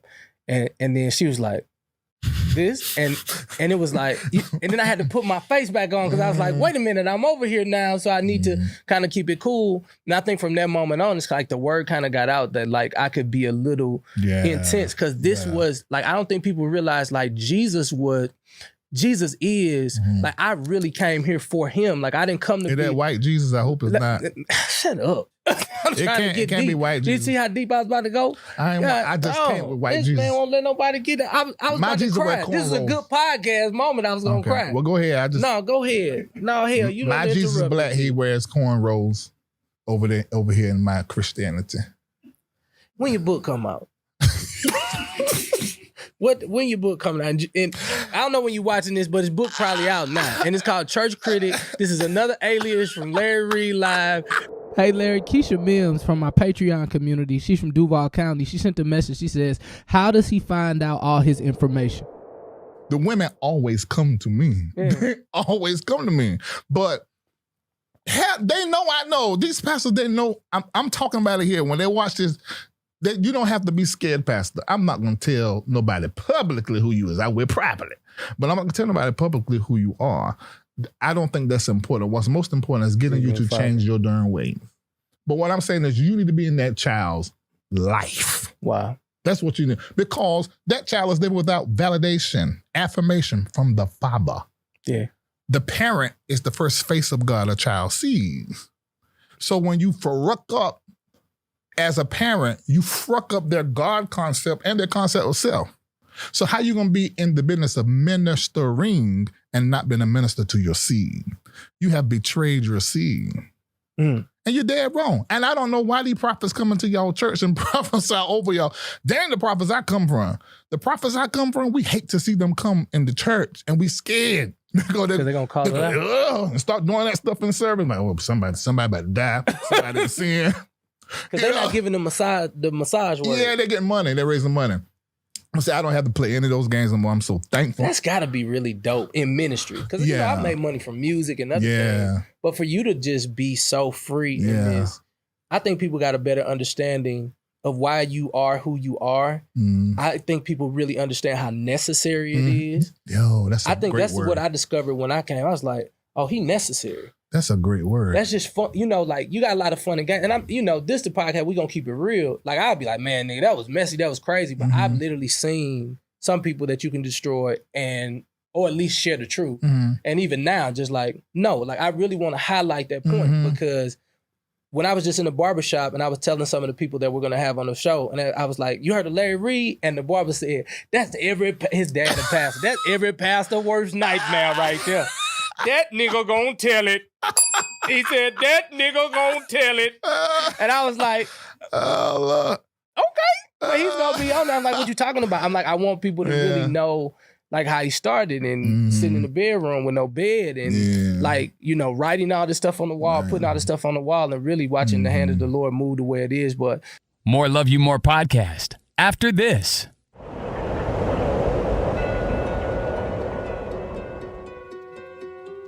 all relationships start off beautiful. The love is so intense in the beginning until life happens. No matter how disciplined you are, temptation is everywhere.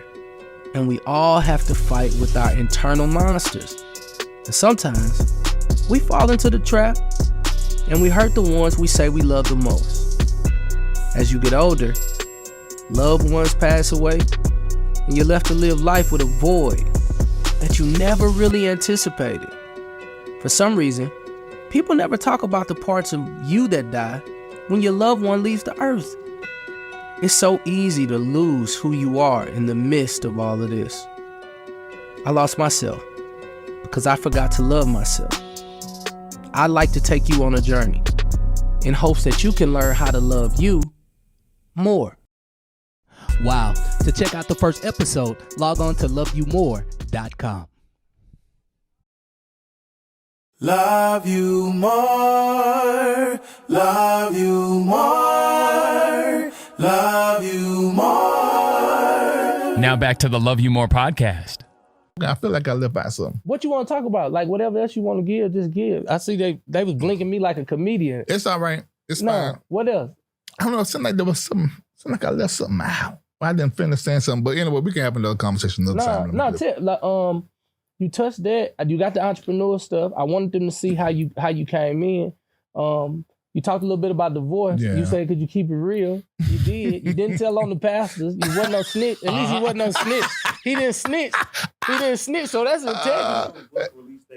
You got an actual book release date? I'm going to release it to my partners first. See? The word, partners. KD, did you hear what he said? We got to get us some partners. He said he made $1 million in 45 days, multiple times. Yeah, it did happen. And to God be the glory. Come on, do the church thing.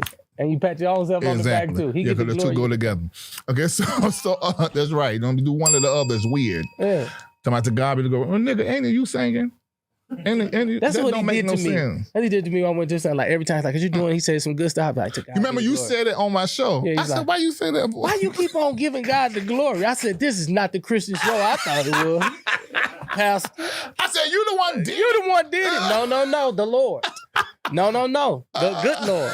But no, what's a book, like to those of you who are just kind of, following from other things, how do they find you on social media? How do they connect with you? Thankfully, you just type in Larry Live anywhere. Yeah. And that's on Twitter, IG, Facebook, YouTube. We air simultaneously on Facebook and on YouTube at the same time. So IG only get clips, but you can follow me on IG, and I put some clips up there from the main long form shows. Yeah. Mm-hmm. Indeed. So family, listen, Love You More podcast essentially is an opportunity for you to get a bird's eye view with people that you see, people who are making influence in the world, people who are making impact in the world, and ultimately seeing people who actually love themselves. Here's the thing. I hear from women all the time, because of my children, I lost myself. Because of my marriage, I lost myself. Because of my weight, I lost myself. Whatever that thing may be, I want you to understand that there's something so beautiful and special on the inside of you that you have to learn to love. To be honest, before we got on here, I was telling my guy Dave, I was like, man, make sure I ain't looking too frumpy. And KD said,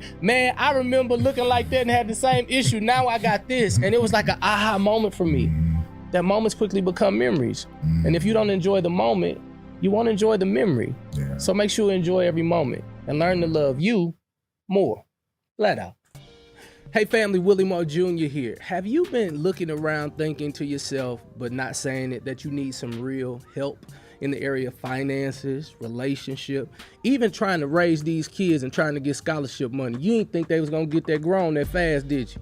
They snuck up on you. Well, I got a beautiful opportunity for you to get all the answers you need in relationships, finances, and of course, education for your children. Make sure you log on to helpyoumore.com, where we're gonna help you just a little bit more. Come on, somebody. Now it's time for the show. Flat out.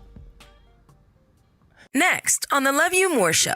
And then finally, you're the first lady of a church, worship leader, on television, preachers of LA, and then you make the decision. I know there had to be a wrestle on how many people that you would let down, because as pastors, I know you have talked to so many people and talked them off the ledge of being divorced. Oh, it was so tough. It was the hardest thing I've ever had to do in my entire life. I knew I'm not dealing with no more. Right. I know that. Yeah. We're done. Like, I can't take it anymore. What does it mean to be loved correctly for Maisha Cheney? I needed there to be love with action. I needed there to be consideration. I needed to be seen as a person. I needed somebody to notice when life was hard and do something about it. What part of the relationship was the most unhealthy? Is it communication? Is it? I'm gonna take accountability for me. My inability to set boundaries and know what I need and what I don't want to do. Love you more, love you more, love you more.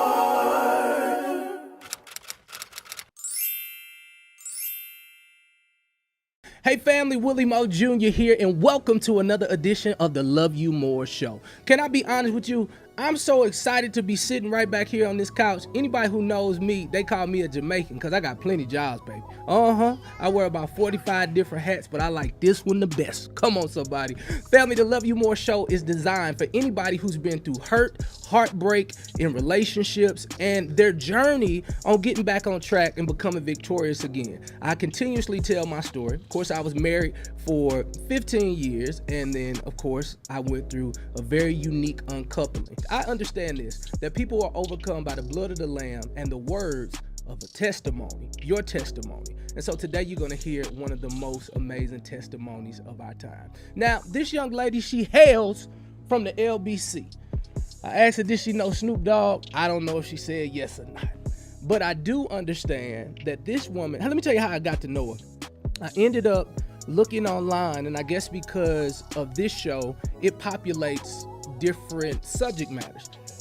And for the first time in my life, I seen a woman of God who was speaking about divorce so candidly, but not aggressive. So honest, but not hurtful.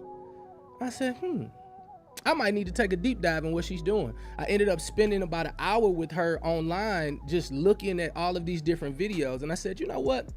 I think people who have been through similar situations or thinking about similar situations need to hear from her. Now, she is an author, she is a speaker, she is a singer, and in her words, she's your new best friend. The one and only Maisha Cheney is here. What's going on, sis? Everything is wonderful. Listen, I was so impressed when I had the opportunity to kind of check out your YouTube channel. For those people who don't necessarily know, you were married to Pastor Cheney. Mm-hmm. You was all over like reality TV shows. I know that you were actually a part of The Preacher's Wife, that particular reality show, and then The Preachers of LA. And I met you in 2012 at the Merge Conference. Yes. You and Pastor Cheney. And I remember it was like, those are the goals. That's relationship goals. And I'm young, half broke, and just thinking to myself, my wife ain't smiling like that. So that man doing something right. But I'm so grateful that you would come today. Yeah, it's an honor, honestly. Yeah. So the way we do it here on the Love You More Show is we like to start off with a musical icebreaker. And in this particular icebreaker, this is kind of loosely based on a process that I went through in my former marriage, where they always tell you, you need to go to counseling. Because everybody wants you to go to counseling. I'm sure everybody said for you, go to counseling. And so I go to counselor, and this is what happened. So wifey started counseling, and she thought it would be a good idea for me to come to counseling. Man, don't nobody really want to do this. Because I know she'd been telling this woman all my business. I walk into counseling. I didn't know her counsel was this fine. She been telling all my business. I walk in. Hey, ladies. I was at the wrong spot, and I thank you for joining us. Truly my honor. Willie Mo. Nice to meet you. My honor. This is my counselor, April. So nice to meet her. Wifey like, so glad you can make it, darling. It's truly my honor. You look amazing. You do too. Energy in the room a little tense. Wife done told my business. So let's talk this out. In front of her, damn. I'm like, okay. You ready? I am. Whatever you want me to do, I'm with it. Are you gonna tell the truth? I promise I'm gonna tell the truth. You worth it. Her eyes lit up like a Christmas tree when I told her she was worth it, child. Time waits for no man. But if I could turn back the hands of time, I would do you better. That's torture and the love I have for you is like the clockwork. It never stops. This is lag out. Now I am not a mind reader, but I can tell you're lonely, overlooked. But what's funny is I put a ring on your finger. We both said I do, but we both know the truth. That lately we've been feeling single, cause we don't take the time to love each other right. Preachers say we need communication. Tonight let's speak some love language. Oh, first off, since we said I do, in the sight of God we can do what we do. Second off, we don't need no phone. We don't waste time too long. So let me love you like clockwork. Tick-tock, tick-tock, like clockwork. Tick-tock, tick-tock, steady going like clockwork. Tick-tock, tick-tock, like clockwork. Tick-tock, until the end of time. They say you're mad. The name of the song is Clockwork. It's available now wherever you download music, so make sure that you check it out. Maisha Cheney still hanging out with me. Maisha, I gotta ask you this. You know, as I seen that and you were watching, and I'm thinking about you guys, you and your former husband being such relationship goals. Do you feel like you tried everything that you could to make it work? Did you all try counseling and all of that stuff? I did. I think I did everything that I could. I mean, everything that I could to sustain the marriage for as long as I could. Mm-hmm. We went to counseling. I think we went to counseling too late. Yeah. I think it's better if you just go for tune-ups from jump. Mm-hmm. But counseling was my last ditch effort. Like, let's go and do this, because if our marriage is going to be saved, we're going to have to do all we can. And counseling is one of those things that I felt like, let's just check it off the box, honestly. Indeed. So how did Maisha grow up?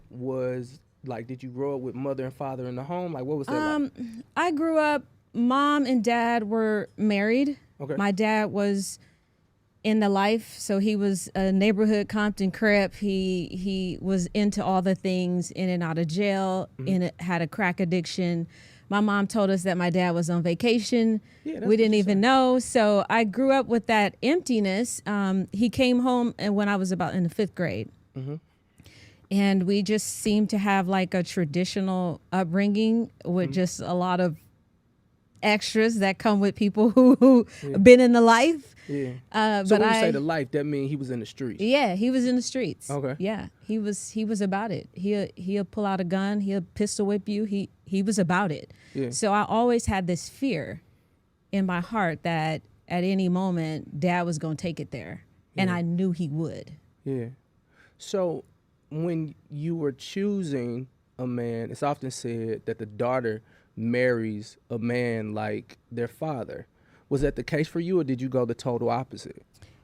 I thought I was going the total opposite, right? Because I felt like this meant, but honestly, when I met my ex-husband, I was like, he is fine. Yeah. I'm doing whatever he's doing. I never even questioned who he was and what he was about. Yeah. You're a pastor. Obviously, you're good looking. Yeah. So from the outside, this is a great situation. I honestly didn't know anything else. Yeah. So I got in the marriage and the relationship from an external position. Yeah. Nothing inside. And I ended up marrying a lot of qualities that my dad had that felt, and maybe it wasn't Wayne. Yeah. Experientially, me being who I am felt like I was in my childhood self at many points in my marriage. Yeah. So growing up in LBC, dad's in the street. What type of woman is mom? Mom is accepting. Mom is quiet, but she's strong. Mom is loyal to a fault. Yeah. And mom taught me how to grin and bear a lot, and how to move forward and accept things as they are. Yeah. So you see mom being accepting. Mm-hmm. What were some of the things that you seen her accept that you decided on the inside at that moment, like, oh, hell no, I'm never accepting that? So when I saw it growing up, because my dad would just rage out. Like, he would get angry. He would get upset. Yeah. I had a good relationship with him because I felt like as long as I was doing good and I followed all the rules, I'd stay out of trouble. Yeah. So I seemed like the angel, and I avoided conflict by being perfect. Wow. When I saw dad go off, go crazy, mom would just be like, you know your dad.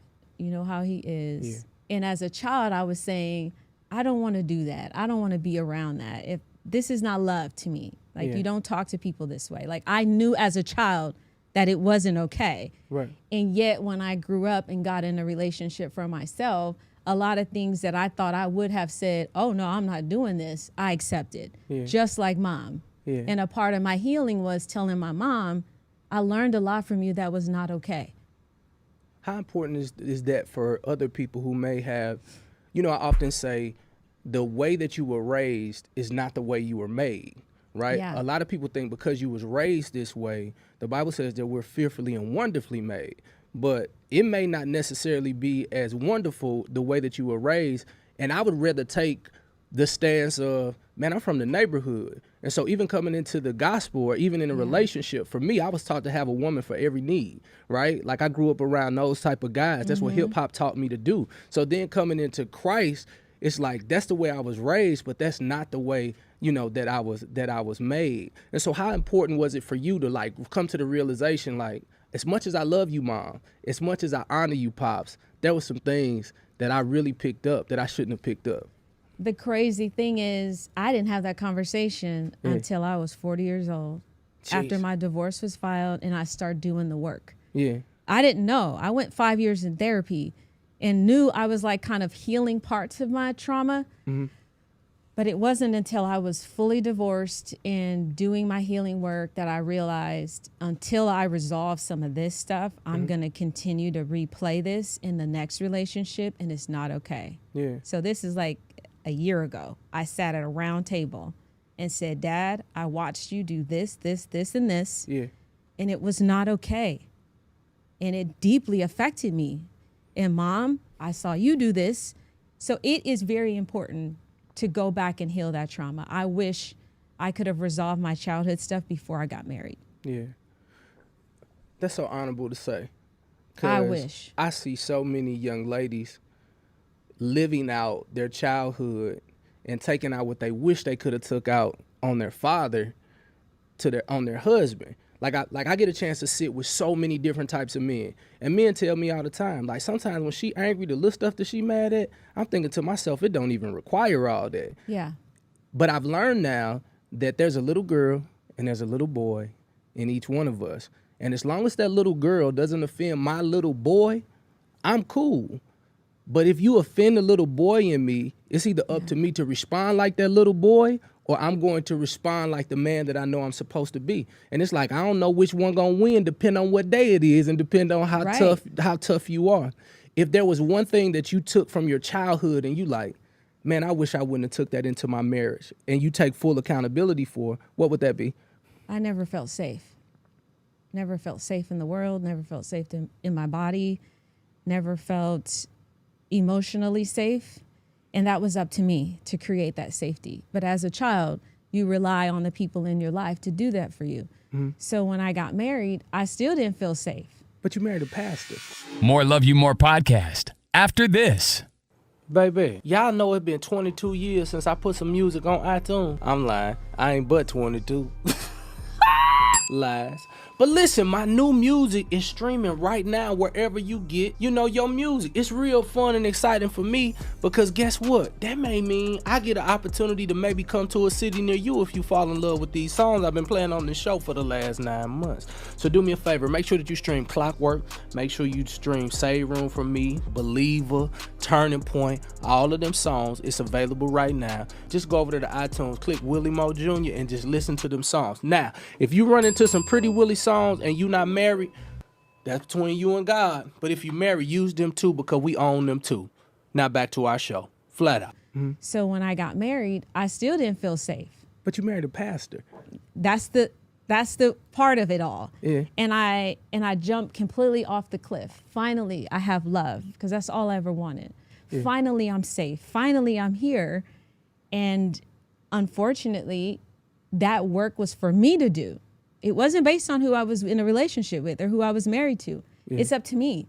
And I had to go through 2 decades of inside feeling like I just want to take the clothes out of my suitcase and put them in the drawer, but couldn't and didn't have the skill. So when I got divorced, I was like, I hit rock bottom. Everything in my life was over, essentially. I lost 100% of the things that mattered to me. And I was like, finally, you are going to do the work. We are not coming back here. And you're going to go and dig up everybody that you thought you buried. Mm-hmm. You're going to go through all of the things. And it took me about 2 years to finally feel like I am at home in myself. Yeah. Finally. I don't have, the little girl is with me, but we've had such a good relationship over these past, I mean, I go play. Yeah. Like I see your Instagram. You going somewhere. The work. Yeah. And I was like, all along, it was right there in front of me. And I wish I would have carved out more space to sort through some of the stuff that I had gone through before ever choosing a partner. And it would have saved me 20 years of my life. Wow. Family, I want to encourage you to go ahead and subscribe.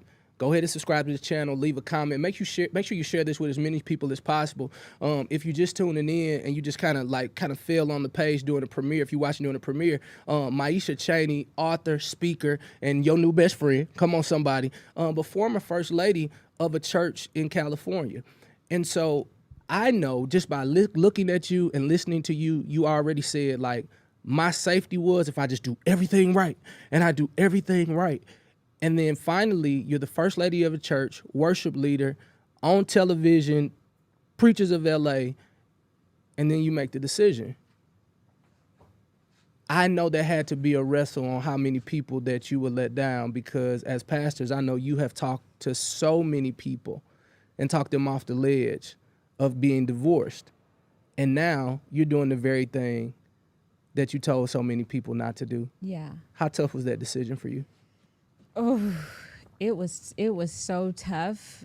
It was the hardest thing I've ever had to do in my entire life, but maybe not for the reasons people think.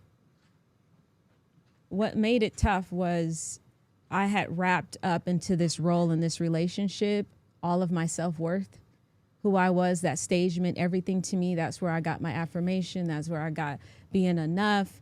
I had a man that was attractive who chose me, which means because he chose me, I'm worthy. So I had all these intangible things connected to this, and I had no idea. So me leaving the relationship and deciding, which wasn't as fluid as that, okay? I was just taking the next right step. Yeah. I knew I'm not dealing with this shit no more. Right. I know that. Yeah. We're done. Like, I can't take it anymore. Mm-hmm. But I didn't think that the relationship was over. I thought maybe we can negotiate some type of alternative. Like, just take care of yourself and I'll take care of myself. Like, I was at the bare minimum. Mm-hmm. Like, we could have a family. We can have all of this, maybe in a different way. So the next right step was I got to cut out things. I'm going to die if I stay here. I'm going to really, like, my life will be over. I will be sick. I just felt it like I've never felt anything else in my life. Mm-hmm. So I was like, well, maybe we can cut out the church. Maybe I don't need to work there anymore. Maybe that's too much of pressure, because this is the husband who's the head of my life. It's my boss, because I went full-time in ministry and we worked together and built together. Wow. So now my livelihood, now this is the father of my children. Too much of my pie was controlled by one person. Mm-hmm. And I know, man, let's fix that. Maybe I was just cutting out everything, like trying to find a way to negotiate. And the next right step and the next right step. And we found out very quickly that was not going to work. Mm-hmm. And I honestly had no other option. It was either die or leave. And I thought my life has to be worth more, because in church we're teaching you're a living sacrifice.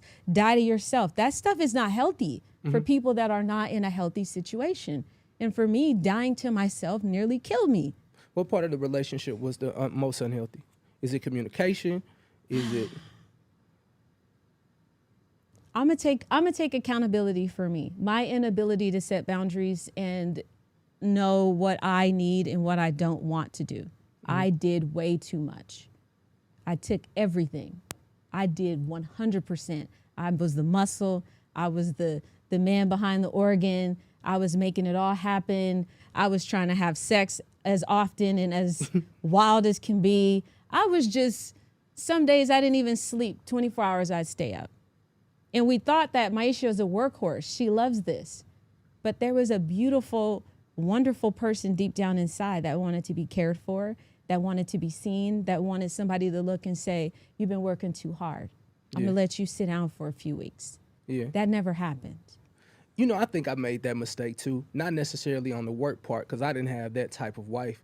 But I do know, you know, I had never seen anybody with just one person who works to go out to get the money, to go do acquisitions and I grew up with 2 ex-sharecroppers. My daddy 92, my mama 82. They worked hard. They worked as custodians and they did whatever they had to do. And although we didn't stay in this immaculate house and beautiful, you know, our neighborhood was nice, but I just seen a whole lot of love and a whole lot of hard work. And I went to go create a whole nother life that could create some time with you to be with the children. You don't have to go outside. You can just live and do whatever you want. Every time you swipe the credit card, you're gonna go through. But I overlooked the fact that there was so much work going on the other side of that door that I walked into every single day.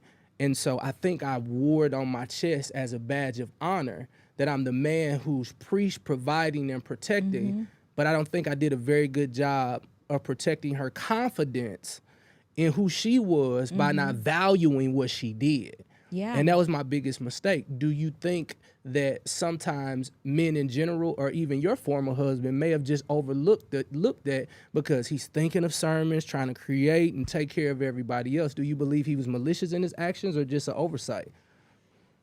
I think it may be a mixture of both. Maybe he was just doing the best he can. And that's the credit that I give all of us. Like, we're not taught how to do this. Yeah. Nobody sat down and said, this is how you're going to be a great wife or a great husband. So this mature version of me gives the benefit of the doubt and says, you know what? We're all trying to figure this out. Like, at the end of the day, everybody is here to be a teacher. Yeah. And this was just my lesson in life to help me get to where I am. Yeah. And I hold a lot of space for honor and respect for all that has happened. Yeah. Because it was necessary. I do think it's quite possible that he was doing the best he could in his own way. Yeah. And I needed the affirmation. That's where I was getting the love. Yeah. So the more I did, the more love I received. So that's how I was getting love. Yeah. That's how I was showing love. I'll do it. I got it. So it did give the illusion that I didn't need anything because I was always the doer. But you can't do it for 18 years and it not somehow something gonna break down. Yeah. But I was communicating. It's breaking down. Something has to change. Yeah. This is not working. I had done therapy at that point. I had understood what was going on. So did you go together or you just went on your own? I went on my own for 5 years. I think that's the worst thing you could do. Yeah, because I went on my own. I went on my own for 5 years. And when I went on my own, I was like, I see things different. So even when it would be these ferocious arguments, it's like, you're not gonna say nothing back? I'm just like, no. That's that's something you got to deal with. It don't have nothing to do with me. Yeah. Because I started to see myself as a codependent, a person who was codependent on others' opinions to be who I thought I needed to be. Yeah, I was definitely codependent, definitely an empath, definitely had to do a lot of work in that space. Yeah. But I believe oftentimes, and I say this often, that once the little girls are healed, the woman appears. And when the little boy is beginning to be healed, that man started to appear. And I could no longer respond to the little girl in you anymore. And then that's when you make a cognitive decision to do something different. There was a clip that I seen, and I don't even know how I found this clip, because it's from 2023, where you said this. I remember walking down the beach. It was in Newport.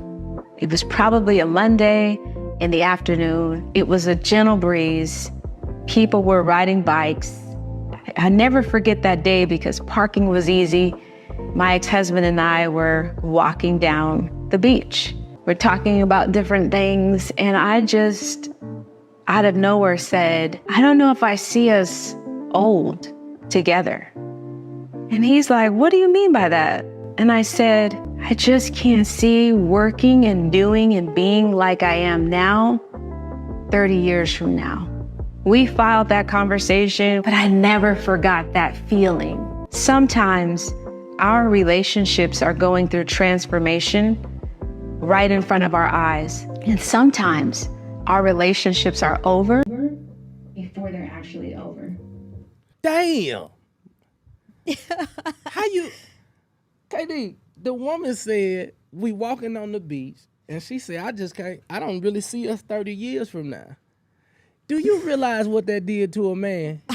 I'm listening back like, did I say that? You said that, and evidently you said it in real life, because that's not nothing that you would fabricate, because I'm sure they told your ass up in them comments. They sure did. They let me have it. The men were just, see, you always dealing with emotion.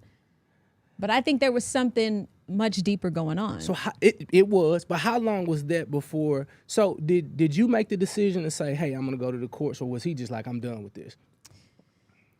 We were actually talking. We actually had a very good friendship. So we had the conversation. Mm-hmm. We both understood that it was not gonna work. Mm-hmm.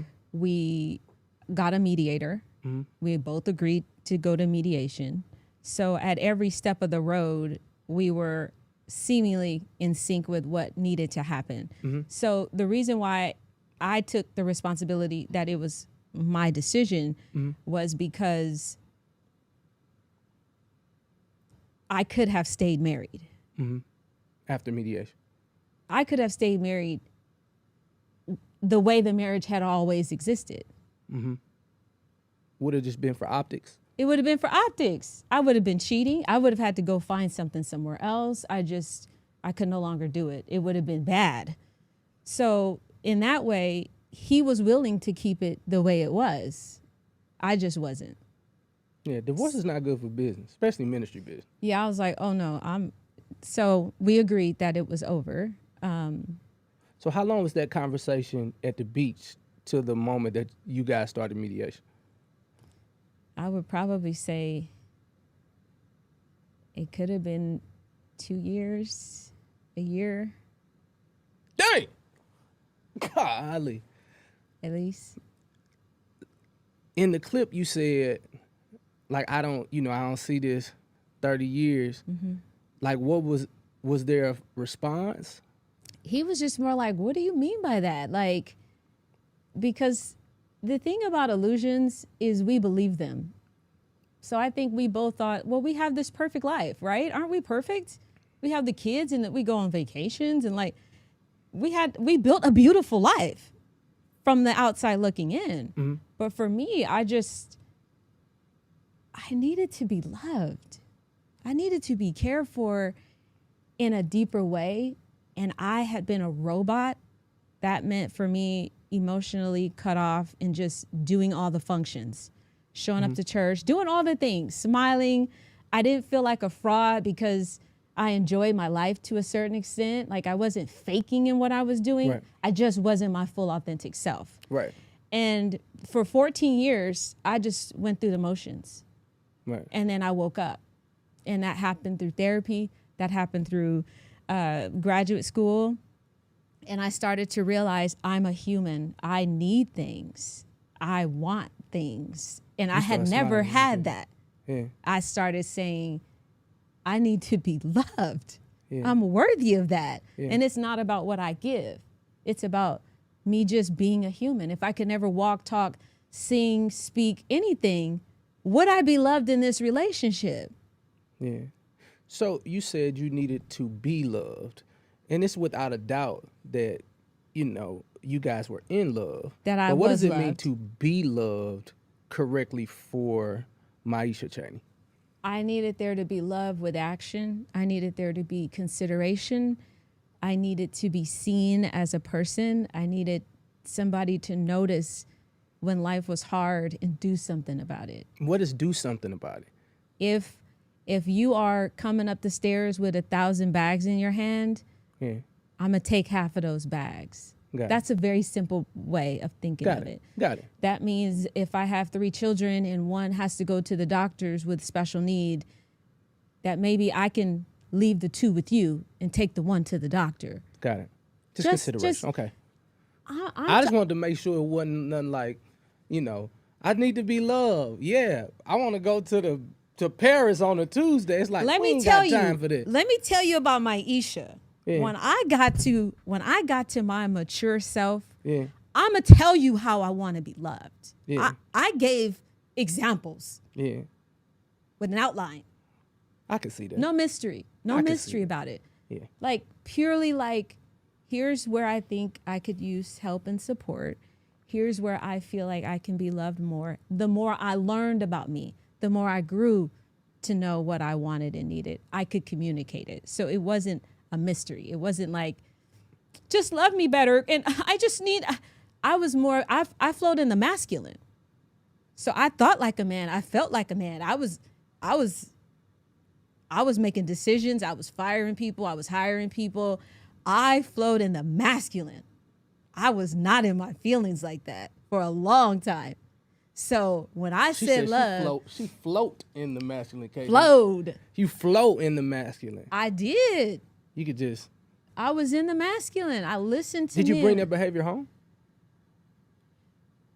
In some ways, yes. Yes, in my environment, because I was doing all these things. I was making decisions. I was running the finances. I was running life. I was making the calls on a lot of things. And though he was there and he also had the power and the authority, I would just tee up the balls, right? I would put that's what we doing. Here are 3 options. Which house do we want? This offer's going for this. Like I would lay out everything and say, you make the choice, honey. So why is that flowing in masculine and not just being a helpmate? Because the helpmate, I think, is adding value in a very gentle, nurturing, loving way. Mm-hmm. And the feminine doesn't always have to take responsibility. So when I would make decisions, I would also be accountable for what went wrong. Mm-hmm. And for me, it felt like the burden was on my shoulders. Okay. So when I'm in my feminine, I could come alongside and say, honey, here's the same research, but I know it's on you to make the decision. It's on you to own whatever the outcome is. It's on you to fix whatever happens because of that decision. And I don't have to wear that. Okay. So for me, I wore all parts of it. Got it. But I allowed you to make the choice because you're the man. Got it. Without you carrying the burden of being the man.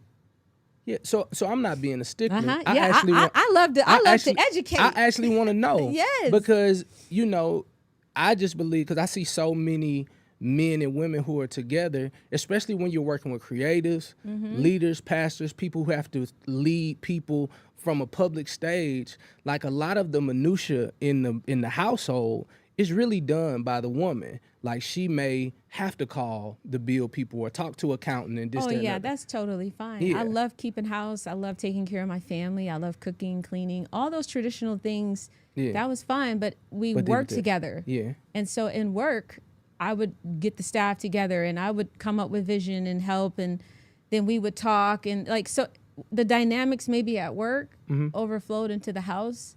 And it worked for over a decade. It worked quite well. It brought us into new opportunities. It helped us advance in our careers, in our ministry. We had a great ride. It's just, it wasn't sustainable for life. More Love You More podcast after this. Hey, Willie Mo Jr. here. Bro, can I be honest with you? These kids done went back to school, and Lord knows I just been going through hell trying to get them up in the morning time. You know the one thing I can't believe about these children is trying to get them to go to bed is like pulling teeth. I say every single night, let's go ahead and go to bed, because we know you're not going to want to wake up in the morning. Do you think they listen? Yes, because if not, I'm going to tear that up. But I'm serious. The truth is I got a teenager and living in this world today, knowing what the world got to offer. I realize I do not have all the answers. That's why I'm always bringing in other men who could pour into my son some other knowledge that I might not necessarily have. Besides, y'all know I'm from St. Louis, Missouri, and my pop-off game strong. I ain't hit the bell right. Anywho, so I always like to expose my children to other men who may be better in certain areas than I am. Pride gonna make an excuse. My humility is making major adjustments. So I also want to challenge you to make some major adjustments as well. Right now, I have a 21-year-old son at the University of Mississippi, a 15-year-old son who's a junior in high school, a 9-year-old son who's going on 19, and a 5-year-old daughter who's just pretty, and I hope she finished school because she might just end up being a star. But each one of my children, I make sure that I allow them to be mentored by people in the area in which that I believe that they're going to flourish in. So I want to offer the same opportunity to your child. Statistics are crazy with young African American males, especially during the election year and the changing of the guard. Everybody's on edge, including the police. I want to make sure that your son or your grandson has all the tools that he needs to win on purpose. And that's why my son and I, Khalil Moore, we came up with More Mentorship. Say it again, More Mentorship. Every Tuesday we meeting on Zoom. I only have space for about 100 young men. Come here.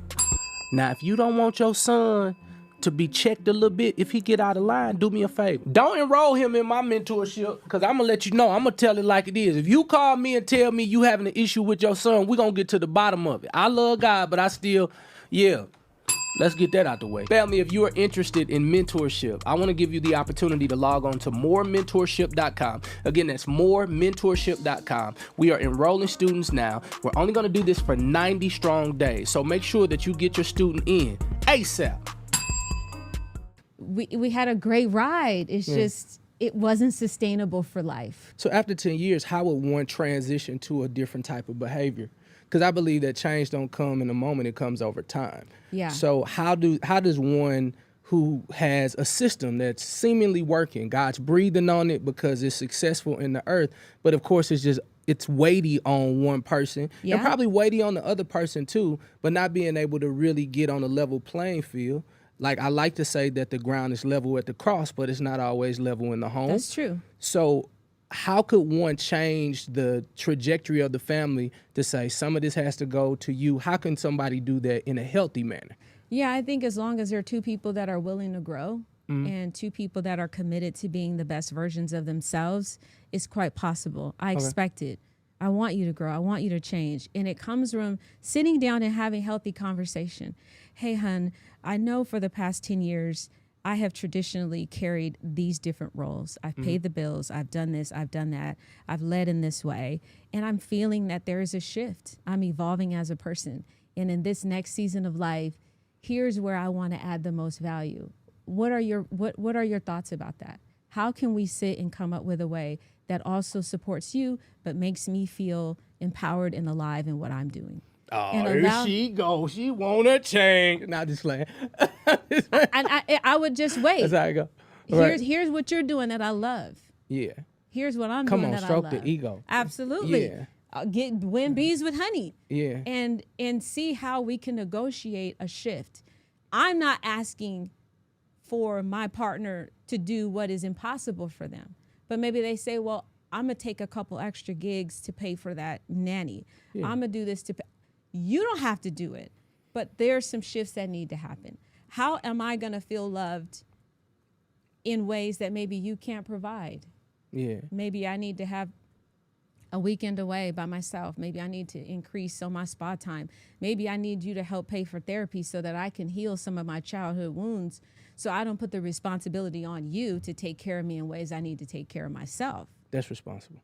Like, I'm all about the solution in a loving, thoughtful way. Yeah. And if two people have the minds to solve a problem together, you can get far better and go far further than you can go by arguing, by getting in, it's your fault or my fault. That's why a lot of times I talk about this. I really do try to take all the responsibility that I can. You do. It's my problem that I didn't love myself enough to create the boundaries that I needed. It's my fault for agreeing to do stuff I didn't want to do. It's my fault. That's not his problem. Mm-hmm. I set up the marriage to do things a certain way. I changed. Mm-hmm. That's really not his problem.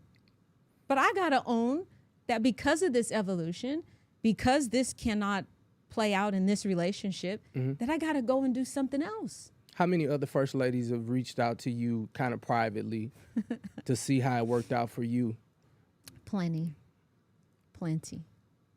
More than I would love, because it's crushing for the pastor's wife to go through divorce. Absolutely unbearable. Yeah. It's almost worse than, you might as well stay married. It's worse for a season to go through that. The way it works in our society, the way it works in the religious structure, you are, as a pastor's wife, praised, adored, platformed, celebrated on, and when you're divorced, you are absolutely nothing. You mean nothing. You have no place. You're free to go about your life. And people will tell you, I love you, but in actuality, there is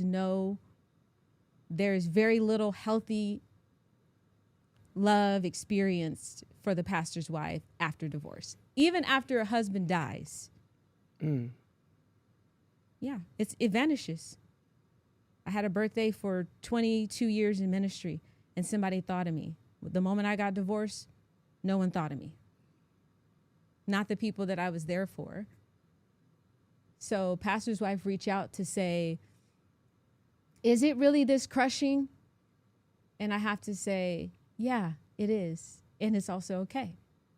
Because if you're doing your work, you understand that love was beautiful and necessary for what it was, but it doesn't substitute for self-love. Mm-hmm. And what I was expecting externally, I had to give to myself. How did that affect your opinion of the religious structure and your relationship with God? Or are those two different things? I had a lot of anger toward that because I showed up for people. When people went through divorce, I would tell them, I haven't seen you in church for 6 months. Where you been at? Oh, I'm going through a divorce. You better come to church and you sit with me. Sit with me every Sunday. Ain't nobody gonna say nothing to you just because you're in this season of life. So I showed love. I paid mortgages. I helped people when they were going through a divorce. Husband locked up all the money. I don't have anything. I would send them PayPals. I would send them money out of my pure heart. I didn't even tell anybody. So when I went through a divorce, I had an expectation that I would at minimum be handled the way I handled other people.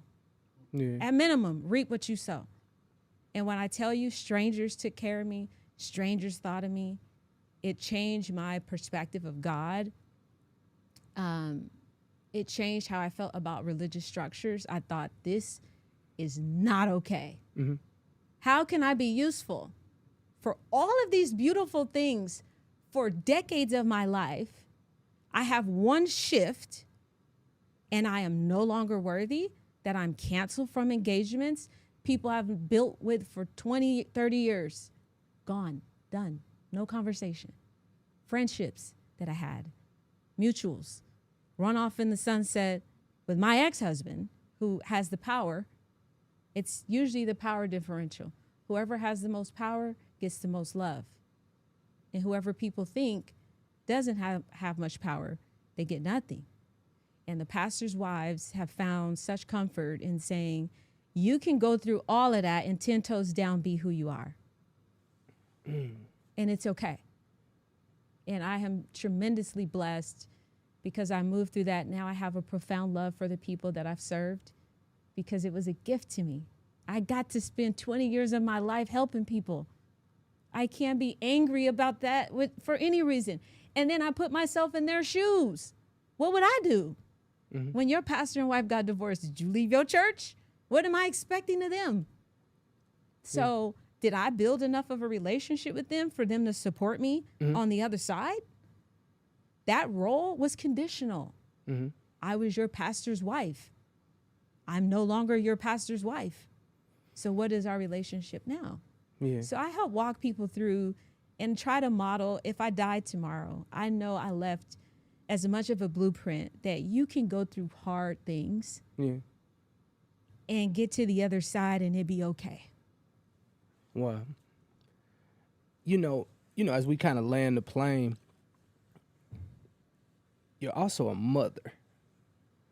And you have 3 children.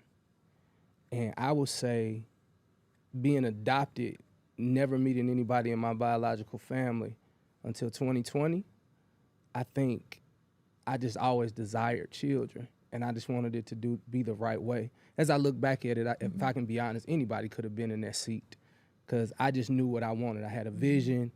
I just wanted somebody safe so I can take care of them and have children, and I didn't necessarily love the person the way they needed to be loved. But I did love those. I do and do love those children correctly to the best of my ability. As a mother, seeing them go through these transitions and having to tell them that that's not a reflection of God just because those people were so cruel to us in this season.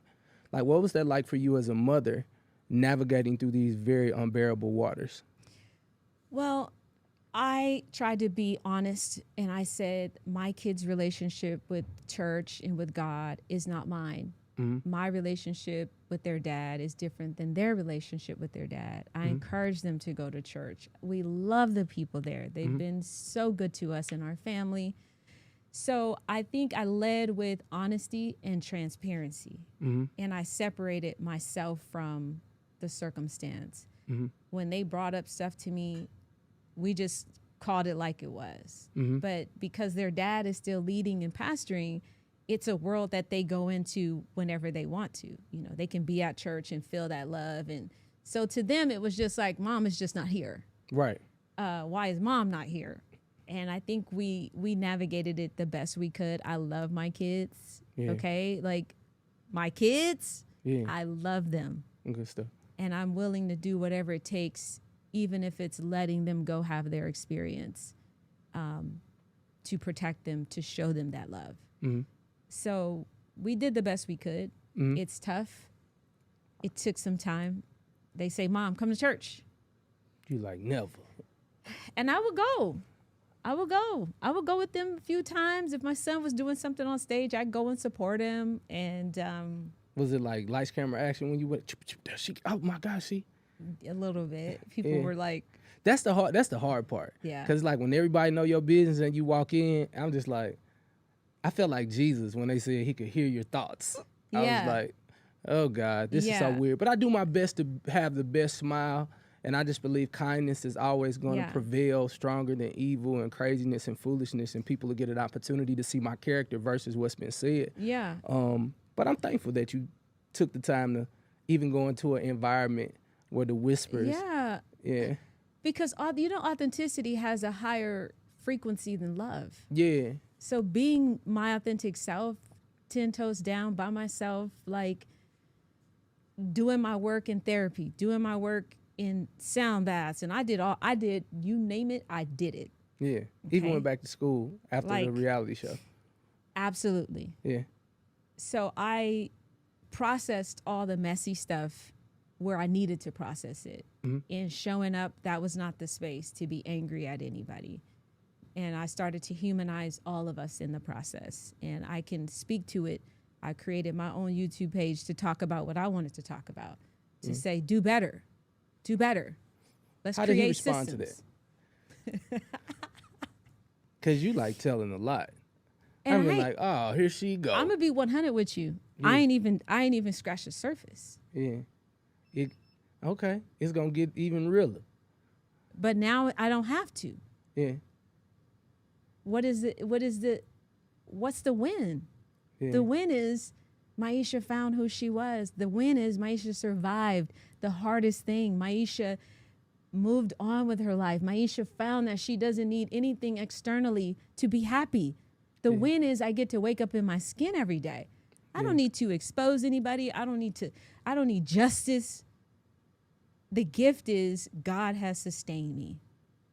Every now and then that LBC come out though. Oh, every now and then I see a little bit of Long Beach Crib just come out. Every now and then. Oh, I'm not gonna act when her lip KD hit like this right here, I'm like, yeah, that Long Beach. I'm not gonna act like at some point in the journey I didn't want to pull up. Yeah.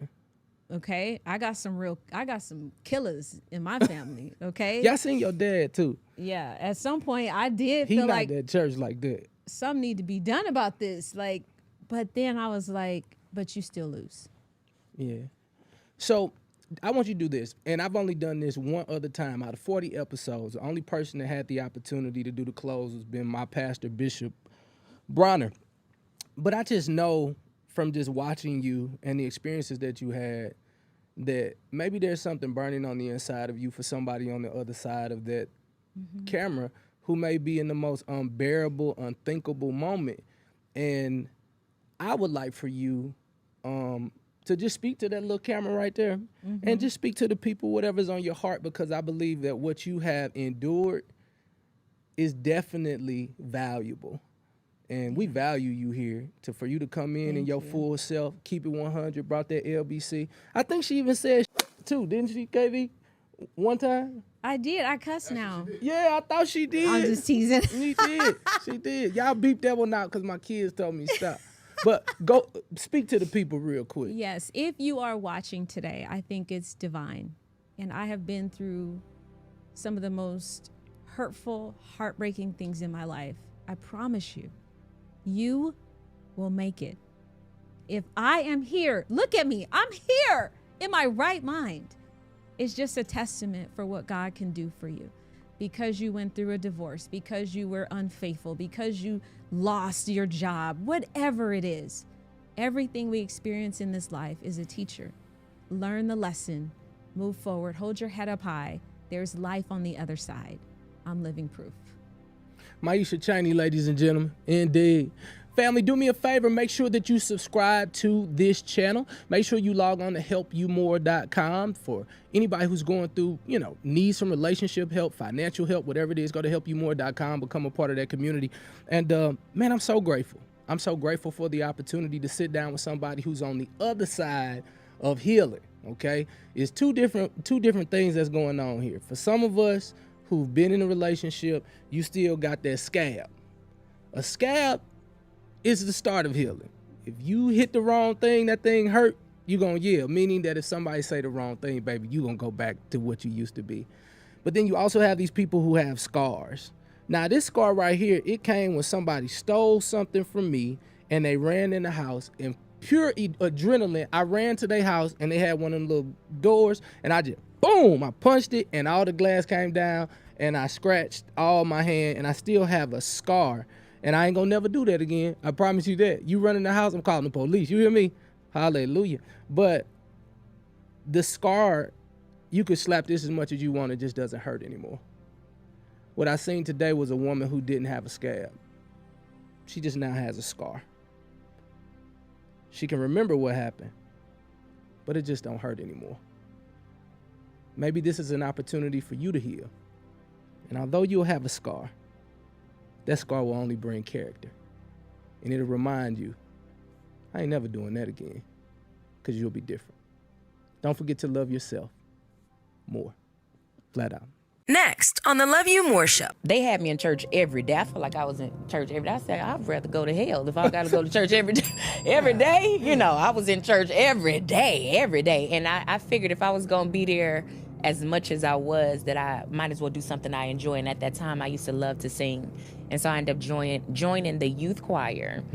And while I was singing for Jesus, my choir member introduced me to prostitution. I heard the famous saying, you can't turn a hoe into a housewife. I heard, what man would want to marry you? You done did videos and this stuff is out for the rest of your life. And you don't think about what happens if I end up being a wife, if I end up being a mom. You don't think about that in that moment, in that, that fast life. This is a male-dominated industry. It's more male preachers and pastors than female. And so I still have a level of anxiety. Some people will ask me to come because of my anointing, and some people will ask me to come because of their fetish. Hey family, Willie Mo Jr. here, excited about this episode of Love You More. And let me tell you something, shout out to the 210,000 plus subscribers who have already subscribed. Can I just tell you thank you and just take a little pause right quick? Because let me tell you something, they tell me, KD, that it take people months and months and months and months and months to get a few subscribers. So for you guys who have subscribed, I just want to share my sincere gratitude, okay? Because at the end of the day, we are nothing without you guys. And thank you for everybody who's sharing and leaving comments. I'm going to go in the comments myself and I'm going to check everybody out. And here's the thing. I look at about 90% of all the comments. I don't answer all of the comments because some of it is just like, you know what? Why you think that? Somebody the other day said, why did he hit the bell? That's just a part of the brand. Okay, you'll get used to it. All right, there you go. I'm just trying to get you together. Some people say, why are there different small commercials? Well, YouTube gonna put some commercials in here or wherever you watching this. So we put our own to make sure that you're informed, okay? So I want to make sure that I kind of, give clarity on the Love You More brand. For those of you who are new, the Bible says this, that we are to love our neighbors as we love ourselves. But here's the catch-22. A lot of times we don't love our neighbors because we haven't taken the time to explore who we are in God, who we are in this season of our lives. And, the truth is we can't love each other because there's some things on the inside that may need fixing or adjusting. So this platform is people who have been through hurts, habits, hang-ups, breakups, and their journey to becoming a whole person. We go through so many different seasons of our life. And speaking of seasons, can I just say this? I'm so excited about our guest today because the season that she in is called redemption. When I get the opportunity to see her preach, speak, and do her thing, you won't even realize the backstory that this young lady has in her life. She has a crazy experience called From Porn to the Pulpit. It's a play that'll probably be coming to a city near you, depending on when you watch this, so be on the lookout for it. But just a really great woman who has an amazing story. The one and I call her Minister Danny, but Danielle McCoy. How you doing, love? I'm doing well. Thank you for having me. You sound so like calm. So here, let me tell you something. This is a safe space. I know you. You know me. It's okay, and that's okay. Well, hey there. We know you from Compton. It seemed like you were from Mayberry just for a minute. Oh my goodness. I really felt Mayberry on you just now. I'm sorry. Is this like your bill collector voice that you give? You know what? This is giving proper decorum. Yeah, it's giving pastor. It's giving pastor. Yeah. It's Monday motivation. Yeah, it's giving that. Good stuff. Thank you. We're gonna dive deep into your story because I just believe I start with the end in mind. Mm-hmm. And I said, man, what if young ladies could know that no matter how unique their past is, that God could really use those, what we would call broken crayons, and choose to still use them as colors. Absolutely. And, it's what I see with you. I'm like, man, she's transformed her body. She's transformed her mind. She's walking in this beautiful prophetic gift. And so for those people who are not extremely privy to the message of Danielle, a.k.a. Minister Danny, Pastor Danny, tell them a little bit about yourself. Okay, well, thank you for that introduction. And most introduced me as pastor. But before I was that, I was in the porn industry. I was a stripper, prostitution. And when people hear that, Willie, they automatically get this negative mindset about people who walk those type of roads. But I always tell people, if you don't know the story, then you can't judge it, right? And so before I became the pastor, prostitute, porn star, I was a little girl who had experienced molestation when I was 8 years old by the hands of my babysitter's son. My father, who deals with mental health issues, he's schizophrenic and bipolar. He was also an alcoholic. Yeah. And he had a psychotic outbreak. He tried to kill me when I was 10 years old. When I was 12, I was raped by a neighbor who lived across the street. And I never really got any help for any of those things, 8, 10, 12. And then I ran into a 27-year-old pimp when I was 13 years old. I had sex one time, and I got pregnant at 13 by this 27-year-old pimp. And I hid my pregnancy until my water broke, and I gave birth when I was 13 years old to my son, who eventually, because I didn't get the proper prenatal care, ended up dying in my arms. And so I had went through all these different things that I tried to suppress or sweep under the rug, but the same little girl who went in the hospital wasn't the same little girl who came out. So I came out very angry, very rebellious. My mother couldn't handle it, so I was running away from home. Ended up running into the hands of a pimp who was, I call him Dr. Jekyll, Mr. Hyde. When he was sober, he was good to me, but when he would get high, he would beat the crap out of me. And there was a young lady who was a stripper, and she would buy weed and cocaine from him once a week. And she came to the house one day, and I was all beat up and bloody. And she said something to me. She was like, you don't have to take this. You can make your own money. You don't have to stay here with him. You can get your own. And in a sense, she thought she was helping me. But in reality, it just opened up Pandora's box. And so me growing up in L.A., born and raised in L.A., you can get your hands on anything. So I ended up getting a fake ID at 14 and going with her to go dance in the nightclubs. The unfortunate thing was yes, it was an scapegoat from an abuser, but I still was a little girl. I was 14 years old in a grown woman's world. I was in a grown man's environment, and I was seeing stuff as a little 14-year-old that I wasn't ready for. Yeah. And so I ended up leaving the club because it was a little too much for me. Yeah. And I went to Compton with my grandparents. They are Southern Baptist folks, and Come on. they got me together. They was like, "You gonna be here? You gonna get yourself together?" And that was the introduction to God. Mm-hmm. And so, in order to be in their house, I had to go to church. I had to go back to school and give me a summer job, and I was doing well. Until. Yeah, they had me in church every day. I felt like I was in church every day. I said, I'd rather go to hell if I got to go to church every day. Every day, you know, I was in church every day. And I figured if I was going to be there as much as I was, that I might as well do something I enjoy. And at that time, I used to love to sing. And so I ended up joining the youth choir. Mm-hmm. And while I was singing for Jesus, my choir member introduced me to prostitution. And the funny thing is, the baby daddy, the 27-year-old that I met at 13, couldn't do it. He tried, but he couldn't do it. But it was when I met that girl in church, she had that type of influence on me. Mm-hmm. And so I ended up running away from my grandparents' house and moving in with my choir member, who not only opened up the door for prostitution, but she introduced me to drugs. I ended up getting addicted to cocaine and ecstasy.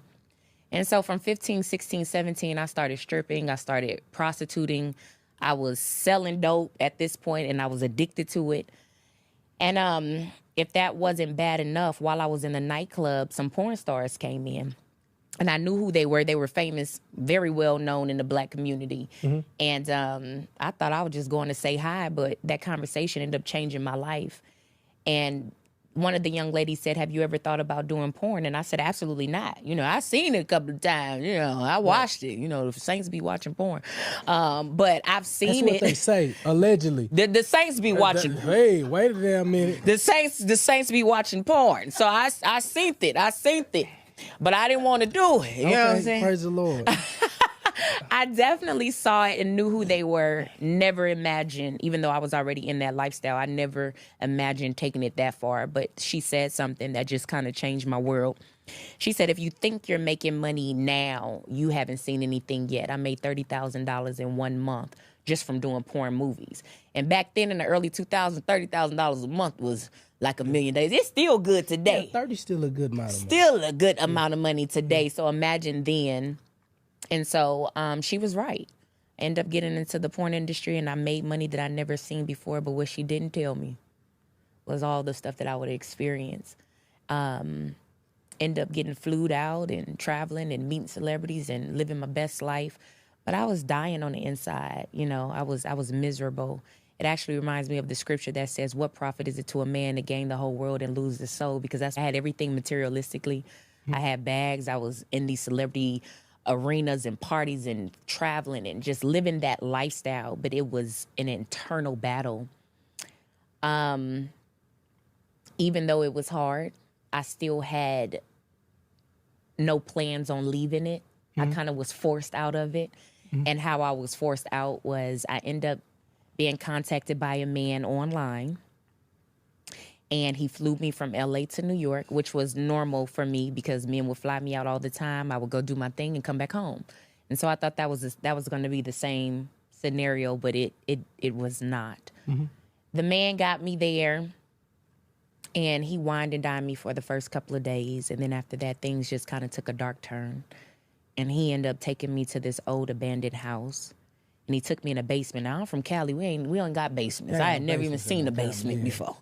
And so when he took me, it looked like a dungeon. It looked like something out of a horror movie, you know. And he took me down there. And this man repeatedly raped me. He beat me. He was a man from the islands. So he was into voodoo. He chanted voodoo over me. And he told me over and over again, "I'm going to kill you. You're not going to leave here." Now, I had been in situations from being in the streets. I had been through a lot of stuff. I've been in scary situations, but this time, it's like I knew that this was it. I knew he was gonna kill me. I knew he was torturing me for his sick enjoyment, and once he got tired of it, that he was gonna end me. And I was 19 years old in New York by myself. My family wouldn't even know where to look for me because all they knew is Danielle met football players and rappers and rich dudes, and that's all they knew. They didn't know the extent of the lifestyle that I was living. And so I had just told my family, hey, I'm going to New York for a few days, I'll be back. So I knew he would kill me and nobody would know where to find me. Mm-hmm. But because I was a hypocrite, you know. Come on, hypocrite. I was a hypocrite. I was a hypocrite. So I lived an alternative lifestyle, but I still had Jesus. Thank God for my grandparents. They gave me Jesus, even though I was wilding. I still had Jesus. And so when he would leave that basement, something in me just said, pray. And I prayed like I never prayed before. You could call me a mother in Zion the way I was praying. I was praying and I said, Lord, if you get me out of this, just don't let me die. I promise you I'll change. I know I said it before, but this for real this time. And thank the Lord, a couple of days later, that man's friend ended up coming to that basement for whatever reason. I have no idea why he showed up, but he showed up. And he ended up finding me and he got me out. And I ended up leaving New York and I went back to LA and they ain't had to worry about me no more.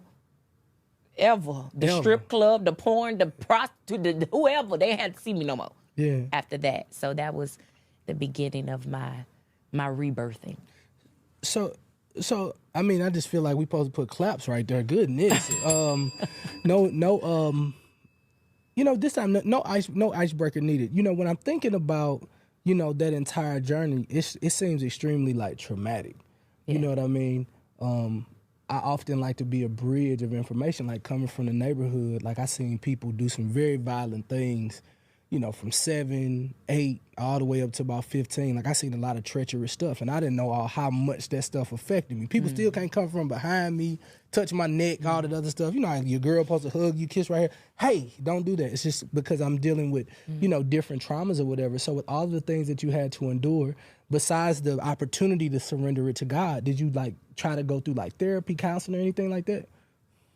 I didn't see, Black folk need help. We need a little help when it comes to the counseling and the therapy. So at first, I did not. I really didn't tap into the importance of therapy until I came on this side and matured spiritually. Like, it's okay to have God and a therapist. Yeah. You don't walk through what I've walked through in my life and not have residue of trauma. Yeah. Don't nobody get held down in a bathtub by their father when they're 10 and give birth to a baby at 13 and watch him take his last breath and end up in some crazy man's basement begging for your life and not come out unscathed. You know what I'm saying? Right. So the trauma that I had experienced, it definitely needed God and therapy. But in the beginning, I didn't see it that way, More Love You More podcast after this.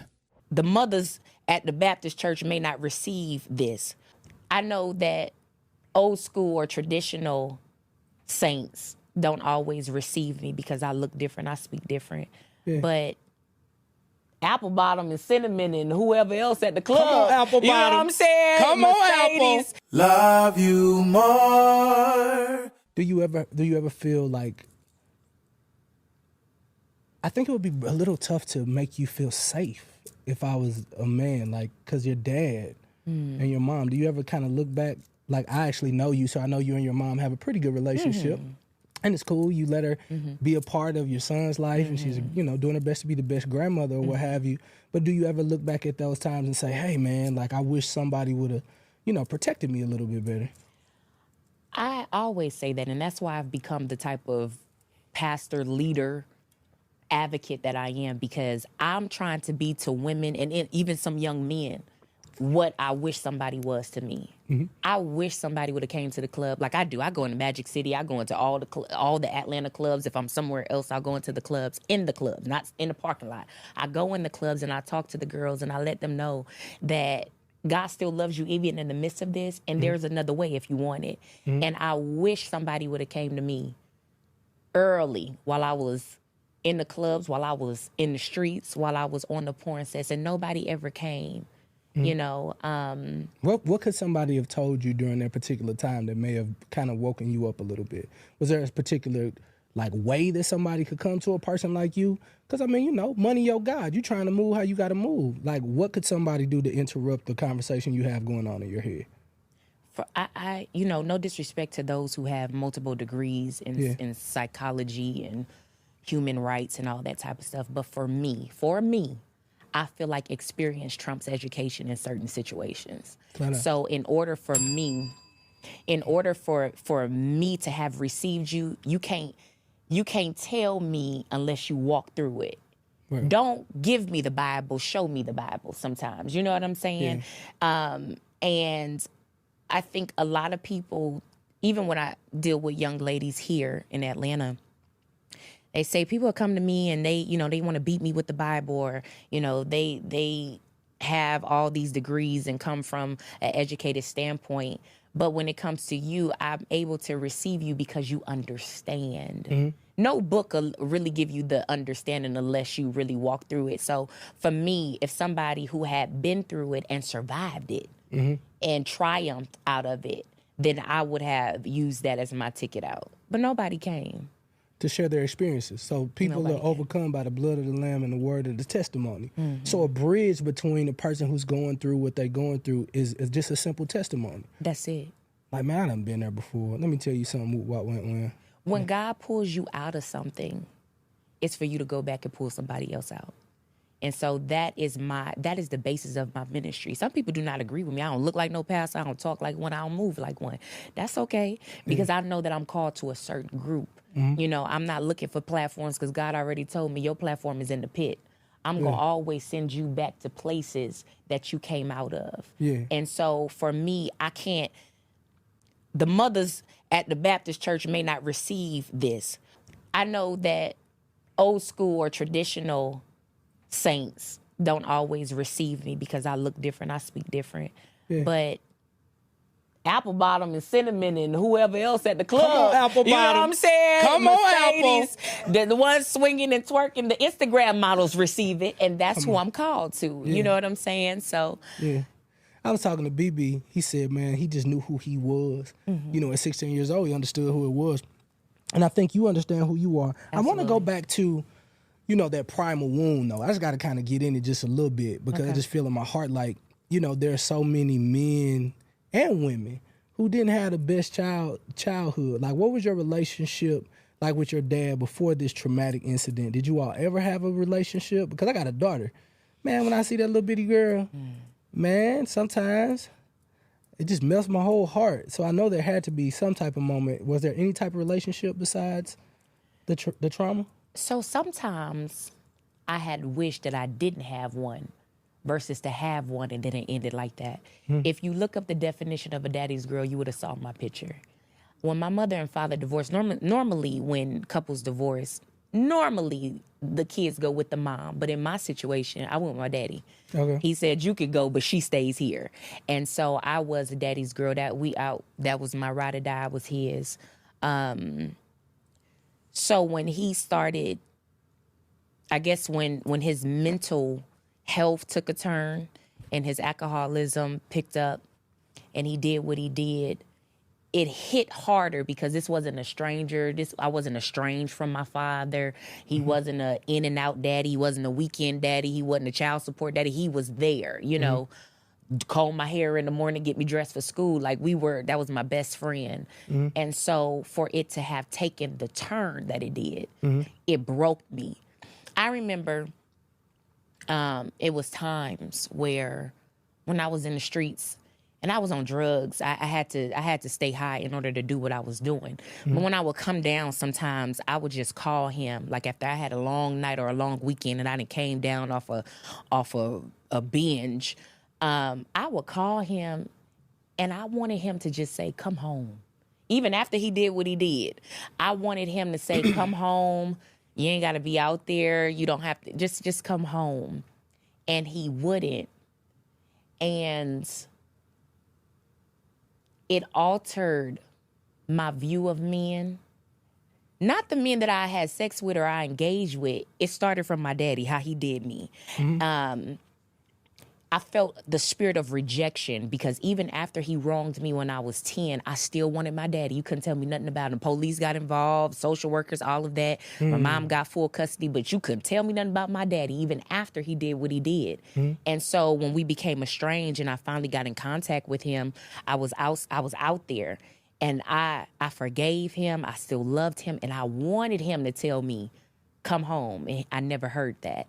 And so it affected how I viewed men and how I handled men and how I handled relationships after that. Yeah. I can only imagine. That's so tough. Mm-hmm. Thank you for sharing. Mm-hmm. That's a good place. Yeah. I believe that you and your dad had a really cool relationship at first. Very. And not that I know anything about your father, I just understand men. You know, going through what I had to go through, I drank a little too much. Mm-hmm. Probably had more cigars than I probably should. Mm. And because I was anchored in Jesus and I had somewhere to run, I was able to keep my cool. Like my Holy Ghost was kind of my thing to keep me under control. And I make no excuse for men who project violence on any type of woman or what have you. I just know that sometimes our actions are sometimes misunderstood because a lot of men ain't have men to show us how to be men. And although this platform here is essentially, love you more, what have you, I'm very intentional. I always talk about the Father. I always have men on here most of the time without their wives because I want to give women an understanding a little bit better of some of the things that men go through. And I make no excuse for what your father did, but I do want to tell you, I'm so sorry that happened to you. Thank you. But I'm grateful that you were able to speak to it in such a way. How old were you when you were able to kind of speak this testimony with such fervorance and fire? Because some people can't even talk about it. Why not just bury the old now that you have the new? Well, that's what I was trying to do, but Jesus is just kind of rude sometimes. You know what I'm saying? Like, ain't nobody asked for all this now. When I made that vow in that basement, I didn't know what I was really saying. I said, if you save me, if you let me live, I'll change my life for you. Now, we got to be careful lying in church and talk about for God I live and for God I die and use me, Lord, because you sure? Yeah. You sure? Because you don't know what area and how far and how deep he'll use you. And so when I came out of the industry, who wants to tell somebody that you were a prostitute? I just started saying prostitute a couple of years. I couldn't say it. What did you say before? Escort, because it sounded better. It made me feel better. You know what I'm saying? And it didn't sound so dirty. I couldn't say it. I couldn't say I was in the porn industry. I was a porn star. I couldn't say I was a prostitute, even in ministry. I had to find other ways to, the sex industry or human sex trafficking or escort. No, call it what it is. Call it space. I like this version though. I think when I first met you, it was kind of your eye watering. The daddy talk. I think that's what it was. That's a good place. Give her a tissue. It's good. Yeah. I do want to tell you this space is safe. Yeah, I'm a thug. I can't cry. Okay. You ain't no thug. I think I don't never go into the daddy questions too much, so it kind of I don't really go there.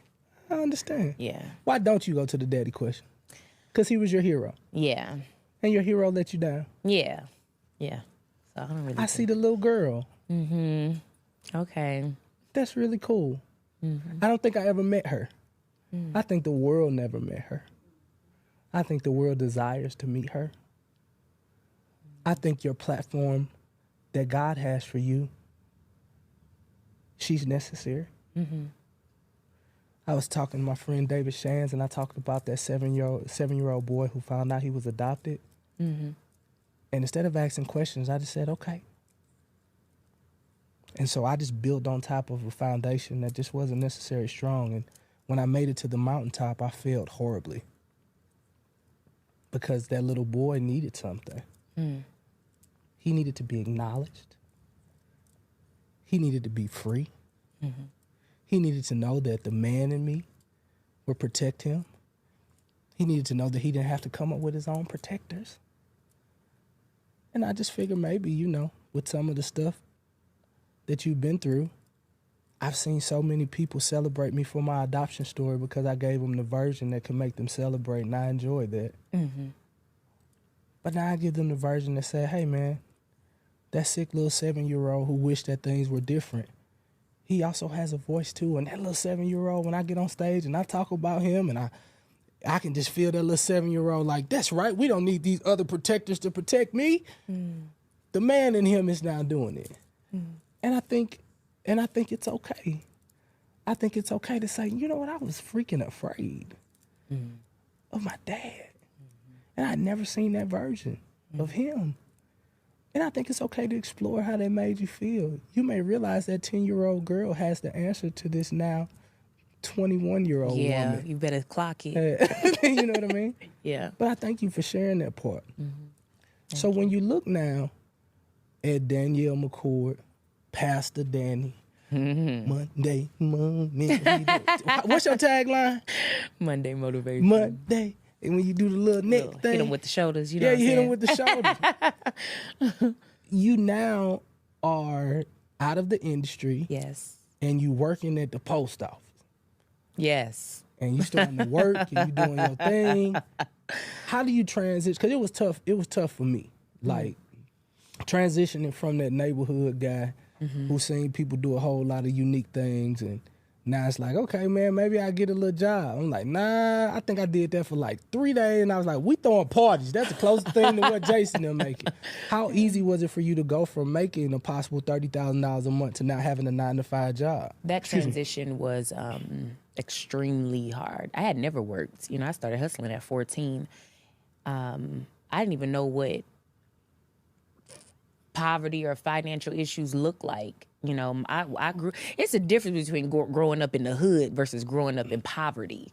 You can still live in the hood and still live well. Oh, hello? Because my grandparents were in Compton and we lived well. Yeah. You know, my father, my mother was in L.A. I lived in the inner cities, but we lived well. And then I started hustling at 14. So I got accustomed to a certain lifestyle early, introduced to celebrities and that type of life early. It wasn't until I gave my life to God that the money got funny. That's you what know what I'm saying? I'm like, look at everybody in here start breathing. Like, you sure right. I got serious about Jesus and that bread. Start acting And up. he tapped. I said, wait a minute. You know, but I realized then, he said, well, if I take you, would you still love me? Because every man that you've laid with, they gave you something for you to give them something back. Now, would you still give me you if I give you nothing back?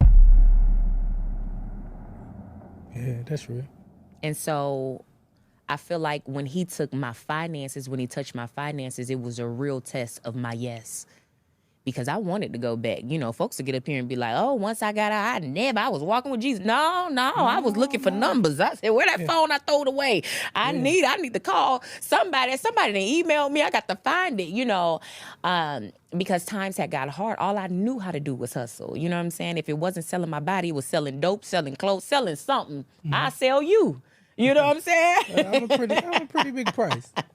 You know, and so I just knew how to hustle, and I knew that was easy for me, and anything outside of that would have been hard. And going from prostitution to the post office, my God. You got a lot of P's going on. You know, I was pushing P. You know. Corn. I was pushing P. Yeah, it's a lot of P's going on. And so the transition was extremely difficult, you know, waiting on a paycheck. And then the check is what I got in a couple of hours, you know, back in the day. And so it was difficult, but I didn't have to look over my shoulder. It was difficult, but when I hit that clock, I didn't have to worry about if I was going to get an STD. When I hit that clock, I didn't have to worry about if some pimps was going to try to get me that night. Ain't had to worry about some girls waiting. I got to fight somebody because it was a peace of mind, even though the paper wasn't what I wanted it to be. The peace of mind that I got with it made the paycheck not look so bad. Yeah. Yeah. More Love You More podcast after this. Yes, Lord. You know I got to keep it real with you. But what I want you to do is I want to make sure that you share this, you comment, you click like, engage with us. Listen, everybody wants to be celebrated, not just tolerated. Don't just tolerate us, celebrate us by liking, sharing, and commenting. Can't do it without you. That's all you got to do. Just click it. Do that for me. Love you more. So now you're married and you got a beautiful son. Did you ever see that for yourself? Absolutely not. Absolutely not. Why not? Is this before ministry or during? Because I have two different reasons why I didn't see it. Let's go with before first. Well, obviously, because the lifestyle that I was living, you know, I heard the famous saying, you can't turn a hoe into a housewife.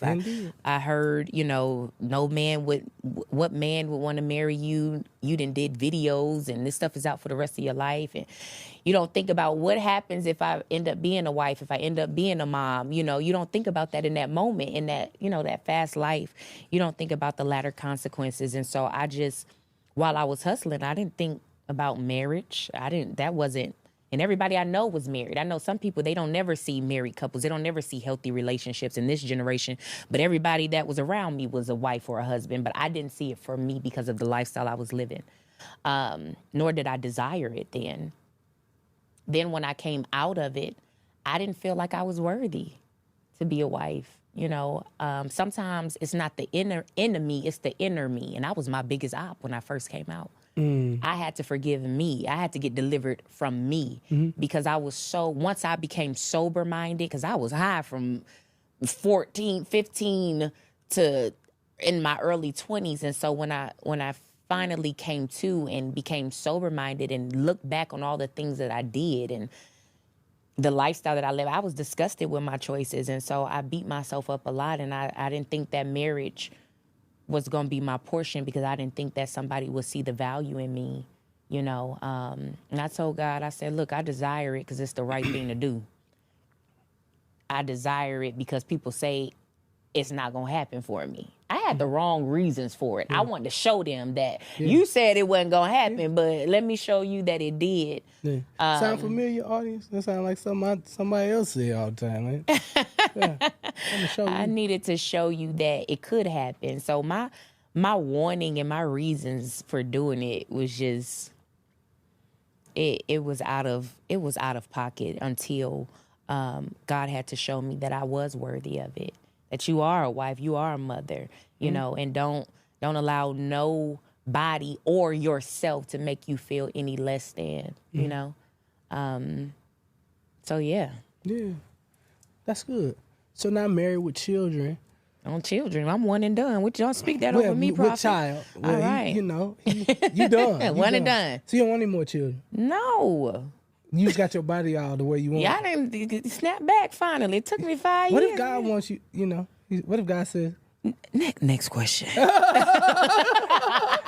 like, God ain't said that. He ain't talking about that. He ain't talking about that. No, I just, you know, I keep on thinking about, because I'm listening to the story. I don't know why I keep thinking about it, but it was just like, because we kind of skated over. It was like mom and dad, they're together, then they get a divorce, and then everything just goes kind of berserk.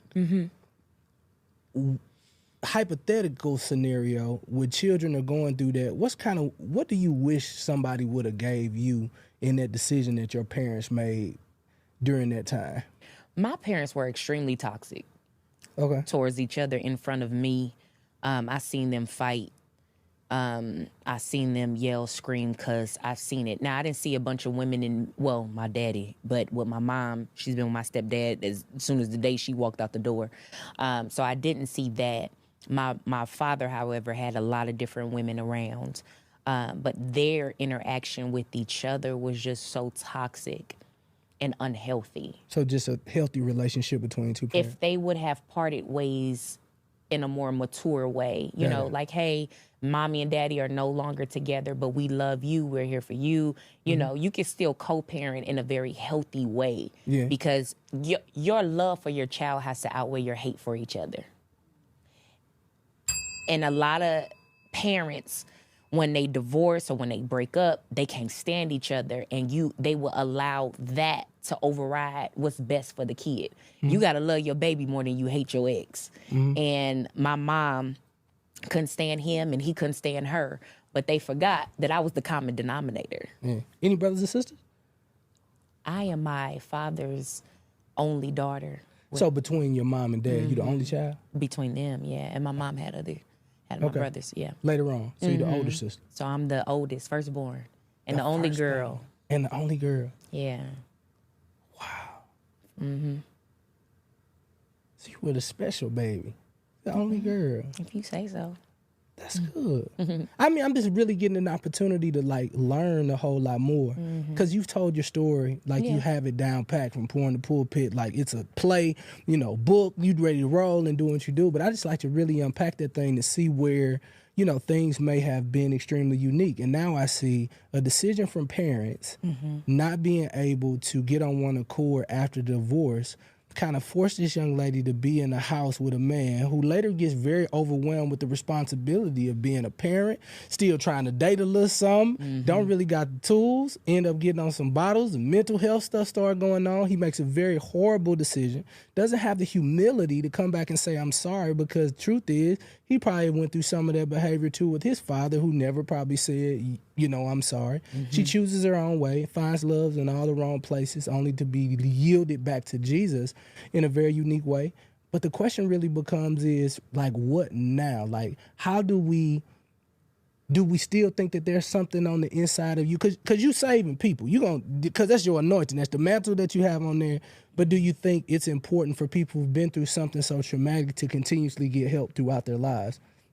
Yes. Yeah. Yeah, that's where, when going back to the therapy topic, I recently, I'm talking about like within the last 5 years, just decided to do, and I'm not talking about marriage counseling, I'm not talking about family counseling, I'm talking about individual counseling. Because again, you cannot go through the things that I've experienced and not come out with some level of trauma. Even now, like, I'm not gonna say I love the Lord and He loved me, but there's still some things I battle with at times. I'm sure. You just gave me a whole rundown of everything. Everybody in the room was like, y'all gonna be all right. And I'm like, for real, like, she looks so good to be going through all of that. You know what I mean? Yeah. I'm sure everybody in the audience is just kind of like, you went through what, child? I wouldn't have never knew. You know what I mean? Yeah. So, but some of those, some of the residue, you know, I remember Paul. I remember like I know him for real. Like, I remember reading. Yeah. Two-thirds of the whole New Testament. I feel like I know him too. You know what I'm saying? Yeah. I feel like I know him. He Uncle Paul. He said, he asked God if He would take a thorn out of his flesh, and God said no, because my grace is sufficient. So no matter how saved, sanctified, Holy Ghost filled, no matter if you can quote Genesis to Revelation with your eyes closed, and if you speak in tongues or if you don't, there will still be something that you would have to always get on your knees about. Yeah. Because if God takes the thorn, then what do you need Him for? If God takes the thorn, then where's the humility? There will always be something that we will have to give to God, you know? And so for me, there are still some residues of trauma, of heartbreak, of unanswered questions, even how moving forward with relationships, you know what I'm saying, scared to open. And I'm a whole pastor, so people always want to cling to me, but clinging back, you know, thinking everybody is here for something. That was my question. Even though you are now in ministry, you know, sometimes I've heard this. Of course, I really don't know. You ain't got to check the data. But I hear that there was a conference, and it was a conference, and it was a church conference. And they were checking out of the hotel, and then one of the managers was just like, yeah, you know, it's a church convention. We know that our adult film stuff, when they used to have the stuff on TV, we know those numbers are going to be through the roof. So we always love the church thing that comes in. And I was like, really? It's like, yeah. Of course, now it's easily accessible on phones. But back in the day, they used to have to pay the $10.99, this, that, and that. It's like, well, we look forward to that because it's going, you know, it's going to make the money that we need to do what we have to do. Like, have you ever been propositioned by men of faith, like who may try to fulfill their own, you know, fantasies and desires?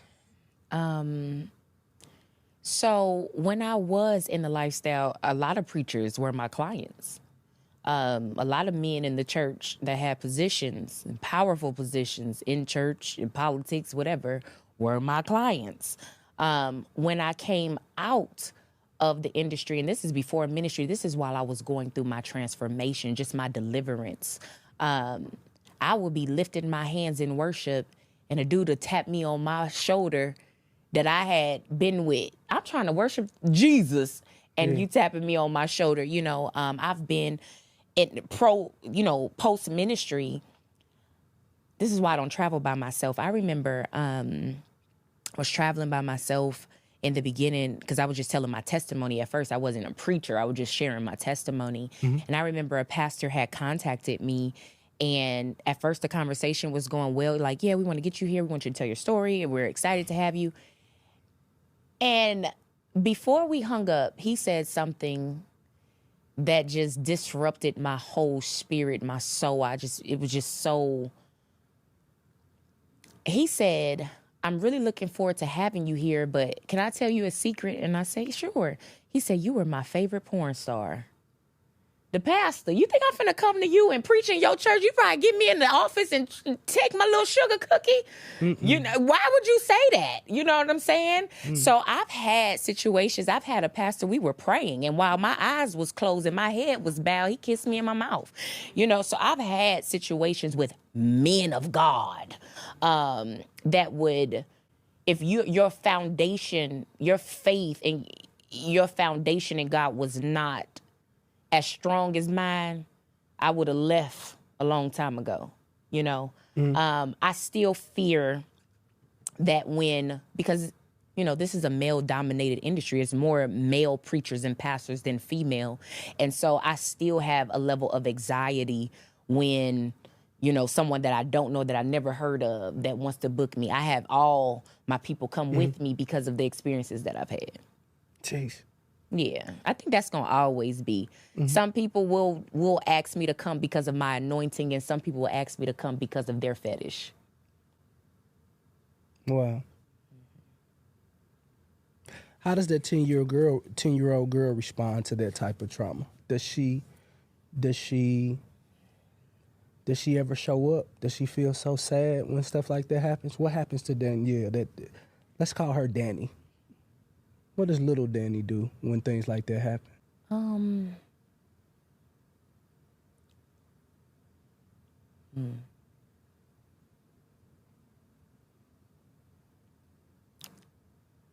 I don't know what she technically does, but little Danny, you know, I try to avoid that. See, now you acting like my therapist about to get me. Because she likes to deal with the younger version of me. And I try to avoid it because when I think of little Danny or the younger version of me, the only thing that I always do is just tell her I'm sorry. I apologize to that version of me because the little girl in me has so many dreams and aspirations, you know. Going back to the P word, I wanted to be a prosecutor. Like, I wanted to be a lawyer. End up going from prosecutor to prostituta, you know. But I wanted to be so many things. I had so many dreams as a little girl, and they were shattered, you know. And so sometimes the grown woman in me has to apologize to the little girl in me, you know. And so when I'm faced with certain situations, certain traumas, even now, or going back, I just want to tell her sorry. You know, I apologize for putting us in positions to break you. Would you mind telling her thank you for being so brave? Could you just tell, like, thank you for being Thank you, girl. Because she's brave. Yeah. And let me tell you why she's brave.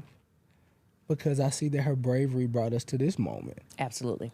And her courage brought us to this moment.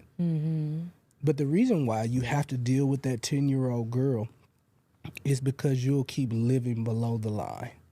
Okay. Instead of going to get the big building, you'll get the one that you can afford. Instead of getting the Lamborghini, you'll always get the Toyota. Instead of getting the multi-million-dollar house that you can afford, you'll get the one that's just in range. Right. What God is attempting to do with the reconciliation and the healing of these little Danny and Danielle, reconciling these two parties together, he'll give you a fervence and a fire that has an expectation of abundance. Like, although we speak abundance, there's a little girl on the inside that's just like, are we ready for that? Because what's going to happen? And so what? And I'm not talking to you from a place of I know it all. I'm talking about this 7-year-old that I have to deal with all the time, who instead of getting the Porsche right? I would probably just get the Suburban. You know, instead of looking at the page where the houses where I know my anointing is supposed to live in, this is the way that we're supposed to live. This is the opportunities that we're supposed to take. I would always just live below the line. But as that little boy, then I hated dealing with him because he is just a scared little boy who just wanted everybody to love him. And like once he realized that this might not be my family, he wanted to prove to them that they made a good decision. And if they made a good decision, let me show you. And God was like, oh gosh, Willie, you're still showing people in your 40s? Wow. We're going to have to talk to that little boy. And instead of telling that little boy sorry, I started telling that little boy, thank you. Thank you for giving me the courage and the discipline to go out and be the best version. Thank you for wanting to show so much, because there's some great attributes that I got from that little boy. That little boy was disciplined. That little boy stayed away from drugs. That little boy, instead of hustling the weed, he found a way to have a party so they could sell the weed. Instead of being in the strip club tricking off money, he learned how to manage women to hey, well, I got people coming from New York, Candy. Like he was able to do something so big, and then big isn't big anymore because you still responding like that 7-year-old little boy. But now that he's healing and I'm learning him and I'm hanging out with him, I'm like, oh, that's him. Oh, that ain't, come on. The little boy say you can't get the Porsche, but this man say I can. And that is about material stuff, but this is just my vow to myself that I will never live below the line because of the opinion of the 7-year-old who doesn't think he's worthy. My God. And I just believe that 10-year-old girl sometimes comes up in marriage. She comes up in business. She comes up in ministry. She especially comes up when men overstep the boundaries and she gets triggered because like, I don't really know, you know. Right. But I so thank God that you were so smart enough to still get married and live your life and try your best to be the best wife that you can. However, I always like to kind of end, it's just been the kind of theme of the day today. Okay. That I always like to tell people like you what I see, right? Okay. And it's really, really cool to see. As you sit there, I know you probably talked about losing weight again and all of that other stuff. And I do see, like, I just see kind of this, it's just really, really refined and just, like, beautiful girl now. To those of y'all don't know, I know her for real. So she done already lost the person. Like, she came back, I was like, where the other person go? She's like, you see these pants? Like, you got to go on her Instagram page, these pants? But I think all of that continues to refine. And it was very, very unique. Is I see a lot of white people. It's kind of weird. And I know that's going to be weird until you get there. No, it's going to be very, very weird until you get there. You in my prayers. But I just see it's multicultural. And what that is going to provide for you is a very, very, like, God did it again. You remember the fire that you had when he got you out of that basement? Like, where you are right now is similar to that basement. It's kind of like a crab type thing. Everybody want this, everybody want that, everybody pulling, but you're about to move into a season where people are actually going to pour in and give, and it's multicultural. So the reason why you can't go numerics is because they're not going to pay you initially. They're just going to give you an invite. And so when you get that invite, just go knowing that God has me on assignment. That's why you got to practice with the black folks. You got to practice with the black folks. This is my assignment. This ain't my assignment. You got to have that keen discernment. And that little girl can't mess this up. Because that little girl is afraid. That little girl gets triggered. That little girl, and that's why we got to get that little girl. We got to be able to notice that little girl and be like, this ain't Danielle McCoy. That little Danny. She tripping again. And you got to be able to notice her because I just see multicultural. Like I see the whites and blacks and all of that other stuff, and you get a chance to be yourself 120%. They gonna love you, child. And I'm just really, really excited for you. Thank you. I'm really, really excited for you. Thank you. You think you know a person when you have small conversations, but you never know until you get the opportunity to sit down. And then as it pertains to your son, there's gonna be a lot of women and men who just pour into him. He has an apostolic gathering anointing. When he comes, people come around. And so I've never had the esteemed privilege of meeting him, but there may be some things that may be unique, I guess, with his learning style, but God's going to use that. And so when picking people to be a part of his life, I want you to make sure you be like, hell no, we keeping that part. Oh, he like to do da-da-da. No. We gonna let him do that part. If he want to play with marbles and play with his hands and he zones out, we gonna keep that part. That's his genius part. That's the genius part of him. Y'all just got to make room for it because that's what God wants to use in him. And I'm just excited for you and your future, man. Thank you. And I don't even do stuff like this. I'm playing my music, but I don't know, just today, I just didn't need an icebreaker. It didn't take you long to go deep. You waxed deep straight out the gate. I've been through this, shot 3 people, 47. Oh my God. She went right in, didn't it? It didn't take her but a minute, but I thank you. So I traditionally do this. I want you to subscribe to this channel. Make sure you love yourself more. Danielle, if you don't mind, can you just speak to that camera right there to anybody, like not like in a TBN way. It's in our way. Okay. But just speak to them in a way. No disrespect to TBN. I worked for y'all for 5 years. You know I love you. We love y'all. Love what you built, Paul and Jan. Love y'all. But go ahead and speak to the people of God. Encourage them. Well, this was heavy, but it was necessary. And one thing that you encouraged me to do was to deal with the hard things. We can give even the things that we try to sweep under the rug. We can deal with it and we can give it to God in order to be our best selves. And I just want to talk to somebody who may feel like I've done too wrong for God to use me or love me. I don't think anybody watching has been through as much as I have, and yet God still saw fit to use me. And I just want to let you know that you are loved no matter what part of the world you're in, no matter what moment you're in your life, that you, if you want it, that change is available to you through Christ. That's so good. Family, do me a favor. Make sure you subscribe to this channel. Make sure you share this with as many people as possible. Yes. And look here, don't forget to love yourself just a little bit more. I don't know, this bank that I've been in has really been making me explore this young man in me. And the more I heal as the leader of this show from this little boy who tried to stop me from being who I'm supposed to be, the better you're gonna become. Put it in the comments real quick. I'm thinking about doing like a Love You More journal. So when you watch these episodes, we can pull out stuff. So then when we come to the live event, of course I can sign your journal. And then maybe, while I'm talking, we could kind of go through these different things and you can maybe share what it is. Right now it's just a 2-hour event because we come to a city near you, but I think we probably gonna have to bump it up to about 3. And so we're figuring out an experience that can be, number 1, life-changing, number 2, entertaining, and number 3, anointed, right? With a few cuss words in there as well. Just pray for us, right? Because we're going to be ourselves. But while I'm developing this thing, would you mind being a part of this Patreon community? Because now I got a need. I want to add some value to you, but then I got a need for it. So I haven't been really rocking the Patreon, but because we're about to go live on the road, I need you to really become a producer of what it looks like. So just click the link in this description. If you're listening to this audibly, just go to Willie Moore Jr. Live. It's on the first page. And just become a part of my Patreon community. And here's the thing. I ain't even putting no numbers on there. It could be $1, 50 cents, whatever.